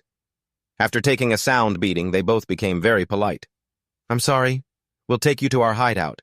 A while later, the group was led to the foot of a mountain. "This is it." He touched a mechanism, and the boulder blocking the way moved aside. "This way." As soon as he stepped inside, Seung-hyun saw the problem. Many people were lying around writhing and groaning. "I feel sick. My head." Junho looked on with pity. "They look really ill." He glanced over and asked, "Is this why you needed a healer?" The young man looked very worried. "Yes." "They were fine, and then suddenly they all just collapsed. We can't figure out why. This is really serious. We've been looking for a healer." "Who can solve the problem?" A suspicious voice rang out. "What? Who are you?" Another red-haired man approached. "Rosen." Seung-hyun was a little surprised. "So he's the leader of the Red Road Gang." Rosen stepped closer. "You said you were only bringing a healer here." Seung-hyun found it a bit hard to believe. "That's their leader." He scanned his eyes over Junho and Valix's family. "We don't need all these people." "What happened?" The woman was sweating buckets. "Well, Rosen, this is—" "There's no good reason. I can't just say we had to bring them." Because they destroyed us. He happily recounted the whole truth. They offered to let us stay the night at your hideout after I destroyed them. She gritted her teeth in fury. Lawson was completely stunned. Let them stay overnight. We're wanted fugitives. We can't allow outsiders in. Sung-hyun assured him, Don't worry, we won't report you. He gestured with a thumb over his shoulder. And I'm a doctor. Sung-hyun then made him an offer. I'll take care of your people. Lawson was clearly swayed. In return, you can let us stay the night here. What do you think? Lawson mumbled to himself. You'd have to be a pretty strong adventurer to break into a rogue's hideout. He then made a single request. In that case, just promise me you won't cause any trouble. He smiled reassuringly. Of course. Sung-hyun thought to himself, I knew it. He doesn't have what it takes to be a leader. Sung-hyun wondered, So where's the real leader? Rudy was laid down near the warm fire. He began to examine her. This girl doesn't have a fever and there are no signs of any direct physical trauma. Sung-hyun didn't hesitate. All right then, I'll have to use my observer's eye. The system displayed the details. Status report, pain disorder, phantom pain, severe headache. The hallucinatory pain is caused by memory loss and can lead to mental collapse if left untreated. Dongho asked, Did you figure anything out? He replied, Yeah. She's suffering from phantom pain caused by memory loss. Phantom pain usually refers to the sensation of pain in an amputated area, but in Ajahn it refers to a state where you feel pain, despite having no physical injuries. Sung-hyun continued to explain, The constant pain won't weaken their physical health, but it will take a toll on their mind. The longer it's left alone, the more intense the pain becomes, making the mind break down even faster. He stated firmly, but most importantly, phantom pain has no physical entity, so it's very difficult to treat. Lawson staggered. So there's no way to cure them. Sung-hyun stood up and said, You have to eliminate the cause of the phantom pain. He laid out the treatment plan. Since the cause is mental trauma, we'll need a mental fortifier and a sedative.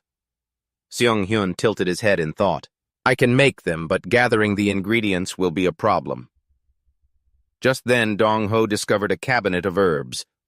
Dr. Kang, aren't these the ingredients for the medicine? He went closer to take a look. These herbs must be from the Red Forest. They're all red.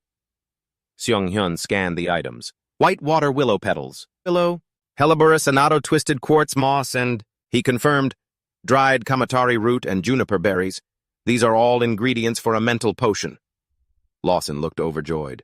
Sung-hyun asked him, How many of your men are able to move right now? He breathed a sigh of relief. 25, including me? No, about 17. Sung-hyun patted Lawson's shoulder. That's more than enough. Sung-hyun gave a saintly smile and made his request.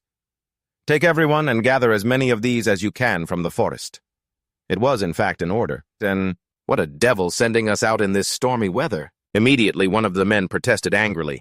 We gave you a chance because you said you're a doctor, but who do you think you're ordering around now? Get lost. He remained indifferent, as if he hadn't heard the insult.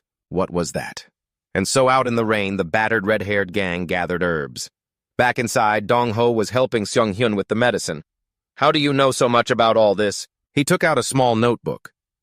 It's all from experience. I always keep notes on the patients I've treated and any information I collect. Dongho exclaimed, You're really diligent. Sung-hyun held out his hand. Anyway, hand me the ingredients you've got. Dongho readily complied. Okay, here you go. But his hand slipped and the jar of herbs rolled into a corner. Sung-hyun teased him. Your hand's shaking already. Dongho hurried over to retrieve it. That was a big mistake. As he was picking it up, he noticed something strange. What's this? Dongho brought back a hand-sized object. Doctor, take a look at this. Without stopping his work, Sung-hyun said, It's a scarab beetle. Dongho grimaced. That's what I thought. It's the same kind of beetle we ran into inside the relic in the dungeon. Right? The way those beetles swarmed us was horrifying. Dongho pointed. There are a whole bunch of them over there. Did some kind of insect maniac make these? They're a bit too intricate to be just decorations. He used his observer's eye to analyze it. Tabila scarab. Deep sleep. Hibernating. Petrified. Inactive. Revives when conditions are met. The moment Sung-hyun said it was a hibernating monster, Dongho panicked and threw it away. Sung-hyun analyzed seriously. If these were part of some collection, they wouldn't just be left lying on the floor. And it's not like there's a natural scarab habitat anywhere near here. Sung-hyun ordered curtly, "Dong-ho, dig around here." He was terrified. "Huh, why?" He didn't bother to explain. "You'll see why." Dong-ho obediently did as he was told. Dozens of scarabs were buried underneath. Sung-hyun confirmed his suspicion. "Just as I thought." Dong-ho screamed, "What are they all doing here?" "Just how many of them are there?" Sung-hyun picked up a handful of dirt. This entire cave was probably made by those dung beetles. He examined it carefully. "I have a lot I want to ask Jason. It's still pouring outside. The herbs have been divided into small vials. It's almost ready. All the ingredients you gathered are very clean." Sung-hyun gave careful instructions. "And make sure everyone takes their medicine regularly." Jason replied humbly, "Thank you so much." He sobbed, "I'm sorry for thinking you were a con artist just because you said you'd use poison." Two familiar bruised faces appeared again. "We'll make sure all of them take their medicine. The leader should get some rest. Rosan, the sick are being cared for. We'll make sure they get back to peak condition." Sung-hyun smirked sarcastically. "I guess even heartless thieves look out for their own." Rosan awkwardly said, "We're like a family." He crossed his arms. But Sung-hyun suddenly mentioned, as if in passing, "Phantom pain isn't a very common thing." He pointed out the anomaly. "It's one of the most severe forms of mental illness. It's usually only found in the most dangerous regions of Aeon high-difficulty dungeons, contaminated zones, places like that." His face darkened with every word Sung-hyun spoke. "And yet here, and we haven't had any widespread contamination. In a pathetic thieves' den like this is impossible." He had grasped the problem. "Unless, of course, you're hiding something." Sung-hyun pointed it out bluntly. "Something's been off from the start." He had been suspicious for a long time.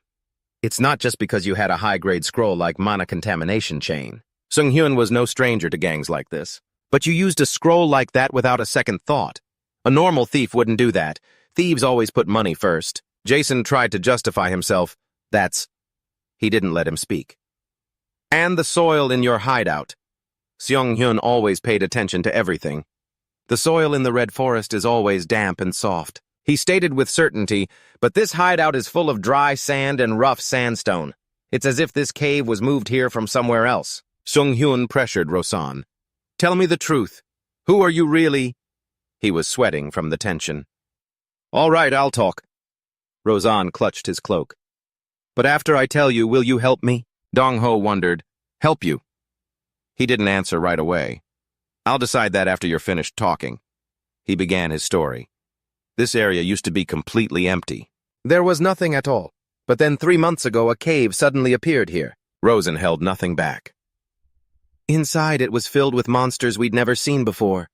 They discovered countless treasures of gold and silver and even precious items." Dong-ho broke into a sweat. "Huh! Monsters and items. Does that mean this is—" He confirmed it. "That's right." Rosen admitted the truth. "This cave is a type of dungeon." He was being honest. "I did a little research, and it seems people call this a translocated dungeon." Sung-hyun paused for a moment. "A translocated dungeon. That sounds familiar." His expression grew grim. "I remember now. A normal dungeon exists within a subspace. You can't enter it without a gate. But there's an exception. Sometimes an entire dungeon that should exist in a subspace is transported into the real world. And that's called a translocated dungeon." Sung-hyun frowned. "The last time one of those was seen." "So was centuries ago." He figured it out. "So, that scroll was one of the items you guys obtained. From this dungeon." Rosen looked fearful. "Yes. That was the first time in our lives we'd ever gotten our hands on items like that. We were ecstatic." The incident started to unfold. But then things went wrong when the youngest in our group got the magic resistance scroll.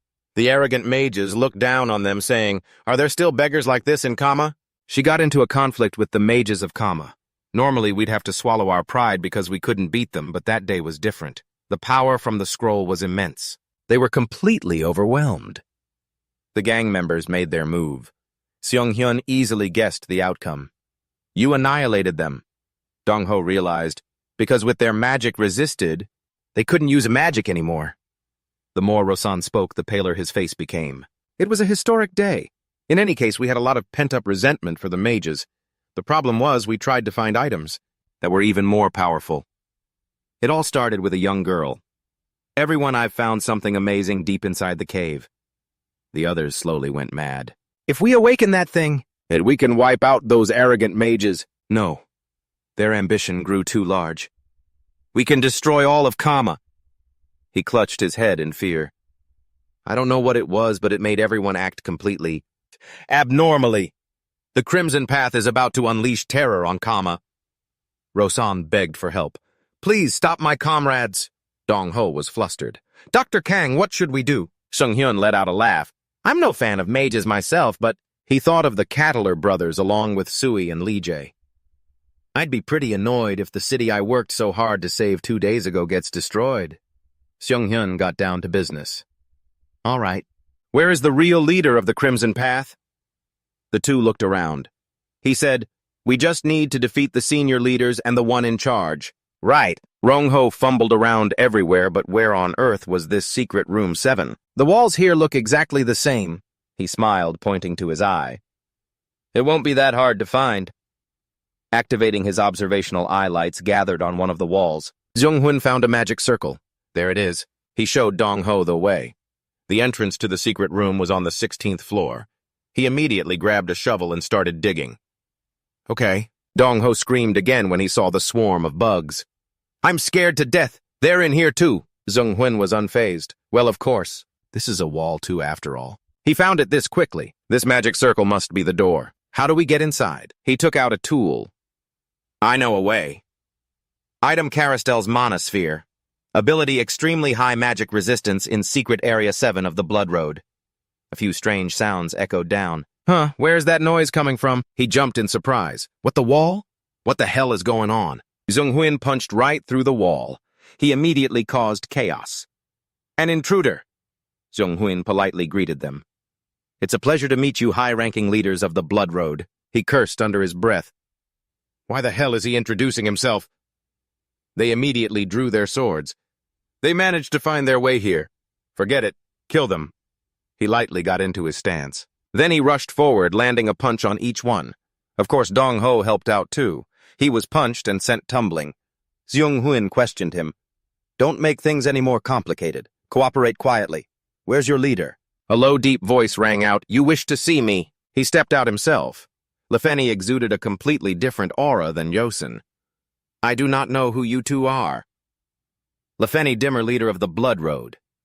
He silently confirmed that this man was the true leader. Jung-hyun spoke up. Someone told me that you all have found something extremely dangerous in this dungeon. He frowned as if in thought. Something dangerous. Lefenny suddenly broke into a creepy, bone-chilling smile. Ah, he guessed immediately. Did Rosen tell you? This reaction was different from what Jung-hoon had expected. Huh. Lefenny openly showed his contempt for him. That old man is a real coward. He became wary. Something's not right with him. This isn't a normal reaction to finding out you've been betrayed. The aura coming from him is very unusual. But I guess that old geezer didn't tell you that sticking your nose where it doesn't belong here could cost you your life, did he? Jung-hyun immediately grew more cautious. A series of earth-shattering punches were thrown one after another. Lefenny's punching power was insane, but all his punches missed their mark. Dong-ho was on the edge of his seat. That idiot, he's knocking down all the support pillars. Lefenny just kept rushing forward without thinking. Jung-hoon swung his dagger. The first attack struck his dominant hand. Lefenny gnashed his teeth ferociously. His composure was the complete opposite of the other man's. All right, now I've created some distance. Summon Freya's crossbow! Lefenny suddenly roared like a madman. He ignored his injury and yanked the dagger embedded in his hand right out. It was as if Lefenny wasn't using his brain at all. Is this guy completely nuts or what? Jung-hoon found it hard to predict his movements. He's charging straight at me? He punched the wall. Lefenny successfully used a rock to block the arrow. He closed the distance in the blink of an eye. Jung-hoon frowned and backed away. He's too fast. Dong-ho suddenly charged in from the left flank. Don't forget about me! A shovel slammed right into Lefenny's face, skill wrecking. But suddenly a current of electricity blocked him. Rong-ho took the full brutal force of the attack. He was truly starting to feel afraid. Rong-ho, He had nearly lost consciousness. Seung-hoon was shocked. Mana suppression. Rong Ho was forcefully stomped to the ground. Lefani had taken a hostage. Drop your weapon and surrender. He couldn't fight back.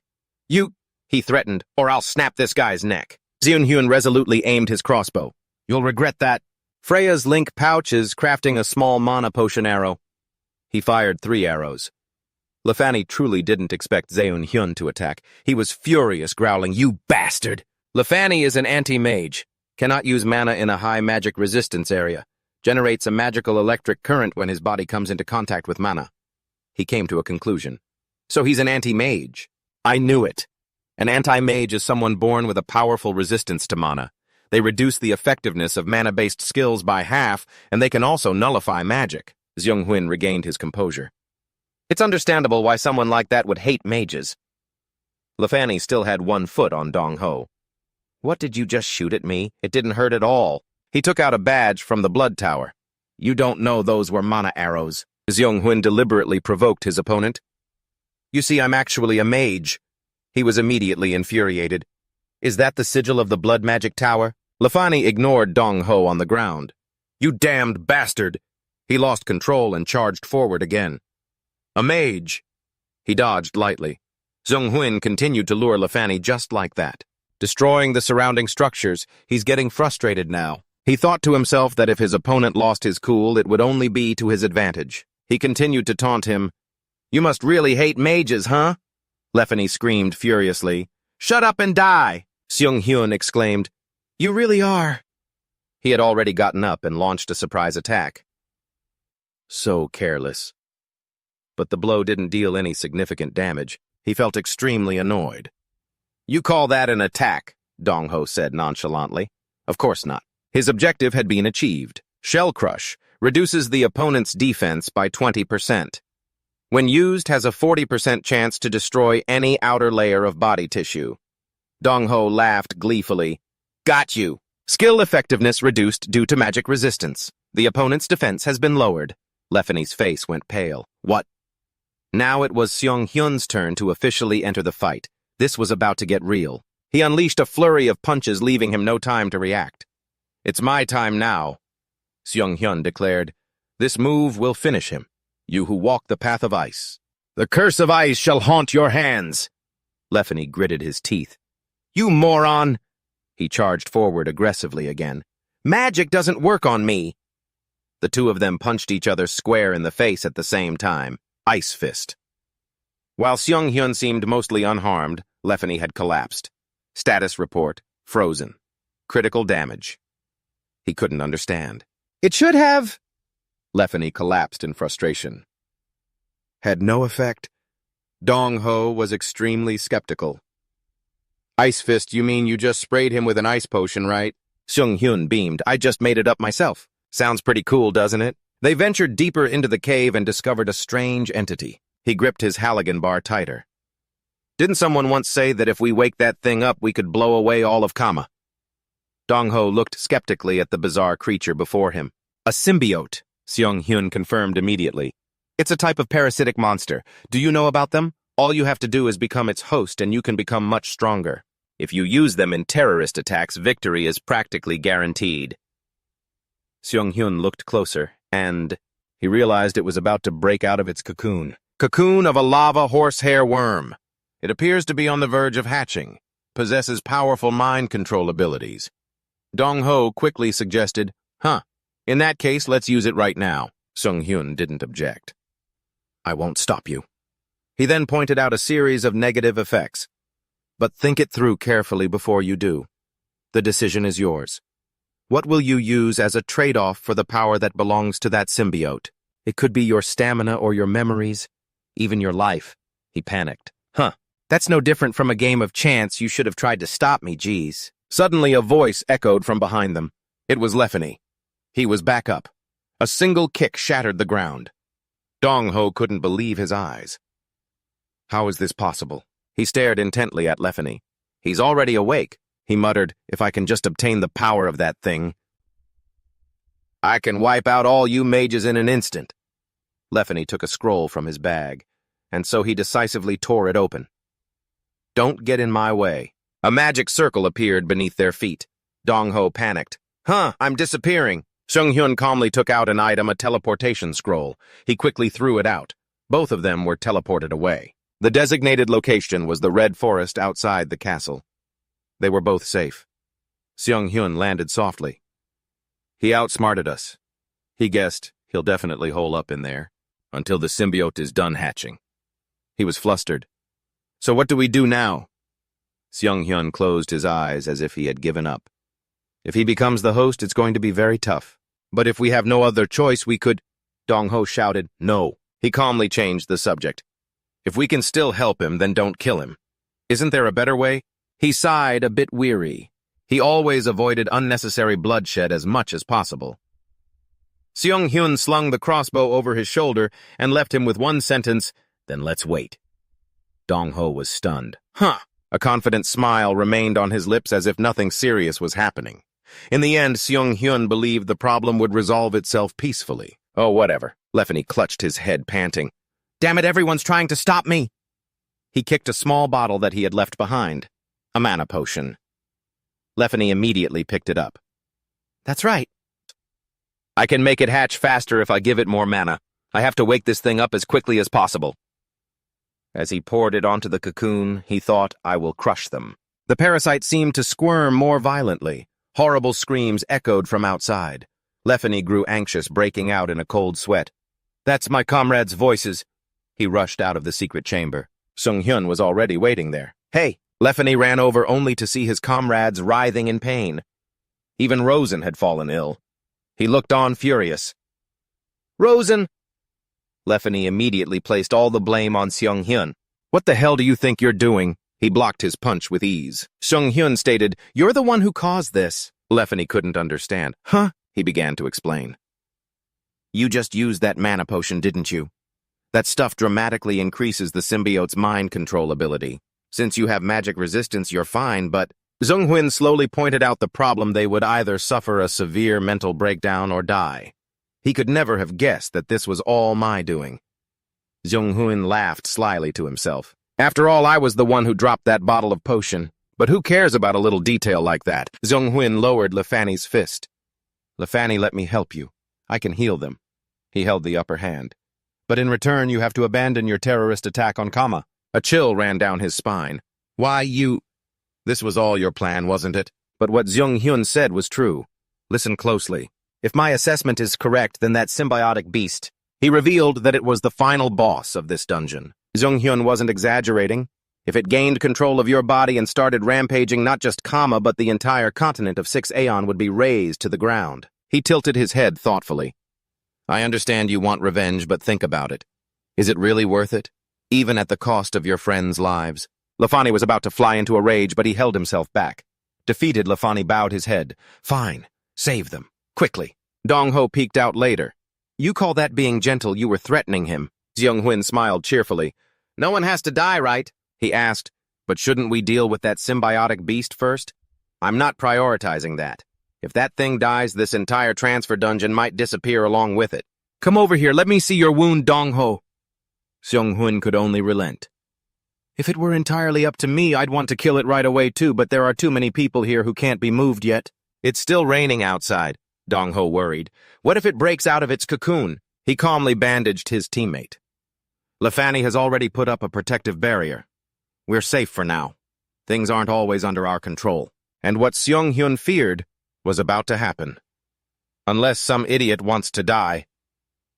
The treatment medication ran out. The immediate crisis was resolved for now. Junho's treatment had drastically reduced their symptoms. Good thing we prepared the medicine beforehand, Lefany said guiltily. I'm sorry.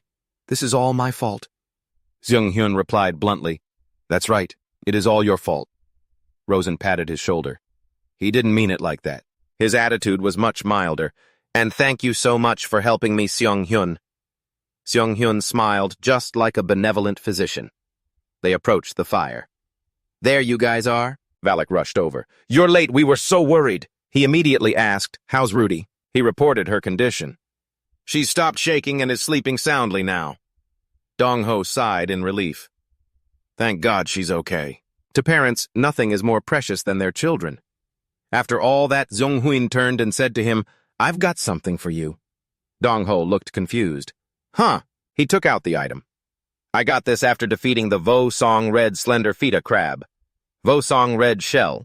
HP plus 15% defense plus 15%. 7% chance to recover HP when attacked by a water-type move. 3% chance to activate the Vo-Song Red Shell skill when attacked. His eyes lit up. Are you sure you can give this to me? Junho affirmed, of course. It's better suited for a tank than a healer. With an angelic smile, he spoke words that cut to the bone. So now you can continue to take hits for me. Dongho could only shed tears of emotion. I should have known. Junho sat down to one side. All right then. I should organize my things too. This was the first free moment he'd had. On the way to the Red Forest, he'd unlocked a few achievements at Feta Lake. Junho fell into deep thought. The most noteworthy one was something he found extremely interesting. Incarnation of Greed. Unlocked. You have earned 10,000 points or more in a single day. Junho pressed Claim Reward. He received Vending Machine System. You can use the Vending Machine System in your status window. Obtain a new item by using 1,000 points. Junho was so excited he shot to his feet. 100% System Guarantee. Today's item reward. Skill Ignore Requirements. He couldn't believe it. Today's item is a skill. Junho was burning with rage. They're giving this as a reward for premium content. What's with this system and its gotcha mechanics? He weighed the pros and cons, then made a decision. 1,000 points a day is a lot, but it's worth investing in a good skill. Used new skill Ignore Requirements. For other great achievements, the rewards kept coming one after another. After that, he earned rewards, a skill removal ticket, a storage expansion ticket, and a specialized stat. World Stone Grinding and Displacement unlocked. You receive a buff while in a transfer dungeon. And there was also an achievement for discovering the transfer dungeon. I must have missed that notification. Junho thought smugly to himself, a wise time traveler knows to check their achievement window at the end of the day. It seems Dongho is not a very wise time traveler. Just as he was about to rest, something happened. All right, I should probably get some sleep now. The entire cave began to shake violently. Dongho, barely awake, shot up. What the? Lefany and his comrades were also startled. Is that an earthquake? Junho rushed out. This is no ordinary earthquake. He heard a strange screeching. There's only one thing that can make a sound like that. Suddenly, scarab beetles burst from the ground. They were all coming to life at once. Junho was shocked. The scarabs? They're heading inside. He instantly understood the problem. They're moving towards the secret room. Lefany also knew this was bad. That's where the symbiotic creature is. The two of them rushed inside. Follow them. But there are way too many of these bugs. What the hell is this? They're blocking the entrance. Junho didn't hesitate. He summoned Freya's crossbow, fired a shot to clear a path, and dashed forward. All right, we're through. Something else rushed out to attack Lefany. It was still a bug, but slightly different. Lefany grimaced. What the hell is that? Junho explained that it was a rare monster, and taking it down was going to be a real pain. The bug shrieked, using proud, rare bug. Immediately, the other bugs gathered around it, clinging to one another to form a single mass. The swarm of bugs had formed a beetle cannon. A spherical monster made of beetles charged straight at the two of them, but it couldn't easily land a hit. Junho immediately saw their chance. Our opening is right after it attacks. He shot straight into its center using javelin arrow. The cannon was pierced, leaving a donut-shaped hole, but the screeching didn't stop. Lefany shouted, It's regenerating by creating more beetles. Junho's tone carried a hint of pride. You're quite the amazing medic. He grimaced in protest. What are you so proud of, huh? Lefany had no idea what to do. How are we supposed to attack this thing? It's so big. He offered a solution. I have a plan. Junho asserted, That monster is being maintained by mana. If we can get close and activate skill cancel, we can kill it. You can do it, Lefany, because you're the one who repels mana. He knew his own limits. I'll get my ass handed to me before I even get close. He showed his true colors as a genuine exploitative capitalist. Just let them beat you to a pulp. I'll heal you right back up. Lefany grimaced in disgust. I can't believe this guy. With that, he got a running start. Lefany aimed straight for the monster. He ignored everything and just threw a punch. Screw it. Trusting Junho's words, Lefany charged straight into the monster sphere. He attacked it with all his might, and the sphere exploded. Lefany was thrown back. The bug had lost its protective layer. All right. The mastermind has appeared. He immediately aimed his crossbow. Seung-hyun offered sincere praise. Well done, Lafani. Using javelin arrow, he pierced it through instantly. The bug oozed a green fluid. It was completely destroyed. He scratched his head. Oh, man. Seung-hyun looked regretfully at the small stone on the ground. I didn't mean to break this relic. As they ventured deeper, the two of them found only a single cocoon. What the hell is this? There's no larva inside at all. Where could it have gone? Seung-hyun examined it carefully. It looks like it's already hatched. He found a strange object. What is this? Seung-hyun scanned it for information. Tear of Godius. An item that can fully restore one's spirit but causes a hallucinatory state after use. He collected it. It left behind something pretty useful. A voice called out. Boss. This sudden appearance was strange. Bill. Seung-hyun recognized him. That guy was one of the executive officers. He cautiously warned Lafani, don't get near him. Seung-hyun stated firmly, the symbiote got to him. He's infected. Infected with a Godius larva. Bill shrugged and laughed. Don't worry, I'm fine. He recounted, I had a splitting headache when the bug attacked me, but I managed to fight off its mind control. Lafani was immediately fooled. Really?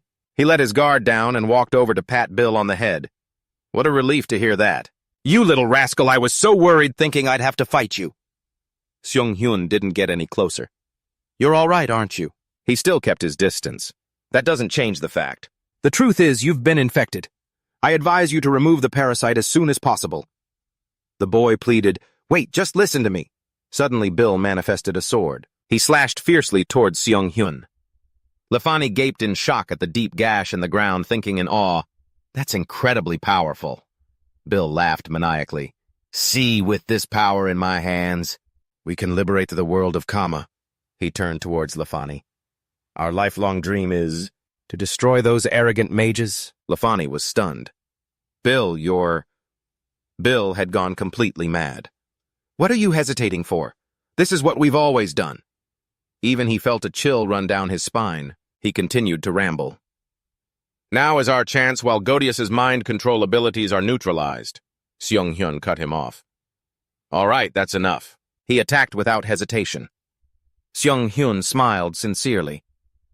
Thank you for confirming that information for me.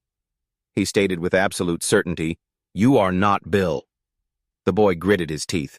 What?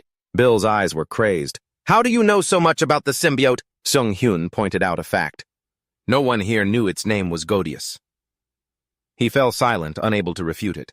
A pair of insect wings sprouted from Bill's back. Godius had revealed its true form. How annoying. You just keep getting in my way. It lunged forward without hesitation. Godius roared with determination. I will kill you right here and right now. He dodged by a hair's breadth as the slashes, which seemed to miss, suddenly curved back in. Moonlight. It created a massive explosion, but Seung-hyun still managed to dodge in time. Lafani launched a surprise attack from behind. Give Bill back. That parasite Godius dispelled his weapon. Catching him with his bare hands, Godius attacked Lafani with nothing but his fists. He was quickly knocked aside. Lafani cried out pitifully, "Oh, that hurts so much!" Seung-hyun didn't even blink. He was a monster boss after all. He noticed a crucial detail.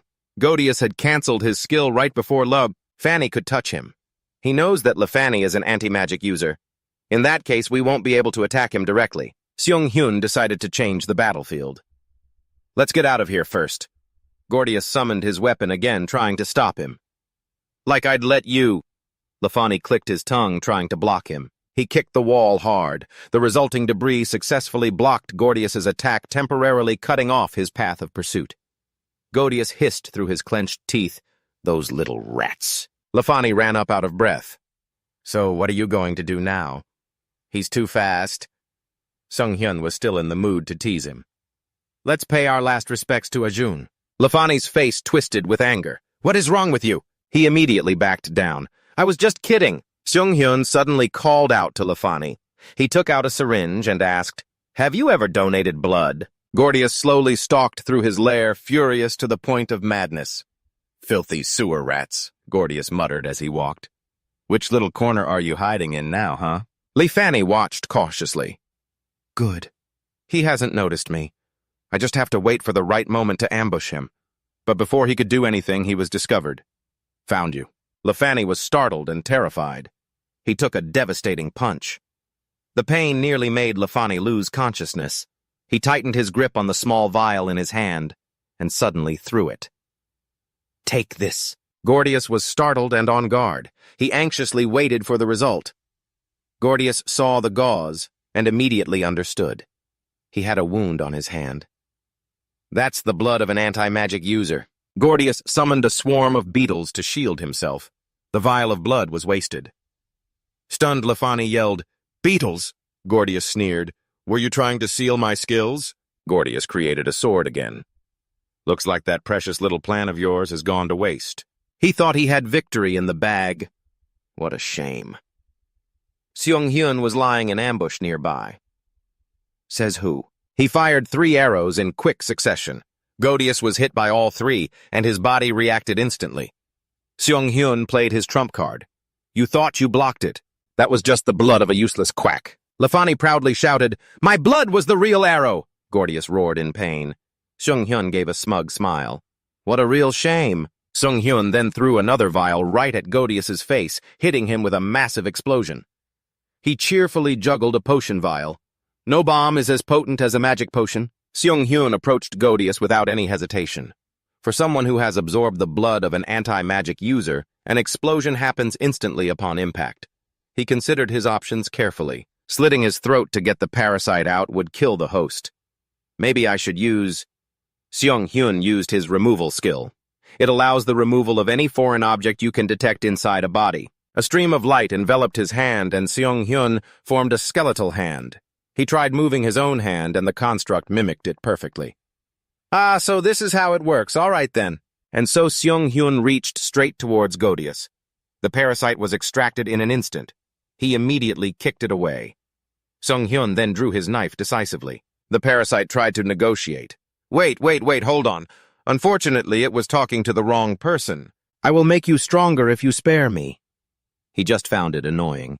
Is it using telepathy? How persistent. Seung-hyun replied coldly, I'm a healer. I have no fucking use for that. The parasite squeezed its eyes shut. I have information about this transfer dungeon. He paused. Trembling, it continued its gamble. You have many questions about this dungeon. Don't you just spare me? Seung-hyun considered it seriously. He's right. I don't have enough information about the transfer dungeon. He gave the parasite a chance. Fine. Talk.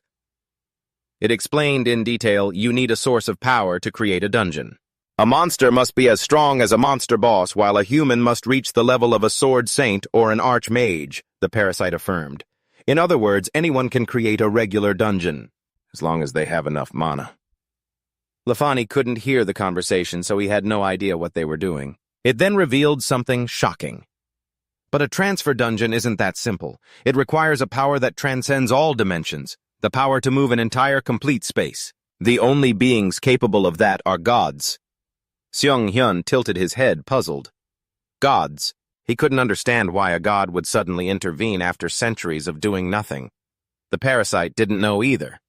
Who knows, I was also surprised when I was dragged in here. It could only state with certainty, but when a foreign space is brought in like this, it severely distorts the time and space of this land. So even though I don't know which god did this, the information the parasite was providing was completely new. That being is definitely not a benevolent god. Seung-hyun was certain that if these transfer dungeons kept appearing, Ajun wouldn't be able to withstand the distortion of time and space, and would eventually disappear. He came to a grim conclusion. In other words, this means an evil god wants to destroy Ajun. Seung-hyun still had his doubts, but didn't dwell on it. How could such important information have left absolutely no trace? Oh well, never mind. The parasite began trying to manipulate Seung-hyun. Submit to me. Lefani wanted to rush in to help, but his injuries wouldn't let him. Seung-hyun, he tried to yell. Snap out of it. The parasite praised him profusely. A strong body? I like it. Its ambition flared up again. I will use your body to destroy this world. A nice dream, but a foolish one. Sung-hyun suddenly spoke up. I'm so sick of you. The skeletal hand appeared again. He used Eliminate and pulled it out. The parasite was completely restrained, confused as to why. What happened? I was already controlling your mind. Sung-hyun had used the skill Special Command Refusal. He was completely immune to brainwashing skills as his base mental stat was over 500%. He chuckled. I really hate taking orders. Sung-hyun suddenly vanished from the parasite's sight. This time he acted decisively. Farewell. It screamed in agony. The parasite has been eliminated. No, Sung-hyun approached Lefany. Are you okay? He had no strength left. What kind of monster are you? Sung-hyun stated. Of course I'm the one who's going to treat you. One moment you say you're a sorcerer, the next you claim to be a healer. You're such a liar. Sung-hyun paid no mind to Lefany's grumbling. In any case, he had already seen the status report. Severe bleeding, a large amount of blood, lost bruises all over his body. The injuries are more serious than I thought. Sung-hyun calculated carefully. I already drew a lot of blood from him, when he was already injured. At this rate, I'll be the one to kill him. He needs a blood transfusion right now. He let out a weary sigh. But where am I supposed to find the blood of an anti-mage? Right here, right now. I guess there's only one way. Sung-hyun used the system. Mission earned 10,000 points. Reward 1 star. Total points 11,302. He affirmed to himself, I know you're watching, manager. Sung-hyun sent out his wish. At a time like this, please give me a useful skill. After the notification, mission complete appeared and the wheel started spinning. It stopped. There it is. Just as I'd hoped, a useful skill. Decomposition breaks down an item into its base materials. Separate. Splits. A fused item into its individual components. This skill has a 100% success rate. Retrieving the arrow of Fry. Acquired the anti-mage's blood arrow. He carefully lifted it. With this skill, I'll be able to turn the arrow back into blood. Sung-hyun crushed the arrow. Using decomposition. Inventory. You have obtained the anti-mage's blood. Everyone was overjoyed to see Lefany wake up. Leader, he's awake. Are you okay? He looked dazed. Huh. Lefany didn't understand a thing. Why am I lying here? Sung-hyun carefully warned him. Don't move too much. He gave a faint smile and said, You almost died, you know. He looked at the vials of blood and couldn't help but wonder, Do I owe this guy my life? Lefany asked worriedly. What about Bill? Is he okay? Sung-hyun confirmed he's still alive. However, it'll take him some time to recover. Rosen was extremely grateful. You're amazing, Sung-hyun. I can't thank you enough. Sung-hyun thought smugly. My skills are pretty good, huh? He was completely exhausted. I can't even count. How many things have happened today? Sung-hyun thought to himself. It feels like ever since I first contacted the operator, things have just kept happening one after another. Suddenly, there was an unsettling sound. The cave shook violently. I'm going to lose it. Are you kidding me? What's going on? He panicked. Another earthquake. Sung-hyun immediately grasped the situation. Once the boss is dead, I expected the dungeon to disappear, but the cave should have remained intact. But the whole cave is disappearing. He shouted orders. The dungeon is collapsing. We'll fall into a dimensional rift if we don't get out of here now. Everyone's face turned pale. A dimensional rift. But once you fall into a dimensional rift, there's no getting out in this urgent moment. Sung-hyun cut open the parasite's stomach again. Rosen was stunned and confused. Sung-hyun, what are you doing? He already had a countermeasure. Found it. We can create an escape portal with this. Item acquired low-grade boss monster's core. Sung-hyun tossed it to him. Rosen, pour your mana into this. Rosen was dumbfounded for a moment. Me. All right. He focused intently, and a magic circle appeared. He rushed everyone. This core is low-grade, so it won't last long. Hurry up, 5, 4, 3, 2. Everyone scrambled to get in. Move it! Sung-hyun laughed again.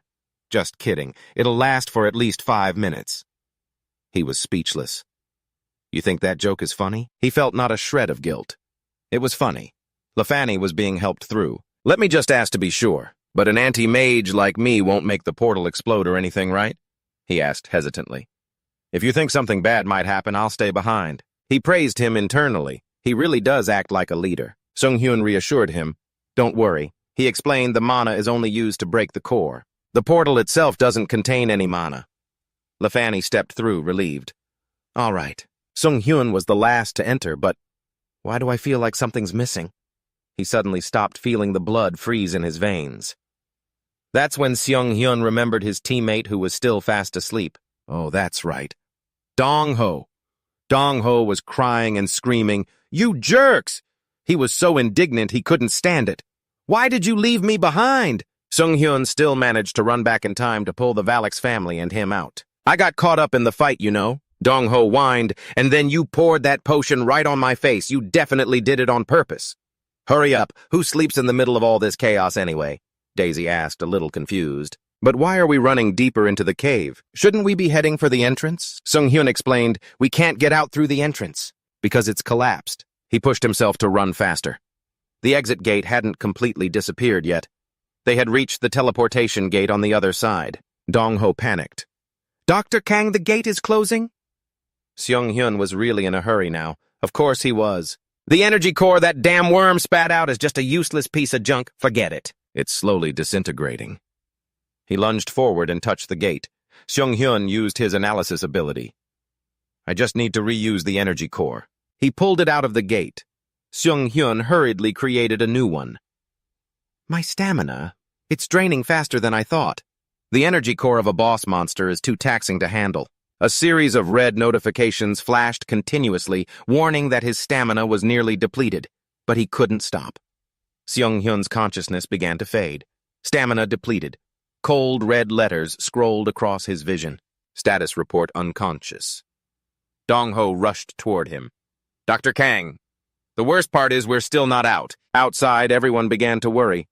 "Why aren't they out yet?" LaFanny said impatiently. "Did something happen?" Suddenly, a magic circle appeared. It was Seung-hyun, along with the Valak's family. Dong-ho's voice came out in heavy pants. I really thought we were going to die in there." Everyone was overjoyed. "Dr. Kang, you're alive?" he called out, "Dong-ho," just before his strength gave out. Status report, unconscious. Seung-hyun couldn't hold on any longer. Seung-hyun received another notification. An item assigned to your inventory has been activated. He couldn't help but be surprised. This is the life pin item. Experience points will be consumed to activate the item's effect. With that, Seung-hyun regained consciousness. His stamina recovered by 45%. "I really almost died. I'm only alive thanks to the experience ticket." "The diamond one that you gave me," Seung-hyun said with sincerity. "Thank you." Dong-ho beamed. "It was nothing.